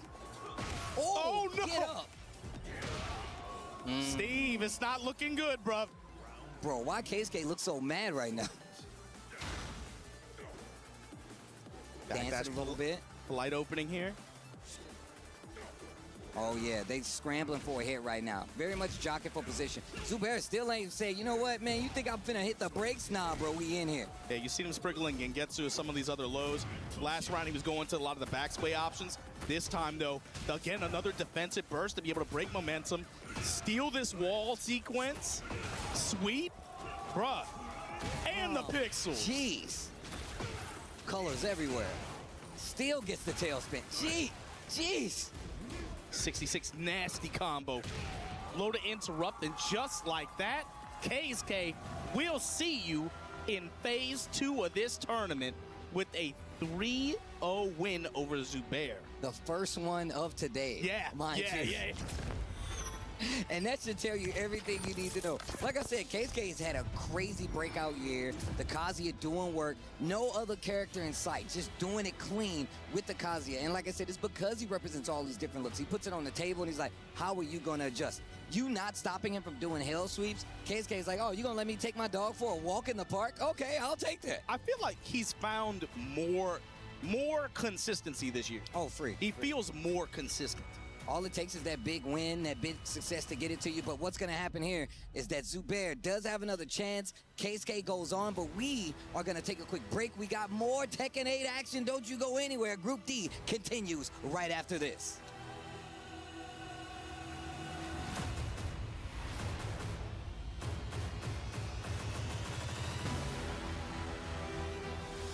Play is in our DNA.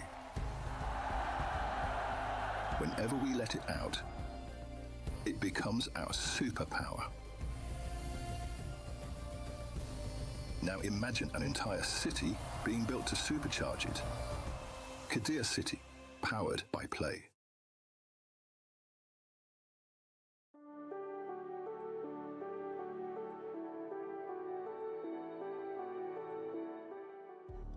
EWC 2026 Tekken 8 action here. Group D, phase 1 of this thing. Let's press play, man. We already got him on this stage. Tekken Master going up against Farzine. Bahrain going up against Pakistan. Tasty Steve, Majin Obama. Hey. How you feel about this one? Bro, this is going to be a banger, bro. I'm going to tell you right now, one of my favorite things that I've got to see over the last few years, from Tekken 7 all the way up to now, is we start to get to see so much more representation from this region that we all know that is a threat, but also players like Tekken Master stepping up to the plate. Always been a player of Tekken, but EWC appearance, the Eddie's been doing work for him, but now he's got to fight somebody that has definitely been doing a lot of legwork these last few years, and Farzine. No, Farzine's been having a fantastic year, man. 2 major tournament wins already under his belt. Maybe felt like he kind of underperformed in some of the most recent events, but coming into this one, finds himself in position after that win on Ninja Killer, 3-2 down to the very wire. And man, he's in position right now against Tekken Master. If he can find the win here, be able to secure his spot for phase 2 of this event, you gotta think he is very motivated, especially after seeing the performance from his teammates Usama Abbasi and Numan on Group C side. And they got a lot of players when it comes to the club points here. We already know that club championship is definitely what the teams are looking for. But the players are looking for victory right here, right now, bro. Look, I don't know if this is your first time watching fighting games at this level. I want you guys to know, ain't no battle forgotten. And we can take a look at the stats right now. Step and punish. She's got 3 on the board, which is very good in a game like Tekken. That could be a difference between a game and a round. Highest combo, 111, heat burst 4, and heat engagers 8. Now, one of the things, and I'm glad we have these stats, one of the things about it is he's a momentum player. If you let him get that initiation, whether it be on heat, that big knockdown, depending on the character he has, he's going to run it into the hole. And on top of that, I only say that because it's one of those things where you're not going to get a chance to play. He'll give you a few holes in his defense, a few gaps, but a lot of times it's really him just keeping you on the ropes a lot of I'm time. pretty sure that highest combo damage sequence too was that Lydia. No rage necessary, by the way. Just give her a wall and heat. Look at what she can do, man. She can just triple digits, no problem. And that was enough to change it, like you said, change the course of a round, change the course of a game. This could be a completely different conversation right now, but you're showing right now just why Farzine was such a dangerous name coming into this competition. Riding that wave of momentum, he's had some big wins, but Tekken Master is another, like you said, first of all, I like the fact that we got him on the stage for Tekken again. Good stuff to him. He's got it in the name, you know, it just makes sense.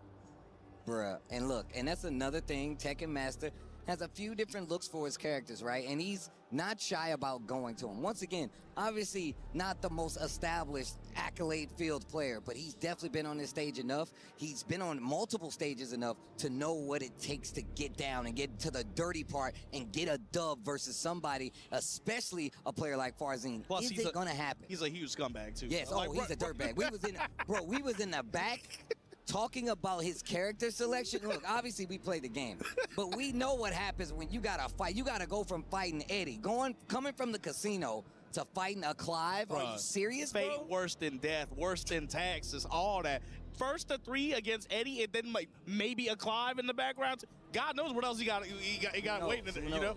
Who knows? But also, I mean, the same thing can be said for Farzin. Another underrepresented character with the Victor. He definitely goes to it quite a bit. Definitely probably the premier Victor if you ask me. But also, he still has the Lydia on the back burner just in case things get a little crazy.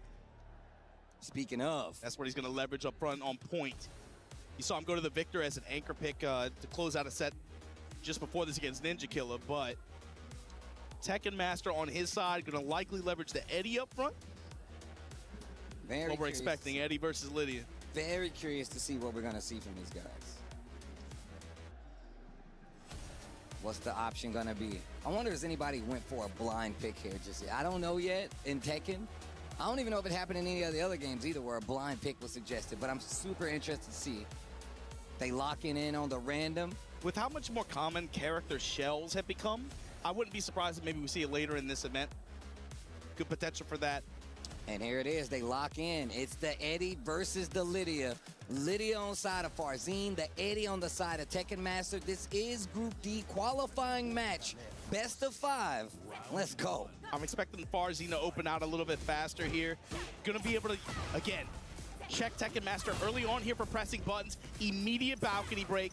And it's going to be for Farzin, establishing pressure, not giving Tekken Master too many opportunities to be able to set up any handstand tricks, go for relaxed stance, fish with some of these strong Eddie tools, 4-4-3, sidestep double kicks, all that stuff. Get that out of here, man. It's my time to play. Wolf stance, horse stance, cat, heaven, earth. You gonna hold it all, bro. My man's giving you the Jackie Chan adventures of stances over here. Exactly, bro. And I got all the Zodiac medallions. And we shouting out move names like the red hair guy. I forgot his name. Crow takes bread off ground. Like he would do that. He was saying some craziness. But here we go. Farzin gets to pick up. Yo, Majin Obama, ball north. Here we go. Uh-oh, gets the wall. I like that. Simple string, clean hit, knows you can't get around it. Take your punishment. You see Farzin trying to move up to the right side here. Heat burst defensive application from Tekken Master. Power crush back to the wall. Right back where you started from. Gets him out of that political storm as well. Counter hit. Gotta hold the stances. And that's one of the things about Lydia. Like, I feel like she's one of the easier characters, kind of like Hwoarang, kind of like Eddie, that can kind of test your knowledge on the fly. And each round is definitely a knowledge check. Like, oh, you don't know this? Wow, he's still fighting. Still fighting. Using the handstands. 13 seconds left on the clock. He gets the counter hit. Tekken Master steals it with the Rage Art in the first round with 10 seconds left. Invite her to the cookout. And you know what they say? If you can't use your comb, don't bring her home. Eddie Gordo takes the first round. Shout outs to my moms. Oh, man. And you see why it's so important for Farzin to maintain offensive pressure. You start to open the door and you give Tekken Master those opportunities, especially when he's in rage, right? It's very easy for that Eddie snowball to just go by the wayside and you just lost a round that you essentially earned. Bro, like I said, my man Tekken Master says, I love gambling. Let me take you to the casino. Working on a perfect. Going mids on mids. Okay. Finally, the low works out here. Big counter hit opportunity for Farzin. He's got to be able to convert this with the rage damage. Got minus 50%. Immediate interrupt from Tekken Master. Bro, not trying to hold anything. I'm pressing buttons. Bro, woke up and hit buttons. 1, 2, 3 to close it out. And the, oh, what a call out on the stance right there. Wait a minute, Farzin. Activates the heat, let me get the wall. That back 3 stance, double it up. The all blue, I like to call it. Oh, big counter hit on the low. The way the Tekken Master just forces his turn back. Relax. Yeah, mid with the dash behind it. No big deal. Counter hit low. Confirm. Didn't take the knockdown. He didn't have heat, so he probably was like, you know what? I ain't gonna get anything out of it. Let's keep him standing. Gets the pickup. Okay, to the wall. 20 seconds left on the clock. You got a lot of gaming to do. Got the red tape. Got the low after. Interrupt. Farzin crouch jab, steal the turn back and shave that last bit of health off. This opening game, back and forth. Momentum and control play such a huge role, and who can convert in the wall? Speaking of, activation on the heat. this is a very dangerous situation to be in versus Lydia. The run mix. Wall push, handstand 4, counter hit. Not afraid to hit buttons in heaven and earth stands? That's crazy. All right. Jab out of the air. Oh my God, this dude Tekken Master. 4-4-3, finally, and then the slight check there from Farsi. Yeah, soft one, but got the wall. Got the touch after. Bro, he's just challenging the stances with no fear? Majinga, 2-stock, and bro, my man is running. The Abare from Tekken Master is, bro, like, why would I block and guess? I'm just gonna jab. Why would I do that? He's more willing to take the counter, like, take the potential counter hit than to block and even play that game. Why would I do that? Block? Who, me? No.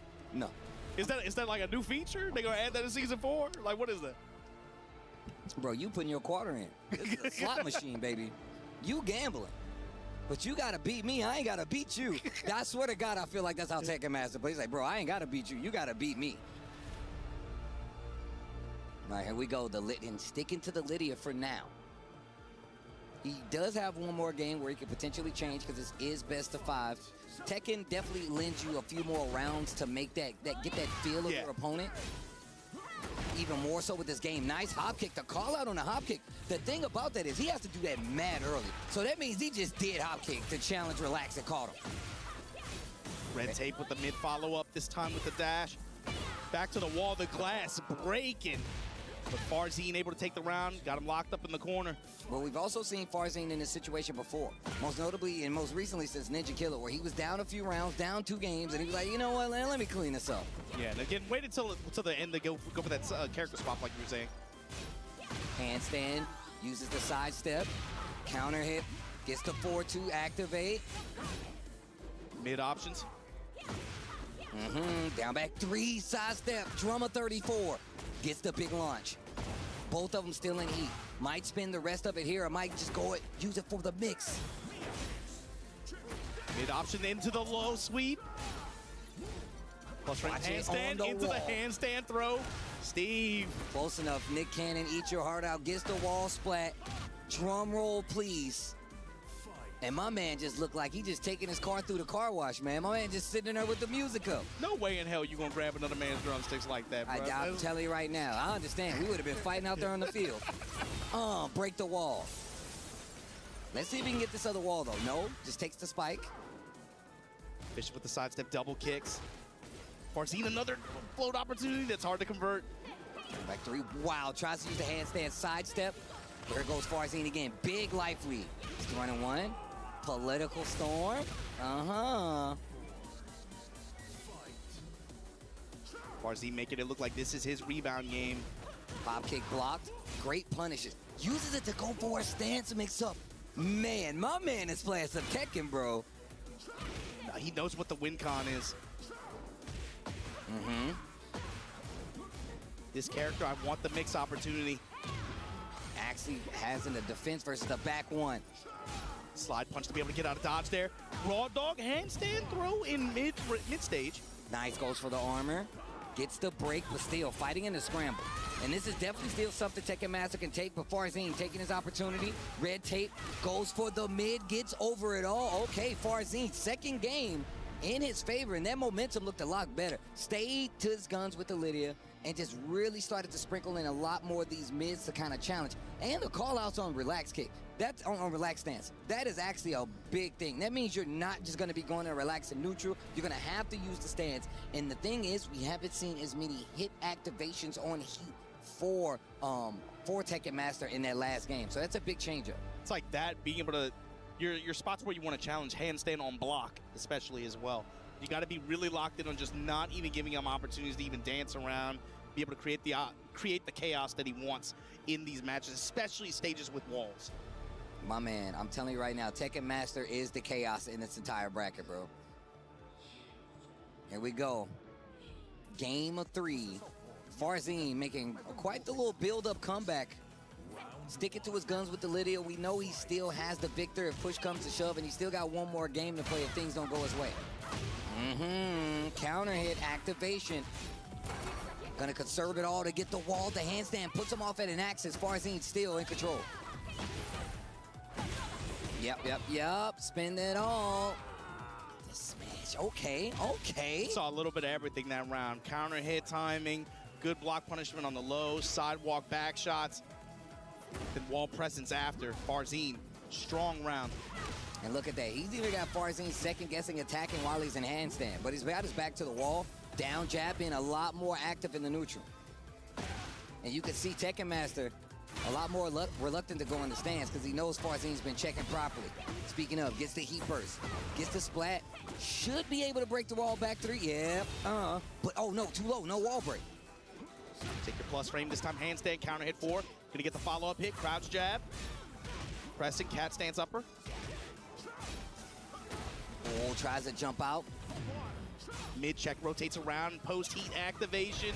Down back 3, didn't get anything out of it. 13 seconds left on the clock. Oh, Tekken Master pressing jabs for Abari on hit. Crouch jab to take his turn back. Farzine just backs out of dodge.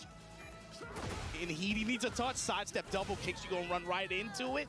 Tekken Master protecting that mid range, those sidestep slide kicks. And it's actually a really good call out because of the range. Makes you have to second guess the punish on quite a few characters. Regardless of Farzine new or not, it's something you, and it takes a little time. So good call out, 1 round apiece in game number 3. Should be able to break the wall this time, still too low.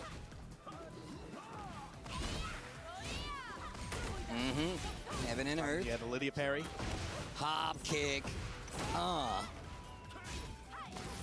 Full crouch down, 4-3. I like that answer from Farzine. Not really good sticking with the static approach there. Fine. Like, that's safe. I'm gonna just take the opportunity to mix.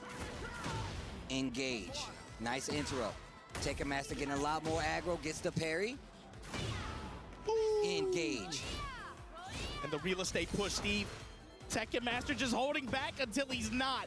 Raw dog down 4-3 in your face. You're saying I can block with this too? I'll just use it to walk backwards.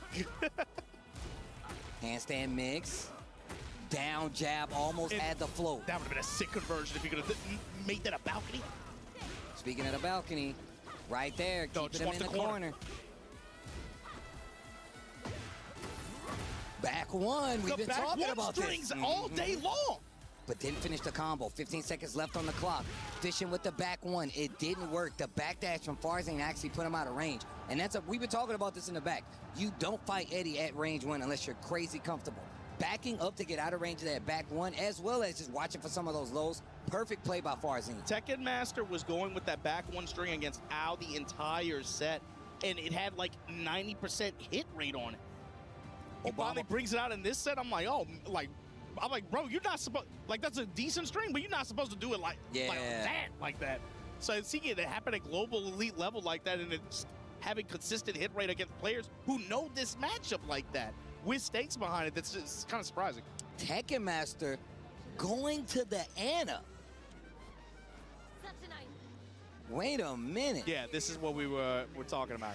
When you got Eddie, when you got Anna, when you got Clive, and you could potentially just roll on all 3 of them like that, that is a really annoying player to deal with. Yeah, that's true.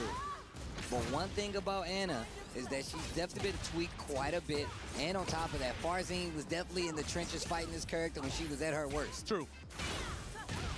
So he's gonna have a little bit of experience, gets the wall splat with the string, counter hit on top of that, and now you're in trouble. 1-1, stance. You can't block that. Aphrodite's kiss with the dash behind it. Full crowd sweep into the immediate super. I don't blame him. I do not blame him. And on top of that, that's an educated fighting game player's mind. Don't go for the flashy stuff. We've seen time and time again players like, oh, I got this wall thing. You're all axes. I'm going to hit a jab. And you don't do that. Especially sidewall situation for state. Like, nah, bro. Watch the cinematic. Nice. 4-2-4.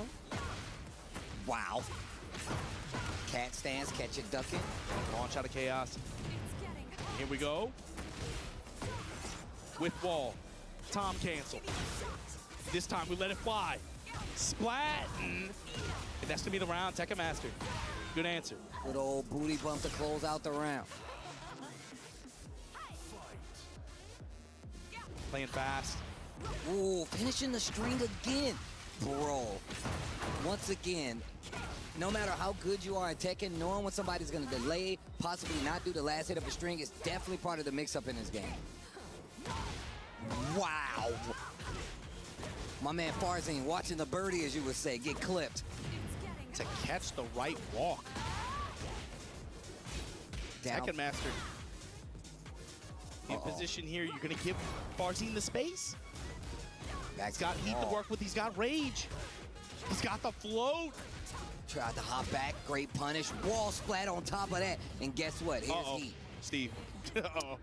Great cash out. So now he clips the recoverable life, but now you got plenty of heat, and you got more life back. So now the mix is big, and Lydia is known to live in the mix. Political storm. Prime Minister of Poland. That's who you're talking Sidestep duck. 10 seconds. Little pushback. 5 seconds. Down. Oh my God. We were talking so much about Tekken Master with Isabare last game. Farzin has been banging on crouch jab in some of these situations. Doing anything to steal the turn back. And I think it really does play against Tekken Master because we talked about how crazy it is with the offense and versus characters like Anna and Eddie. Down jab can get you a long ways, especially in that up close range one game. Power crush to stop the pressure. Political storm. I like that. There we go. Cash out with the heat dash. He didn't do it last time. Knew what the resources was on display. Actually gets the wall, close out again. Set point for Farzin Speaking right of now. closeout, big opportunity for Farzin to put this thing to bed. Qualifier Group D match. Hop kick the call out the low to the wall we go. With the activation behind him, minus 40%. Lydia, you can't block that. Keep on pushing. Farzin looking for the last touch that he needs. Got the wall splat. Got the win. Farzin 3-1 over Tekken Master. We'll see him in phase 2 of this tournament. Not an easy thing to do. We've been seeing how my man has really been throwing people in the blender with the Eddie. But now qualifying, Farzin getting the W. Definitely one of the heavy hitters here.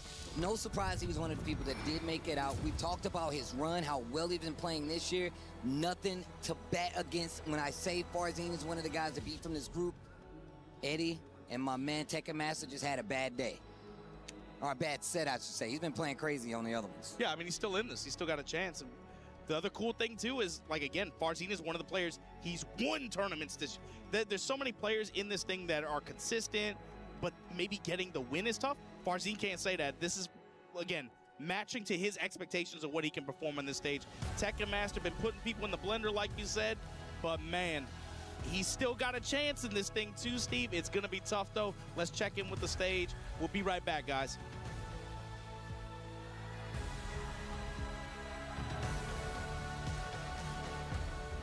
Play is in our DNA. Whenever we let it out, it becomes our superpower.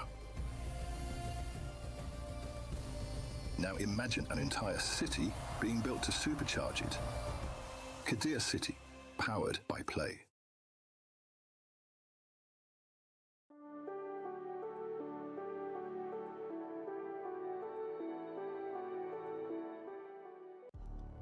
Two big matches, two players validating their ticket to Friday, but now, Rob, it's time to put this thing to work. It is elimination matches. That's right. We are about to have some players eliminated from this tournament. Keys are about to be crushed, and this next match might also crush some souls. Rob, I'm gonna say something that I don't think I would say in my life, right? Ulsan versus Ni, loser goes 0-2. Oh, and I'm not lying. Brother, I'm actually why not you gotta lying. remind me? This is factual. Why you gotta remind me? One of them's getting crushed right there. Bro, if you imagine from winning EWC 2 years in a row, now he is fighting for his life. But clearly, ladies and gentlemen, he has shown us that he has the ability to do it all. He has the ability when it is his back is up against the wall to pull something out that's special that other players don't have. And now we're about to see if he can show us magic again. Absolutely, and he's got to face Ni, one of the absolute legends of this game as well, man. I still cannot believe this has been the case on every fighting game as well. Legends go 0-2 at EWC because on here, we are equal. Everything is earned. You have to go through your match, get your Ws. This is as close I'm to back, as chat. you are going to get, ladies and gentlemen. Pick up them sticks, and everyone is equal, and it is all settled right there where it matters most on this stage. This is the Esports World Cup. We have our back-to-back champion with his back up against the wall. Can he do it? Ladies and gentlemen, it is time. Oh, snap, Ulsan. Versus Ulsan. Yeah, I was doing housework, so I said I'll be back in a minute. You right indeed. Oh, wow. TV in Damascus giving us the intro. Elimination match. Prediction says 64% in favor of Ulsan, the returning EWC champion. I'm going to tell you guys right now, I'm talking to you, chat. This is the smartest and most logical you've ever been. I understand. I can see why you would say this, but you still can't count out Knee. Ulsan, Can't count out Knee, boy. Champion. And look, just talking about his year and his TWT overall, Yeah, nah, it's cool, we've boy. not seen him around as much. And when we have, kind of fallen by the wayside. He's been in a bit of a character crisis. Obviously, he's waiting for the Bob to come out, but you got to deal with it where it lies, and that's what's on the line. The EWC Championship. Knee never had one of these, and it's going to be his first chance. Man said Knee is so to stay washed. in line to get That's it not true. If he can beat Ulsan. Yeah, I would not have had these two picked for fighting first round. This game is a lot harder. Side of the bracket here for a chance to even continue in this event. When you looked at the group stages yesterday, but in that regard, even though this is unexpected, it's almost unexpected because of the caliber of tournament and just the high level of play that we have here. It's going with the Drag versus the Brian. That's obviously a key question with this matchup. Character selection. And first to three like this, Ulsan's going to have options. Been going with the variety this year. But also, one of the things about Ulsan, which has happened both years, is that he came in not looking like his sharpest form. Yeah, and he's always won. Like, that's what's crazy. Regardless of what's happened, he's been the two-time champion no matter what. But let's see what happens because, look, if we look at the other fighting games, it wouldn't be too crazy, too strange if Ulsan was not making it to this next Like game. you said, there's something happens when the EWC lights come on. Stuff changes, but right now, he's got to make that happen right here, right now. And like you said, it has not gone that way in every other game. 10 seconds while we were talking, it went this first round. The low. The hatchet, the down two under the kick. Oh my God, Jabs. Ulsan comes up with the strikes to finish. See the signs in the crowd. Safe mid, pressure on both sides. Running to pigeon nothing. Sprinkling in the lows. Using the new moves too. Yo, hold this knee though.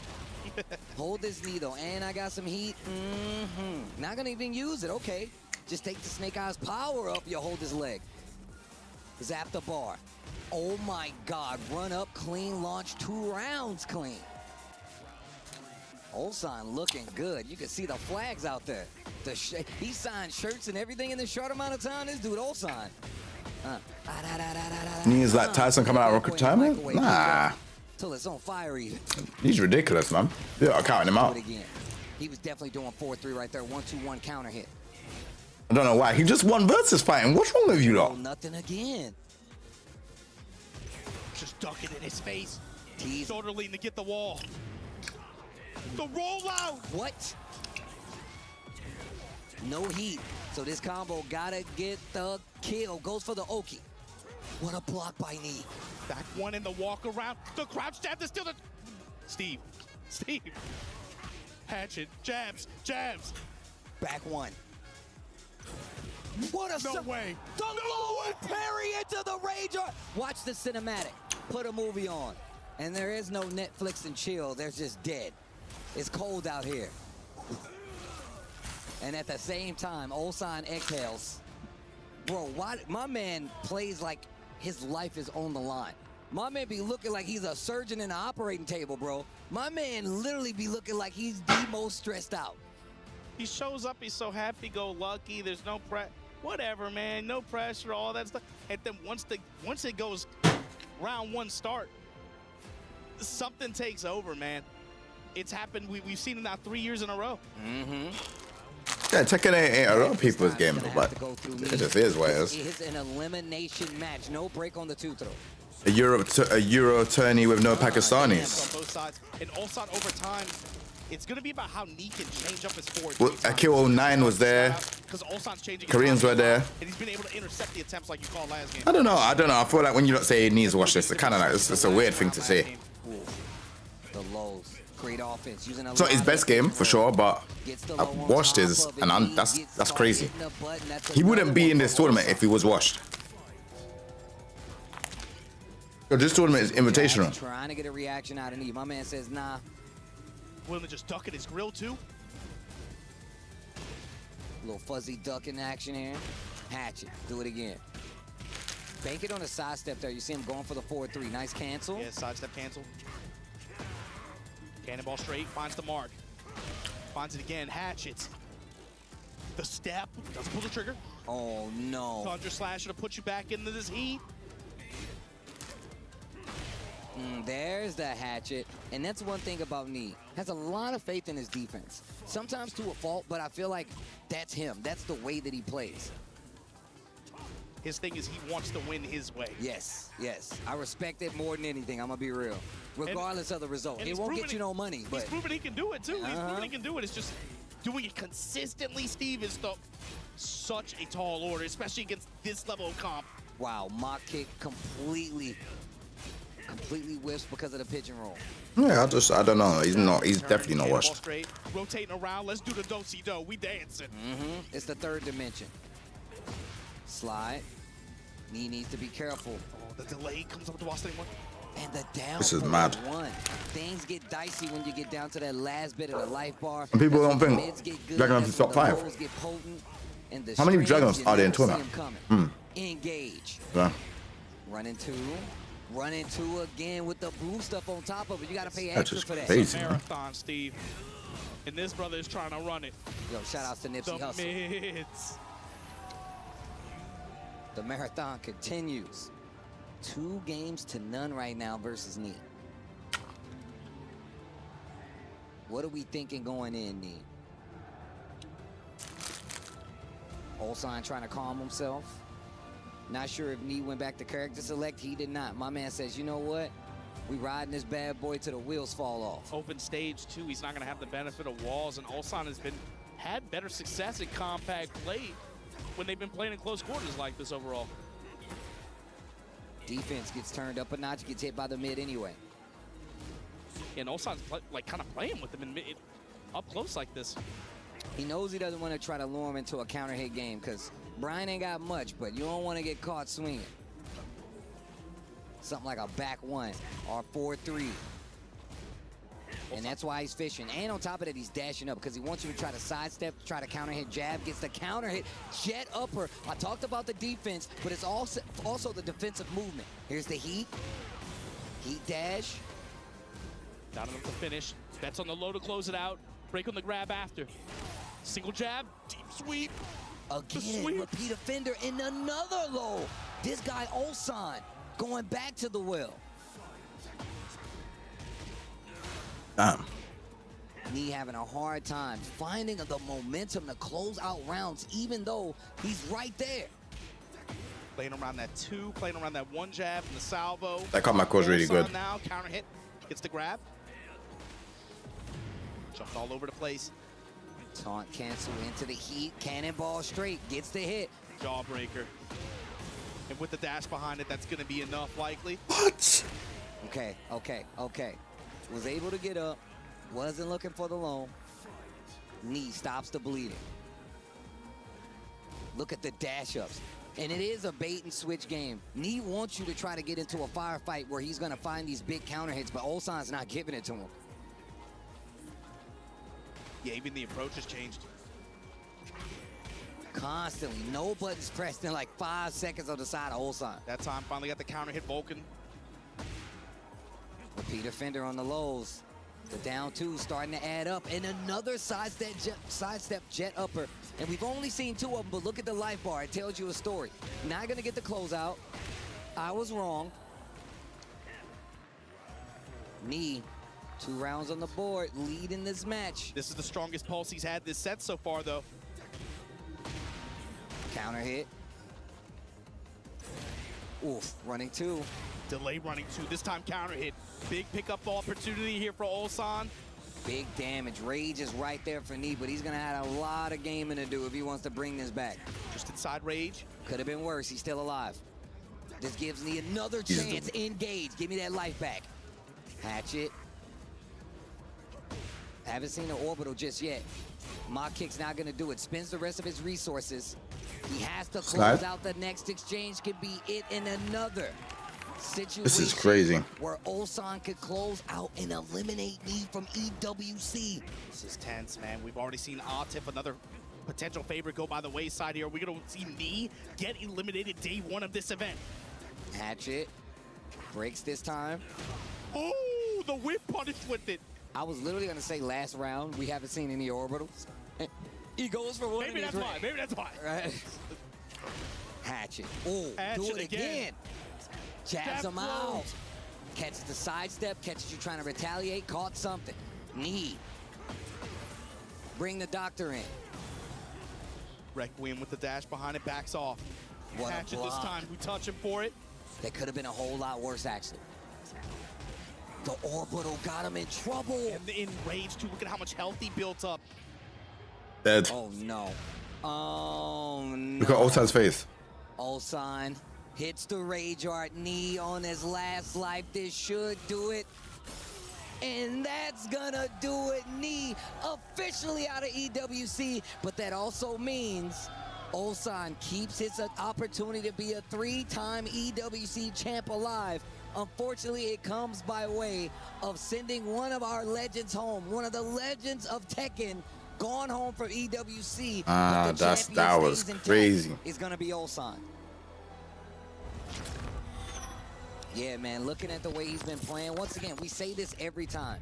Ulsan always says, Ulsan's crying. I haven't seen him all season, but when it comes to showtime, my man becomes Apollo Creed out there. He puts on the star-striped boxing shorts. My man's in full-blown display, but this time, he didn't get killed. When the lights hit and it says round one fight, something happens, something takes over. And here we go. Knee, of course, eliminated from this event. Looks like Tekken Master going to have to play the winner of this, so it's going to be Tekken Yeah, Master that's Ulsan mad. fighting for survival. Al Ninja Killer, the winner going to have to play Zubair here for our final sets here of Group D qualification matches. Let's check in with Damascus on the stage.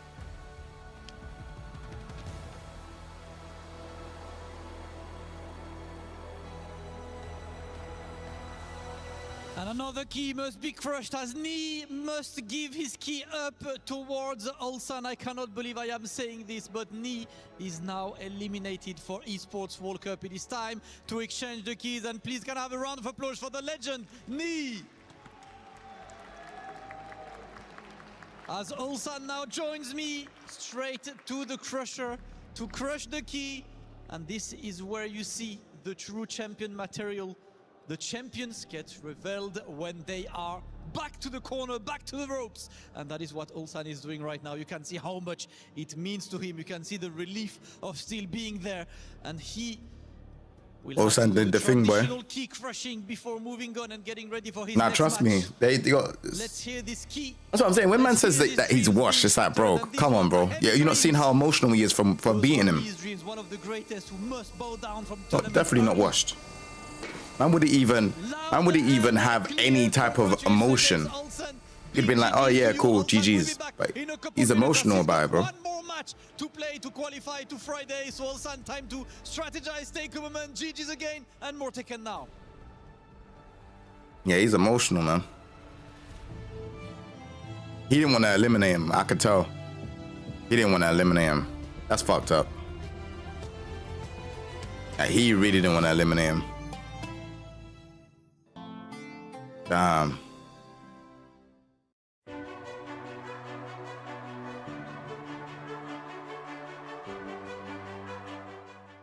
That was so tough. He did not want to eliminate him. Don't stop. We got another one, and man, oh man, it is another banger. I don't want to see either one of these players go home. Tasty Steve, Majin Obama as we continue this Group D action from EWC. And man, this is a tug at the heartstrings. I'm going to tell you right now. U.S. versus Japan fighting for survival here. In spite of both play from both, we got this, I mean, here for elimination, right? The right to survive, the right to continue. This is that other Marty Supreme right. Oh, yo. Al versus Ninja Killer. Man, Obama is on one today. I expect nothing less. That brother Marty is crazy, man. Bruh. My man said, yeah, I get spanked. If it means I can go. But you can't go if you get spanked here. You're going home if you get spanked here.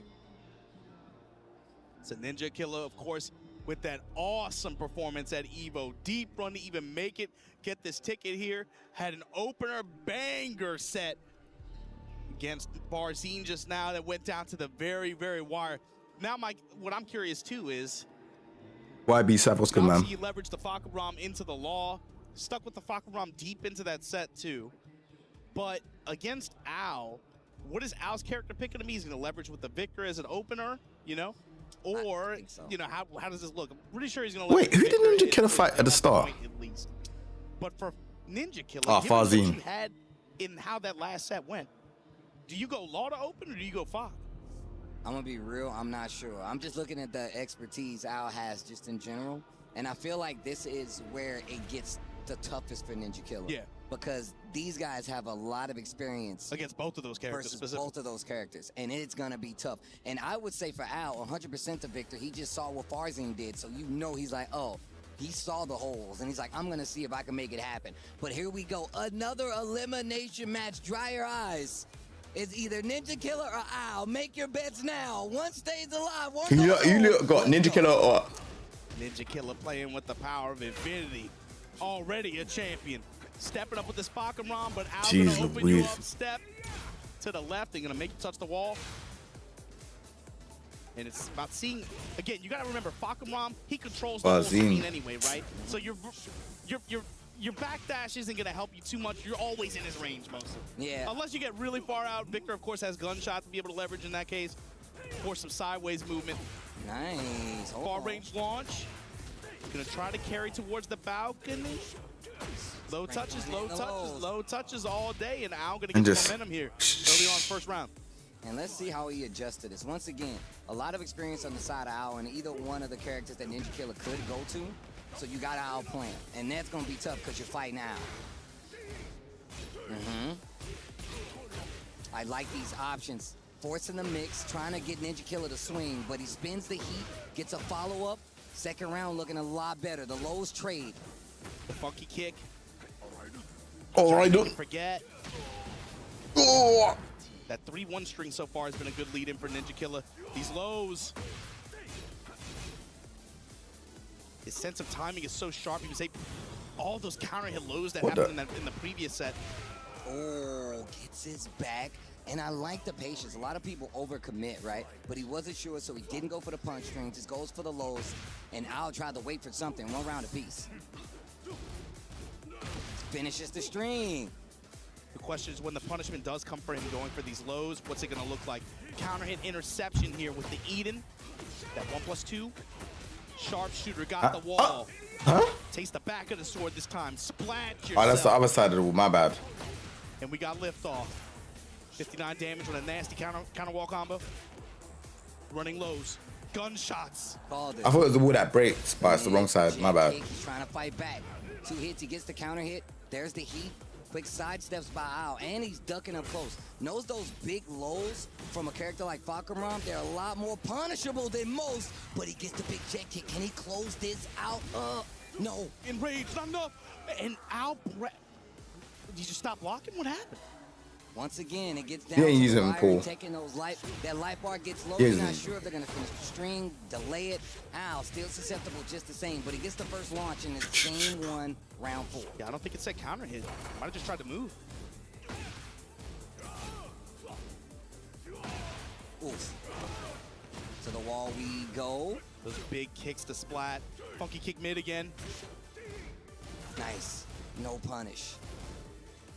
A little too big there. Just had to take a while standing for. Ninja Killer willing to just back up. Oh, hit him with the MIB, the flash, to the wall. Forget me nots. You gonna remember this though. Breaks the balcony. And my man Victor has crazy combos when it comes to like traveling to the wall after the break. Repeat offender on the low. And that's a win con for Al too that you gotta imagine he wants to see more of too, right? Any kind of running pressure into sword stance like that with the wall to back him up. It's just gonna be hard to come by, especially with how good Ninja Killer's movement is. What an interrupt. Okay, there's the heat burst. Power crush. We don't run away. We just armor through it. But this big cut up against the wall, it's going to give Al the first game here. And what I was going to say was, from Ninja Killer, we haven't seen much standing 3, which is definitely one of the tools that controls the range a lot better than most with Falcon Round. Yeah, just because of hold on a second, as well as, like you said, the range, right? Yep. But when you start to get into those 3-1 string extensions, that's where you're going to run into a little bit of trouble. They carry a little bit of risk with them, especially on the side of Victor. A lot of that risk is going to materialize as pressure on their on an opportunity for them to run pressure in return, right? All right, let's see. Sticking to the Falcon Round. I think he did it once against Al in that first game, but Al dealt with it pretty well. Just kind of held back. Jockeying for position, the back and forth. Ninja Killer trying to get Al to whip something. A little too disciplined for that. That 3-1 string, just like you talked about. He had the duck on the 1, but it's about to play on the 3rd hit. That's where stuff can get really dicey. Activation here for Al. Just outside of rage, Ninja Killer. Charge it. Those guys are blast, the stomp. Laying the pressure real thick, jab strings in the low. Make something happen, get this momentum back, starts it off early. Gets the Gargoyle power up too. Yeah, I thought it was Alyssa and Kuni, man. Ninja Killer a lot more reluctant to finish the string, but he gets his back. Some of the best combos in the business, by the way, this dude Ninja Killer, bro. That stand 3, just a single stand 3, and that's what I was talking about. Check the temperature, put your toe in the pool, see how they're reacting. Like you said too, as the set goes on, that kind of Yomi eye develops between them. You saw Al with the immediate button press after the 3. Normally a risk, because you think they're going to do the 3-1 and then the extension, right? So he knew he was going to press pause on it just because of the response after the first 2 times he did it. Layering his offense a little backwards, right? Like instead of just sticking to the 3, he's like, I'm going to do 3-1 just to see how you react. Al showing he knows it. Ninja Killer switching up his approach. Charge it. Blocks the guys are chipping away at the gray light. Good call out right there. Now he could have ducked it obviously, but probably committed to the heat burst, but it's still, the momentum is definitely in Al's favor, even though that life lead is not. Just about to reset the pressure. Good defensive burst, didn't get the most out of it. Now Al no longer has his either. The back 1, the upper. 3-1, you gonna put that leg out there. And he clipped the standing 3. It wasn't even a 3-1. The kip up, oh my god, that was so risky. Sticks to the mid and the wild standing 4 after the knockdown. Ninja Killer looking stressed right now. This character Victor is crazy, bro. Like you might have to represent more. Al's feeling a little too comfortable moving around in the back end. And now he's starting to duck the jet the flash duck on the lashing squall. Now kind of laying the pressure on thick here. I like that. Doing the 4-4 feint. Gets his back again. This is another combo situation we've seen that he's familiar with. Playing with Al's reactions to some of these strings. Oh. Yo, what did I just do? Left my keys upstairs?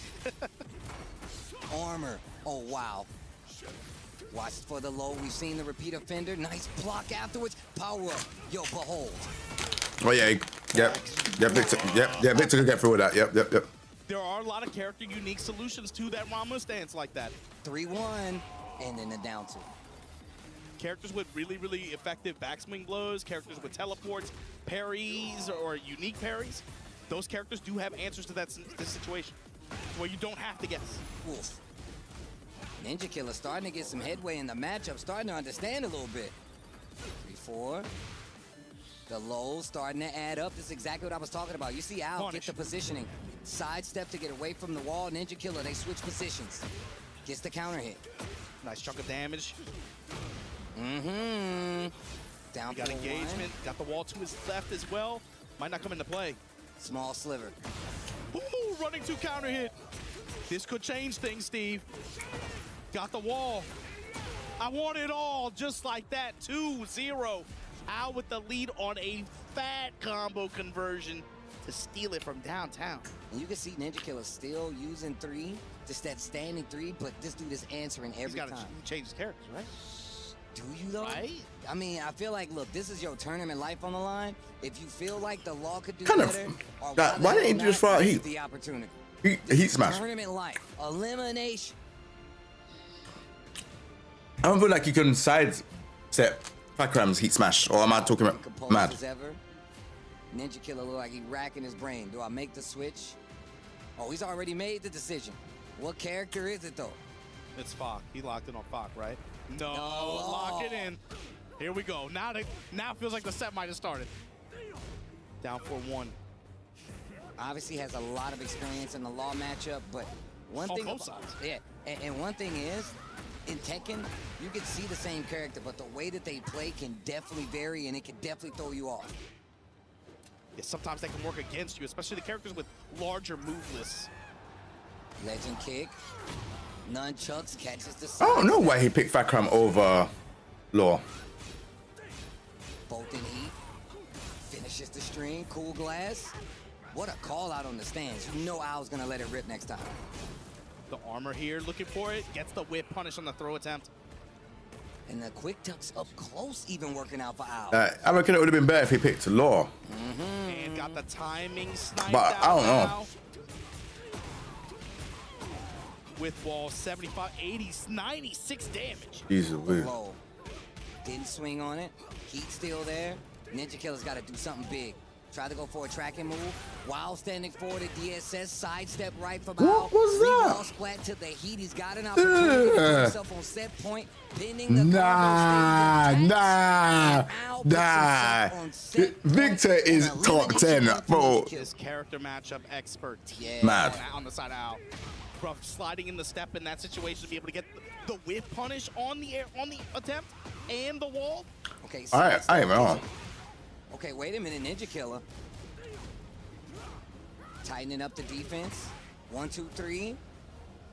Bro, that combo was crazy. Man side to the side and Bishop with safe mids now. Uppercuts. I couldn't even tell you what he did. Nothing, and then This that's is the over. first whiff, and this punish might change things, Steve. Still's got the ground. Gunshot just for the extra carry. Jeez Now Louise. the activation got the magic Jeez wall. Louise. Oh my God. Oh no. Guys are blast just to give me some more HP. He's got heat. Activate. And look at the life he got back. Joe, the flash to stop it all. Oh my lord. This next scenario. Oh my lord. And the loader Victor- closes Victor's out. top Al 10. Takes it. He's gonna stay alive, and he's gonna move on to the next part of Victor is top 10. Tekken, but I don't care what anyone's saying, bro. US rep goes home.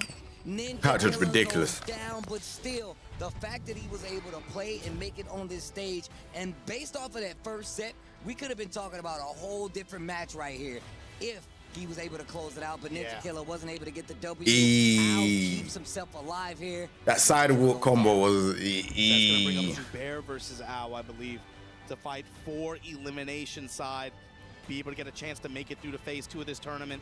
Ninja Killer, though, man, I'm just happy that this dude even made it out here like this in the way that he did. They've been talking about him for so long, for years. Being able to see him represent like this, let's check in with the stage and see what he has to say.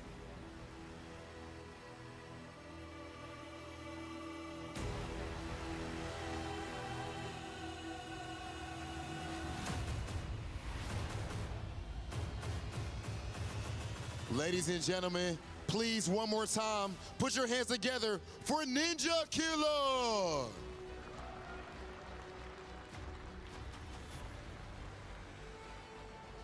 And just like that, Ao is able to move on with a phenomenal performance, not the 30 ball. Congratulations.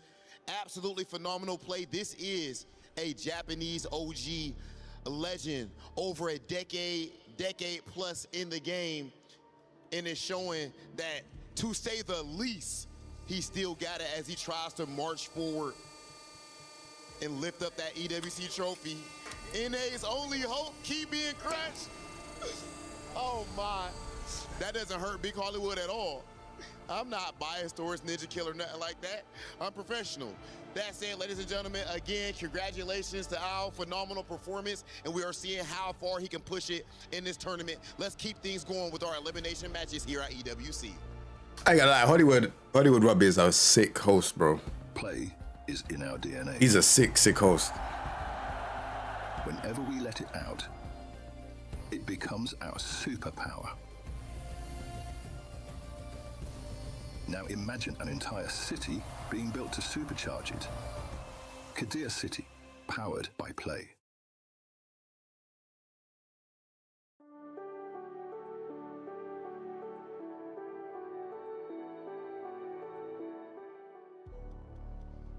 Ninja Killer out of the tournament. Ow, staying alive. Damn, right? Yo, Fair, Rob, you're fair. right, bro. It don't hurt at all. You know what I'm saying? We got to be professional here. But we move on. Tekken Master versus Ulsan. Once again, this is a decider match. Tough, man. Tasty Steve, Majin Obama holding it down on the comms. This is going to be crazy. Ulsan still in the running to get an opportunity to be a run-back EWC 3-time champion. But his next step on that journey is Tekken Master. Welcome to the casino. Yeah, Tekken Master got dropped into this side of the bracket by Farzine 3-1, right? But Ulsan, after 3-0ing Knee, you got him, bro, shedding tears from his eyes. Yeah, I hope Ninja Killer takes as he over. Eliminates Knee Really from good. Day one of this event. You Oh, got for to sure. imagine right now, and it's like we said coming into this thing, he's not winning all the tournaments that coming into this thing, but there's something about this EWC logo. The air. You get him, he's holding the keys. Something takes over him, and he starts playing. First international tourney, you go to fight Lydia and Victor. Right, who's coming in with a whole different head of steam. Trust me. At LCQ. But after this 3-0 against Knee, maybe this was kind of the fire. Maybe this was the opener. And the thing is, Steve, all you got to do is win this set, and it's like you start with all three of your lives next phase of the tournament, right? Get the comeback from your save point. Ulsan starting to pump himself up. But let's see if he's going to actually be able to stop Tekken Master. Obviously, this is a decider match to stay alive. Ulsan, you know he wants to be there. Tekken Master for damn sure wants to be there. Let's see what characters we get on both sides. Maybe the Dragunov on the side of Ulsan. Tekken Master has been tried and true with the Eddie so far. We saw the Anna once. But I wonder what's on his mind for this next matchup. How much of this is going to be about Ulsan leading the dance here, not giving Tekken Master the space to be able to create mix-up opportunities for himself? Got to imagine Eddie on point, like you said. So I'm curious for Ulsan, maybe one of his other characters might be better at leading the charge there.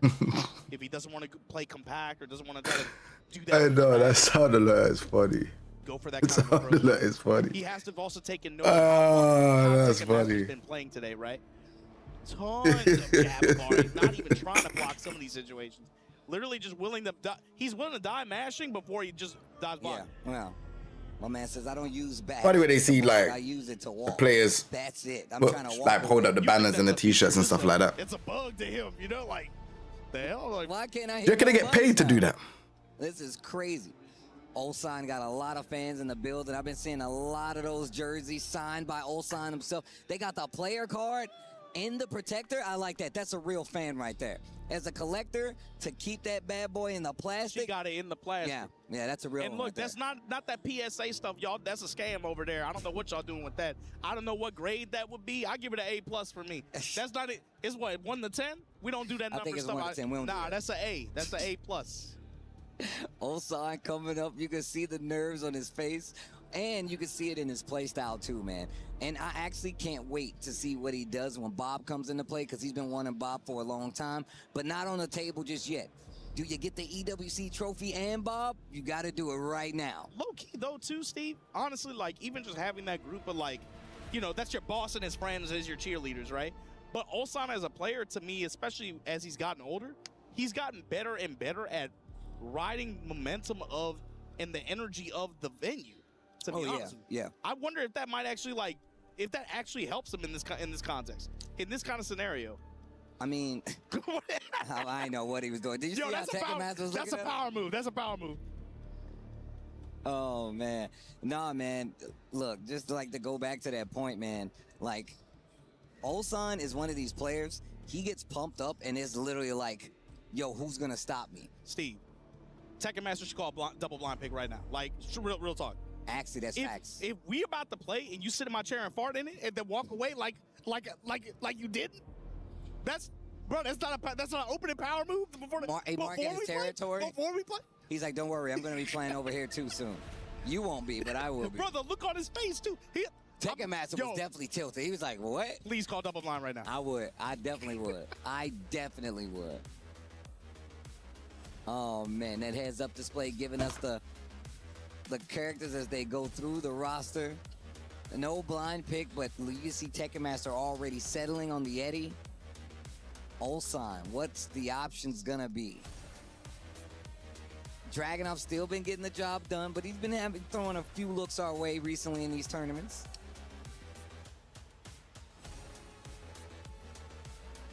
Checking the buttons, as all true competitors do.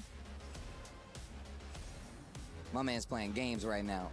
Highlighting the Huarang. No, you're right, though. If I'm Tekken Master, I'm going to go ahead and be like, yo, let me hit him with the blind pick. And then I'd go to Claude. You got to do something to take the mental battle back. I don't like that, man. I don't like that. True concern on the look of Obama's face right now. No, legit, like, there was no communication. He was, how you going to just, like, leave? He left him confused. He still doesn't know. Right? You know what he does? He takes away the feeling of playing at home in the comfort. I got to smell you? Nah, B. Not my room. Not on my setup, bro. Tekken Master not even going for the opening Eddie? Just going straight, going straight to the end, going straight to the grind. That's really interesting. Decider match, by the way. Best of 5 still. Too many legends going home. One more to add to the stack. Okay, but we're going to open things out with the counter hit confirm here. Into the heat extended low. Oh, big damage already. More than 50% gone. My man said, yeah, once again, that thing was back. I don't do that. We don't do that here. Spins the heat. Big life lead. Wow, gets under both hits of the string. Almost had the float. Backs up out of dodge and able to interrupt the RPG shot. In time do it again. These big hatchets, running twos, just poking him with the 1-2s. Not enough to take it. He does have enough. Wow, this is gonna hurt. Look at that life. Oh, this is gonna hurt. I don't think he's dead though. Okay. Gets the health back. He does have advantage now. Trying to find that down 4-1. He can't quite get there. And Tekken Master. With the 10 string. Oh my God. With the 10 string. But it does just enough. That's just what he needed. With the 10 string? Crazy. Finishing the string. Man, he is really playing on Ulsan, being like, yo, what are you gonna let me get away with? Ulsan trying to walk around right side, trying to find some kind of opening and big whip punish opportunity. Oh my or just God. gonna full commit to the crouch block here. Finds liftoff, finds the wall in heat. Immediate interrupt from Tekken Master, not trying to eat the sweet, not even trying to play the game. Gets the punish, crouch throw, the activation. One round apiece. Okay. And now you see Ulsan, the body language, he's starting to bob his head, dancing in his chair a little bit. As soon as he starts to feel that comfort, Tekken Master. Engage. The ignition switch. Yo, power crush. Armor on armor. Yo, the Nelly says getting hot. Yo, heat smash. Oh, pigeon roll. Delays the stance. Heat dash to keep the pressure, and full crouch mix finds his hit. He could get the wall. He will get the wall. Opting to reposition for the pressure after, though. This time gets gripped up. Didn't believe in the counter hit. He got the throw.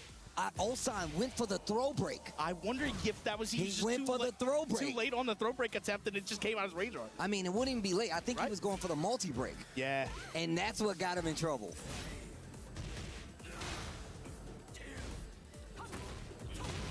Wine opener, engage.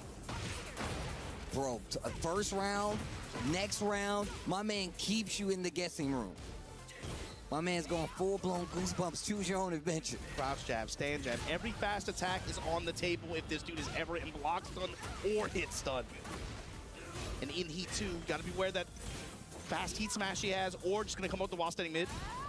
Dash behind it. 4-3 sidestep Tundra Slasher. Whoa. Wall in the round. Okay, 2 rounds apiece. Game number 1. The Dragunov. Definitely doing work right now. Woo! The reversal, I like that. Now you're starting to use some of your old school tricks. Throw him off. Goes in the stance, and look at the life lead he has already. That's the second time he's been able to just check the string pressure like that. And now we press on the down 4-1 Ulsan. You know gonna make that easy. The clapping up for himself. And now he puts the headphones on. He's like, yo, I was scared at first. I needed the crowd. Now we're going submersion mode. Tekken Master, quite the run. qualifying at combo breaker to make it here to EWC. For that bad boy right there. Not even his first appearance here. He finds a way. It's like Jurassic Park, man. Somehow the play is going to play, and somehow they find a way. Say what you want. If you actually a player, you going to find a way. Right, here we go. Tekken Master sticking to the Ana.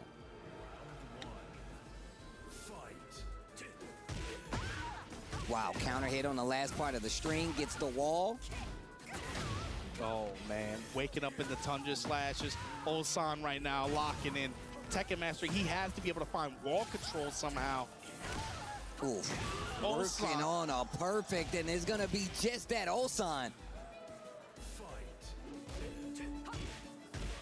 Tekken Master that round, bro. He looking like Akon, man. Locked up. Ulsan locked in. Got the wall. Low out of pigeon roll. Tundra slasher. Okay, you wanna mash jabs? Fine. Back four. Swing on this. Sneak one. Ignition switch. Jab string. Instant duck and smash. Ulsan. This second game, he making it look crispy, Steve. Gets the pickup. Let's go, Tekken Master. RPG shots. At the wall now, where we going with it? Clean step, side step right, back four all day long. Flip them over, cook them on both sides. Drive stab, give me my shoulder lean. Almost had to sidestep again.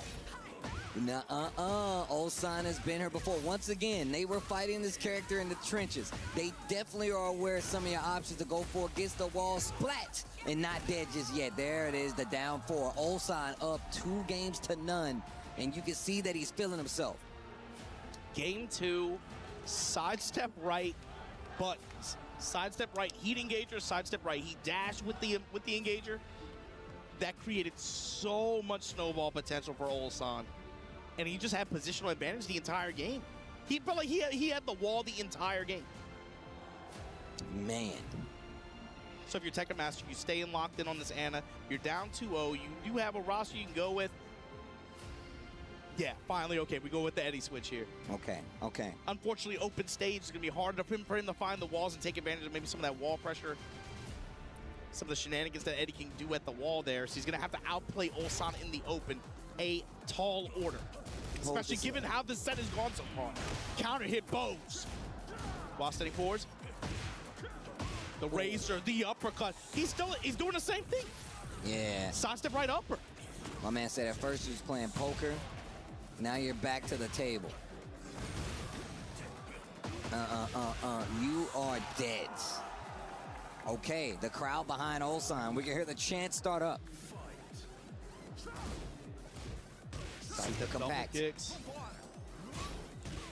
Super. My man's ready, bro. Ulsan not only playing compact, but defensively sound, not giving Tekken Master an inch. Stepping with him in handstand. Interruptions on deck. Stomp the yaw. Sliding on him. Bro, taxing the legs. My man said, let me get my 2%, B. Set point here for Ulsan to take it 3-0 over Tekken Master. Big launcher. Let me get this distance, and on top of that, the momentum in my favor, very close to the wall. I love that ender to make sure he keeps the back to Tekken Master's wall. He's going to have to sidestep a lot of right to make something happen. Sidestep left with the handstand. This time, mad delays, and then finally comes up with that 3. Down for 1 safe mid pokes. Back 1 string. All that just to get that 1 low. Again with the fifth punish. He's got resources, he's got the wall too. Look at this. Wait a minute, last hit missed. The reversal to squash it all, and EWC return champion 2 times over has an opportunity. And look at the emotion, just to make it out of the group stages. And that's a 3-0 on the side of Ulsan, taking out Tekken Master. And man, once again, the run of Tekken Master is still there, but man, he ran into the champ on a good day. And once again, one of the few options where a return champion is an option Ulsan staying alive. Ran into the champ in the bracket on a rebound. That's the other thing too, man. Getting the second chance like that, the way he rebounded these past 2 sets, he looking like he's trying to make a three-peat happen. You don't want to get too ahead of yourself. This is just day 1, but the way he locked his ticket here for this group, for this phase 2, Steve, that was a crazy run. Knee and Tekken Master back-to-back. Was that back-to-back 3-0s? I believe so. Let me double check this. Well, look, while I double check this, we're gonna throw it to Damascus on the stage as he hands over his key. And once again, another key must be exchanged as Ulsan moves forward towards the kick pressure. And you can see how much it means. He is the back-to-back, and he slipped at his first step today, but immediately went down to that loser's bracket and back-to-back 3-0s to move forward and qualify to Friday. He simply refuses to lose. He's on a quest for the 3-peats, and he is not going to be stopped so early. It is time for him to crush Tekken Master's key, the last key for him to be crushed before he can go for a well-deserved rest and come back. All strong. Have me with the boss got pull up with the King Jae hat on. Pull that up, bro. Pull that up. Yeah, question. Has Breadman been playing? I don't think he's playing today. I don't think Breadman's playing today. Big GG's Ulsan once again. Congratulations. He will be back on Friday for stage 2. Well-deserved one. Big GG's Ulsan. See you on Is that Friday. it then? We have one more game to define who joins. One more Ulsan game. on Friday, but this guy, he's not gonna Yeah, leave that bracket Ulsan, anytime soon, boy. guys. We're gonna see him more.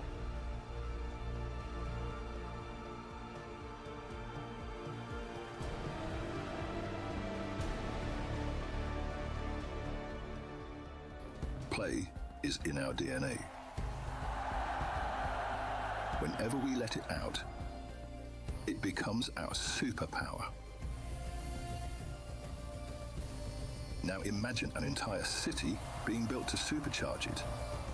Kadir City, powered by play.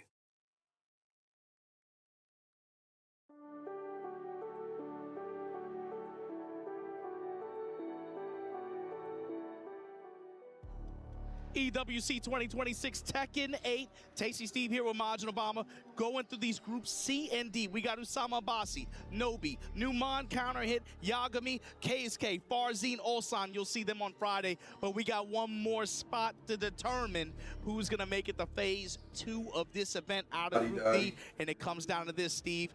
We got Ao from Japan going up against Zubair. Oh, I need to see this one. And Zubair. this, again, is your I see this LCQ one. winner. Came in hot on this thing, put the champ on Yeah, I his see heel. this one. I can't lie to you. Drop the champ and lose side just to let you know. Look, I'm gonna tell you right now, if I'm gonna be pumped up by anything, it's gonna be me beating the return champion and putting him on the heels, making him have to fight tooth and nail to get out of this group and go on to the next day. And speaking of the next day, this is a decider match. Zubair, Ao going head to head. I wonder what is on Ao's mind as you're looking at Zubair really have options. Go here. He's got the Paul. He's got the Dragunov. But once again, Ao's been in these waters before. This is not unfamiliar waters. He sailed these seas before, but has he seen a current like Zubair? And for Zubair, this is another unique challenge on this stage. This is another one people have questions about. Okay, what happens when you falter? You get KSK and he 3-0s you like that right after you just had that incredible set against Ulsan. Can you fight for survival after you faltered like this? Can you recover? Can you play through the bracket? All these other players, like we all know, of course, we've been watching them do it in Pakistan for, I mean, at least this year, right? Huge impact wins. Zubair. Who did Zubair lose to? Got to be able to do it on this stage to be able to make it to Friday. So here we Who go, lose going to? up against Legacy Japan. I can't remember. Also, person who's been at this event before, qualified before, Ao, on the victor, but Zubair gonna leverage this Paul Phoenix here. We were talking about it earlier. This is not a character in this game. Despite how strong he is, and despite what he has, you do not see him at the global elite level competing for championships very often. I mean, as good as he is, it's still kind of hard to force the game of Paul in a game like Tekken 8. Still has the Yo, damage Football Breakdown, thank you very much for that, bro. shredder kicks, but not I appreciate you, man. Thank you. And Ao, of course, be able to snipe the timing. That Eden slash counter. It was Kaisuke. Okay. We're gonna convert That this makes into sense. heat. No wall necessary. 80 Nah, damage it has goes to in be. the sweep. Tackle, good check. Tried The to- Randall swipe. And the walk around from Al into the gunshot finisher. And that's the thing too, big open stage like this, if you're Paul, you want to get them up and close, get up close and personal, push them towards that wall, be able to try to at least make them think about how they want to recover, how they want to move around and get out of your 50-50s, right? Okay. Make them have that stress to navigate that situation. But you got to be able to earn it on this stage with an open stage, hit first, be able to make that push. I like that. Down 4-2, gets the combo. Look how close he is to that wall. And you see him using feints with sway. Paul really good, Yeah. especially when you're back to the wall. Series of events gets him out of there. Forward 2 gets the hit.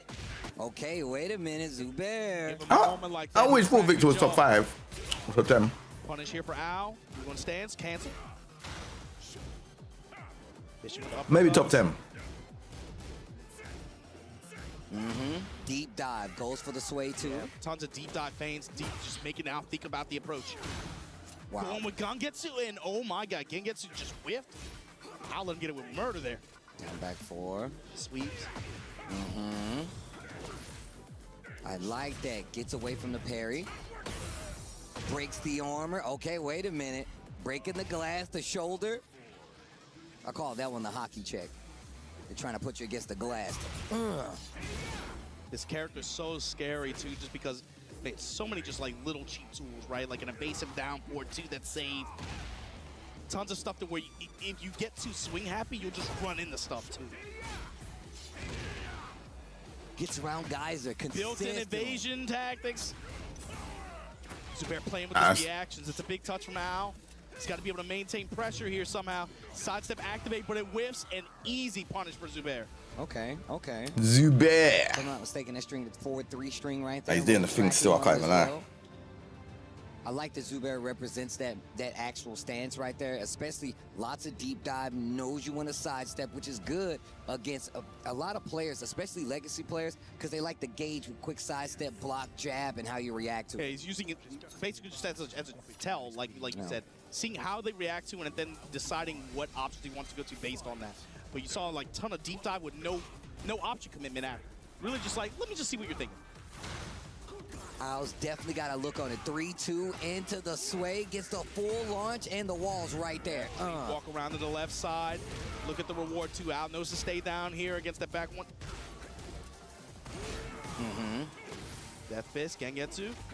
Working low there. Yeah, that QCF3. No heat, so no engage. Okay. Running all over him, boy. 4-4-2 right there. Engage. I think Paul Phoenix is top 10. Wow, trying to mix in the throws. Would have got the floor break too. Yeah. Representing a lot of the options. Paul's got a good throw game. Built-in good throw game. You got a lot of dedicated breaks, a lot of throws that have good reward too, especially when the floor is glowing purple like this, Steve. Sidestep rights, gets him away from the wall. Charge the new stuff. The Randall slash. That's a lot of pressure for Al just to be able to get that step in jab low. He had the standing 3, but he didn't commit to the 2. He could have got the wall splat, potentially the round. And now Zubair. He burst block, great defense. The down for 1, the nice. Challenge. Nah, Paul is definitely top 10. Wait a minute. Down to engage. Complete throw game. His heat stuff is really annoying. Evasive of tools. Good lows. Pretty shot on character. Good damage. Little back 4 action. Maybe he's top 50. Maybe actually, when I think about it, I'm not. I need to actually see who's in the roster. Al, eyes wide open, not letting the throws go. Consistently breaking those bad boys. But a low smash on top of all that, that's so cheap. Okay. Zubair, hold on. So now Al down 2-0. And just like quietly, Zubair just not 2-0 is there was no crazy floor break right there now. or anything He's like going that. in. On top four the whole time. Constantly leveraging the threat. That guy looks like he has no emotion like as well. Zubair, he looks like he has no emotion. The threat of all these just highly rewarding tools that Paul has like that, but just kind of chipped them down in the meantime. Yeah, I mean, he kind of just laid on the offense, right? Laying on the offense and seeing how I was going to react. Thing is that now he's representing that sidestepping shoulder. Yeah. Al's second guessing whether he's want to swing, especially on some big stuff to try to take the momentum. Zubair staying alive. 2 games already? It's a fast set so far. And still got the death And that's the other thing too. You got to be right with your defensive calls against this character. You do not want to press into trades because stuff like this will happen. Got the wall splat ready for the combo, Zubair. And he can get the other wall. This whole He's damage like differential was he's off trades. He traded with him twice. Good that. Oh, what? Base of shoulder. Oh, sorry, my mouse moved. Down 1-4 or forward 1-4. That sets his Zonko. Gone. Ew, man, the Gengetsu's, the lows adding up. This is rough, down man. The right side. Lead jabs. The low, no duck. He burst hits. Back in the game now. Excalibur. Be my strength. That's mad. On the Gengetsu, that would have sealed it too. 4-2, nice punish. Gets the heat engager. In his face, boy. What an answer. That time, immediate timing. Already with the counter hit launch here, gonna get the wall. Sword stance just takes a stop in low and then just dips. Gengetsu counter hit, not good. I like that he stopped it because you typically get the full string, but he saw the wall was there, didn't put himself in a wasn't confident in the disadvantage. spacing on the wall. Engage. Down 4-2. The upper. The wall, though. That's the first one we've seen, too. Wall rounds it out. I like this decision. Retard. That way you can't recover life. Probably not going to kill, but that means you're not getting this recoverable life back, and you got to fight it out just like this. Whereas I am, on the other hand, going to get a little chunk. Power crush. Okay. HP is a resource. Single jabs. The Lions Roar down for 1 string. The Diving demo now. man. The lows coming out, Steve. Sidestep low. Pump the pedals. Dead. Set point. Zubair versus Al. Back 1-2. No duck.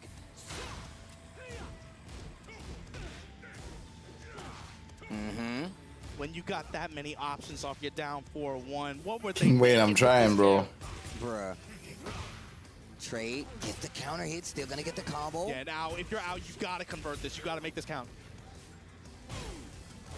Take the mid. It's a big chunk of chip.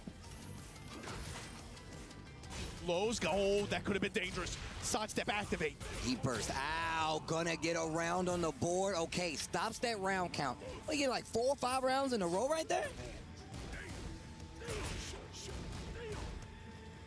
Bro, I might go and take a little nap after this, you know. I was going to play some Street Fighter, but I think I might take a nap. Punish trying to go for the route standing 2. I've been very tired this week. That's the right one. Big block on the low. I feel like that's the first time he's done it in like 4 games. Let me get the wall. 4-4-2-1. 4 rounds. Yep, there it is. Death Fist to get the wall. 101 damage. Charge it. No rage necessary. And just like that, Steve. Zubair, you won the LCQ, and you ain't done yet. We gonna see you on Friday. Out of phase 1 with this win over Al from Japan. Congratulations to you, Zubair. We will see you on Friday. Looking clean in that matchup, bro. Looking clean. Goes over the victor of Al. And man, like I said before, you really can't stop the momentum of a guy like this, especially when they come out of the LCQ. They feel like they got the whole world supporting him after that. Yeah, Zubair looks like he's definitely seen some things, bro. Back at these replays, and look, the Paul He don't look, he has no emotion, A bro. lot of times you see people be like, yo, I gotta fight Victor. He has no emotion. Paul. No dragging off Paul. He's sick of the game, though. I can't lie. Too, man. That was a shutdown. And you can tell there's maybe a little bit of unfamiliarity with the again, just like Tekken 8 Paul in this season, of course. It's not a common character you see, but let's check in with the stage and see what they got to say.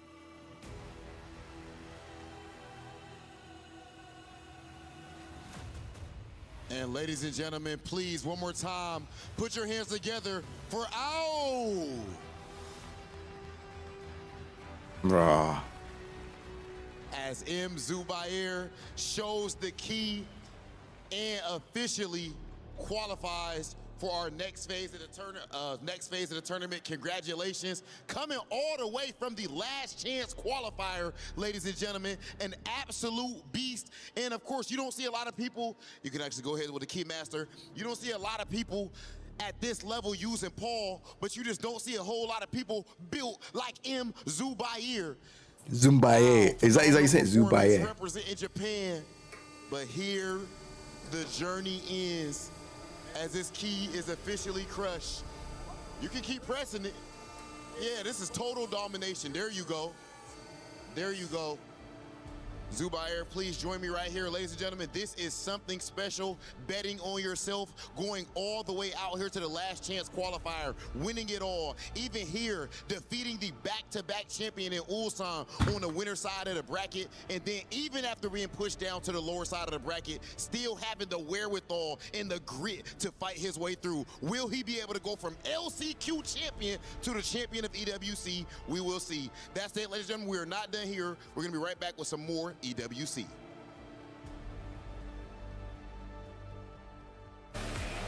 Damn. Dubai. Nothing.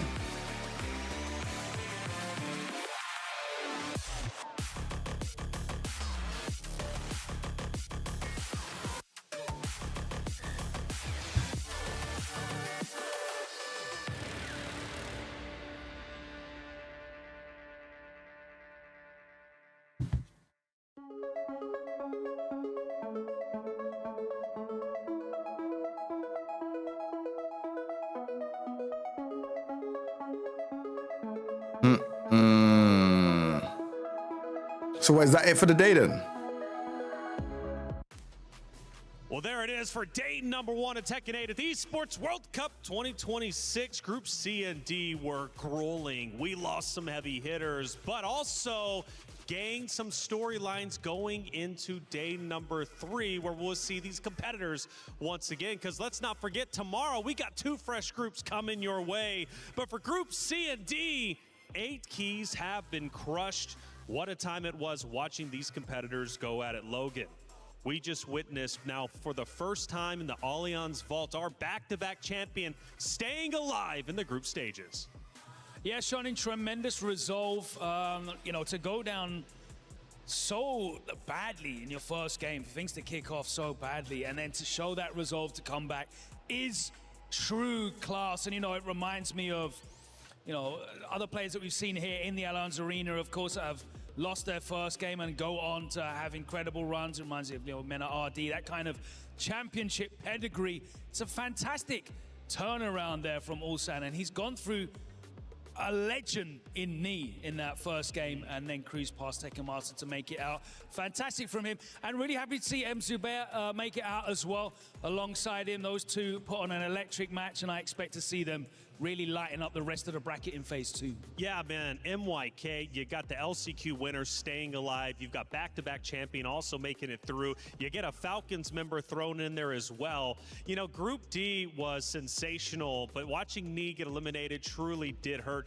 But watching Ulsan, watching him literally cry after winning his first matchup in the decider matches, winning his second, you can feel the passion. You can feel the want to make it back into grand finals. Yeah, it's beautiful to see, man. Ulsan, you can just see the crowd coming out for him, just supporting their boy, right? Defending champion. He has a lot of, it seems like he has a lot of pressure on himself. But I saw like a glimpse of what I saw from last year's EWC Ulsan. Once he got sent to that loser's bracket, nothing but 3-0s. He just turns it up. Like, once his back's against the wall, it's like, don't put baby in a corner. Don't put the baby, well, never do that. Okay, to be very clear, Ulsan, though, seriously, I think, as far as emotions go, Logan, like that is the most emotion I have seen from a player who is winning, which again is just truly special. To go back-to-back is already special. To win the Triple Crown, to win 3 times in a row, he could be the first in the Esports World Cup history to do so. It just underlines how difficult it is, like what a preposterous idea it is to be able to win it 3 times with the density of talent that we've got here. And look, we went into this wave of matches. A lot of us backstage thought we might be here until midnight. That's right. There were a lot of 3-2s. How wrong we were. I think it was like 18-1 was the aggregate score. 3-0s all over the place. And realistically, you know, turning it around and digging out that grit. We talk about grit. Grit is very important. That's what keeps you alive in these championship scenarios. To be able to dig yourself out and turn that momentum round. You know, Tekken is a very momentum-based game as well. It's very confidence-based. It's so read-heavy as well. Yeah, so to have that belief and confidence in yourself is oh so important. Incredibly important. And for Al, gets a big win. Ninja Killer ends up falling. There was a big story about him, but Al played phenomenally well. Absolutely. I mean, if we saw that first game, right, Ninja Killer just ran into nothing but the army of victors, right? First against Farzine, up against the wall. He had the game-winning combo, but unfortunately, it just dropped out from the second hit. Second indeed. We take a look one more time over at Group D. What ended up taking place, man. Again, Zubair, first series, taking down Ulsan was a big win indeed. Ulsan was feeling the pressure, dropping down into the elimination matches. We highlighted that the second qualification match could very well be Ulsan and Nee. However, we weren't expecting it to be the first elimination match, but that's the way the tournament goes. Just an incredible run. And for Ninja Killer, by the way, again, just such a sensational story. A great turnout. Making it to that stage is a massive accomplishment in its own right. And Reinhardt had a chance to catch up with them after his unfortunate loss. Unfortunate outcome there versus our. What are your reflections on the set? Well, I was just playing on tilt the entire time because that first game, there is no worse feeling knowing that you could have won a match if it went your way. But yeah, y'all probably saw it in my gameplay. I felt it in mine as well. I was just playing an autopilot in, and like I said, I was just frustrated on the first win. So that's more so on me. You know, my mental wasn't really the best, hence why I just played bad, and he got the best of me. So, you know, it happens. Tekken 8. All right, so unfortunately, the EWC journey comes to an end for this opportunity. What would you say is your biggest takeaway from the overall experience? I mean, it's a good learning experience for sure, considering that this is my first EWC ever that I attended to. It's definitely a wake-up call, you know, because I need all the experiences I can get because I'm aiming to also qualify for TWT. So I'm just going to look at this as like a practice routine, you know, and just know what to do better and what to expect next time. In terms of the region of North America, do you feel that there are enough active players that can help you train? Is there a deficit? Like, what's your thoughts on that? No. NA is the opposite, in fact, because we don't really have a lot of players that like take Tekken 8 seriously, unfortunately. But we only have a few. I want to say it's like King Jae, Shadow, and Joe Crush, and that's probably it. So like we don't really have a big competitive scene in NA, so it's hard for us to improve against, you know, other regions and whatnot. So again, like I said earlier, this is like my best opportunity to get as much experience as I can, so that way I can be prepped up for, you know, future events. The talent is clearly there. Look forward to seeing more of you in the future. Good luck, man. Hope it works out. Thank you, Reinhardt. As always, Ninja Killer, good mentality. He's focused on what is next versus what he just lost. You have to appreciate that. And MYK, for him, again, his story is incredible, but also the region he's representing. The fact is, he's got a lot of pride, but that region needs a little help. Yeah, I mean, that's what he's saying. He needs better training partners, but now he's finally getting that international experience, right? That's always something that we've always said. First international tournament, rough. You got to get that out, you know, out of country experience. I haven't played offline like that. So he's finally getting that chance, and I'm only going to see him improve. Like we've seen players like he mentioned, Junior, Shadow, travel around the world, year run of Tekken 8, and improving so much. And he has that path right in front of him. Yeah, and I mean, it's not just NA. At least you've got representation here, right? You know, Europe, obviously. Ayo Richie came so close to making it in the LCQ, but wasn't able to get that spot for the UK. But yeah, European representation as well. It's so dominant when it comes to, you know, Asia and Pakistan in Tekken at the moment. It's very difficult to look past that, and NA and Europe together, you know, they need to stop arguing with each other about we gotta join forces. Like, man. who's the best of the worst right now? We both need to step it up and find our place back in these sort of stages. Well, we've been watching these matches closely. We've also been watching you closely at home. Let's pull up some of your comments from the chat during those 6 incredible matches that Group D just went down. Go ahead and take the first one, MYK. What do we see? All right, I hope Zubair plays more Paul. I like Zubair playing Paul. Simple, to the point. And we got the treat right at the end. For him Zubair playing Paul is ridiculous. He's really good. Thank you so much for What would I rate 1 to 10 in this EWC compared to last year? my goats are getting out. They put it on the screen, right? So. Well, that's true. Amelia, thanks for I giving don't me know. permission to say the word. I like it. All the goats are getting out. Yeah, we lost quite a few of them, but we still get some through. What was last year's one? Ulsan managed to get through, but you know, Farzin getting out in the winner's side was a fantastic result for him. Oh, and I have to say, we kind of not mentioned him at all, but Keisuke coming back, you know, after Zubair made that incredible first win, Keisuke shut him down. I don't know if it was 9 straight rounds or, It was, or 9 straight. 9-1. But it was an incredibly dominant performance from him. And he does, in fact, qual to the next stage, which is massive indeed. The Esports World Cup is truly phenomenal. So much is happening, which means we need to give you all the coverage. And hey, Season 2 of Level Up is out now. A lot of people are haunted by their past. I'm inspired by it. They're not just playing for themselves, they're really playing for their entire family. They have defeated their demons. They have crushed the curse.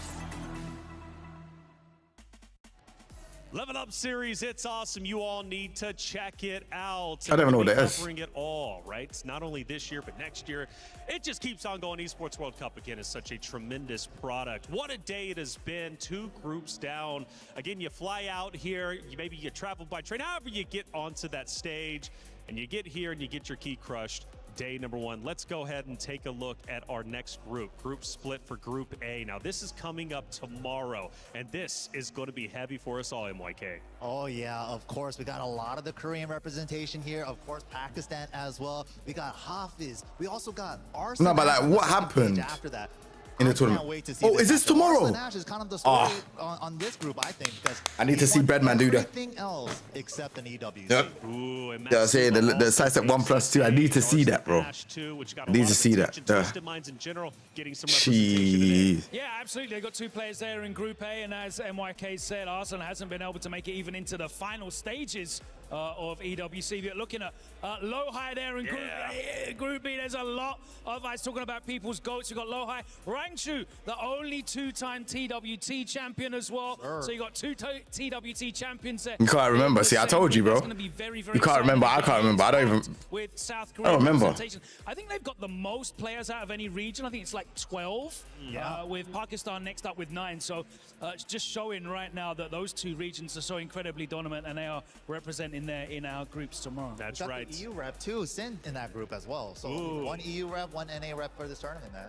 Let's see how well they can do for Lohai in Group B, though. He's happy Ulsan made it because he's like, I want revenge from last year, right? 2nd place. He wants to go for gold. It's been an incredible day. We watched the best of the best play, of course, 16, but 16 more competitors will join that very stage tomorrow. And I need to send it to the boys to set the stage of what day 2 is going to look like. Yo, shout out to all the guys over there on the desk. My boy Reflections, after that interview, he said, Ninja Killer. Not killer, but killer, huh? Full name. Killer. Government name. Ninja name. Killer. The government name only. Dubious. Shout out to my boy Reflections, man. But today has been absolutely phenomenal, Damascus. Bro, incredible day. Ulsan, man, Ulsan. I think it's like if I had to just...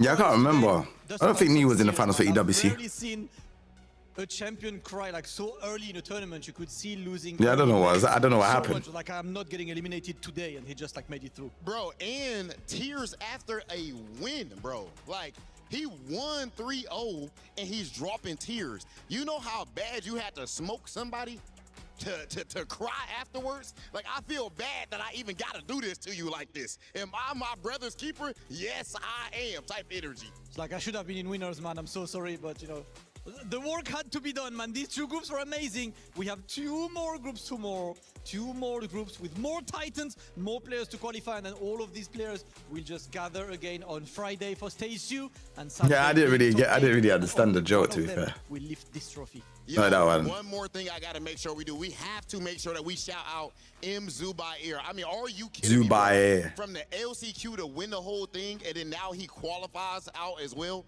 I am sad about my man's Ninja Killer not making it out, even though he did phenomenal. Shout out to the whole NA scene. But Nah, I hear it still. Win this tournament and win the J. Alfonso Award. Yeah, he's looking really clean. He's looking really good. I love the different characters as well. So we'll probably see more of him on Friday. But for now, that closes day one of Esports World Cup 2026 for Tekken 8. We'll be back tomorrow with day 2. But before we close the day, we can go all together and take a look at the recap of all of Esports World Cup today.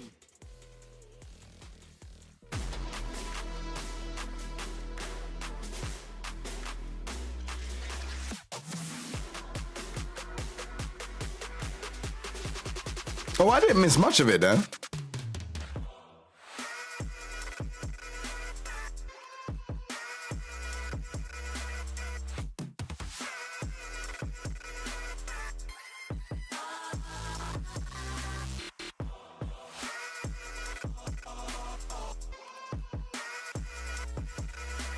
I might call it a day, but I'm so tired, man.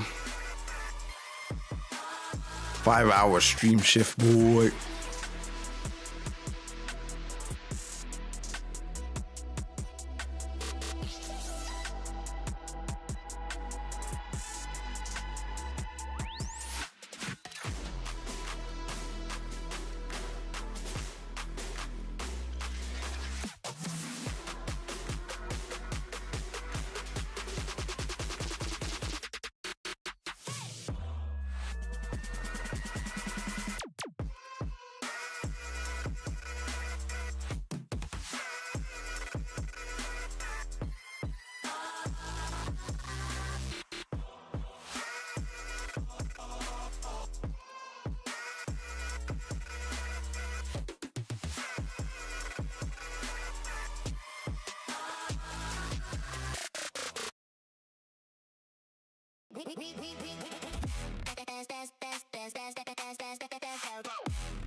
Yo.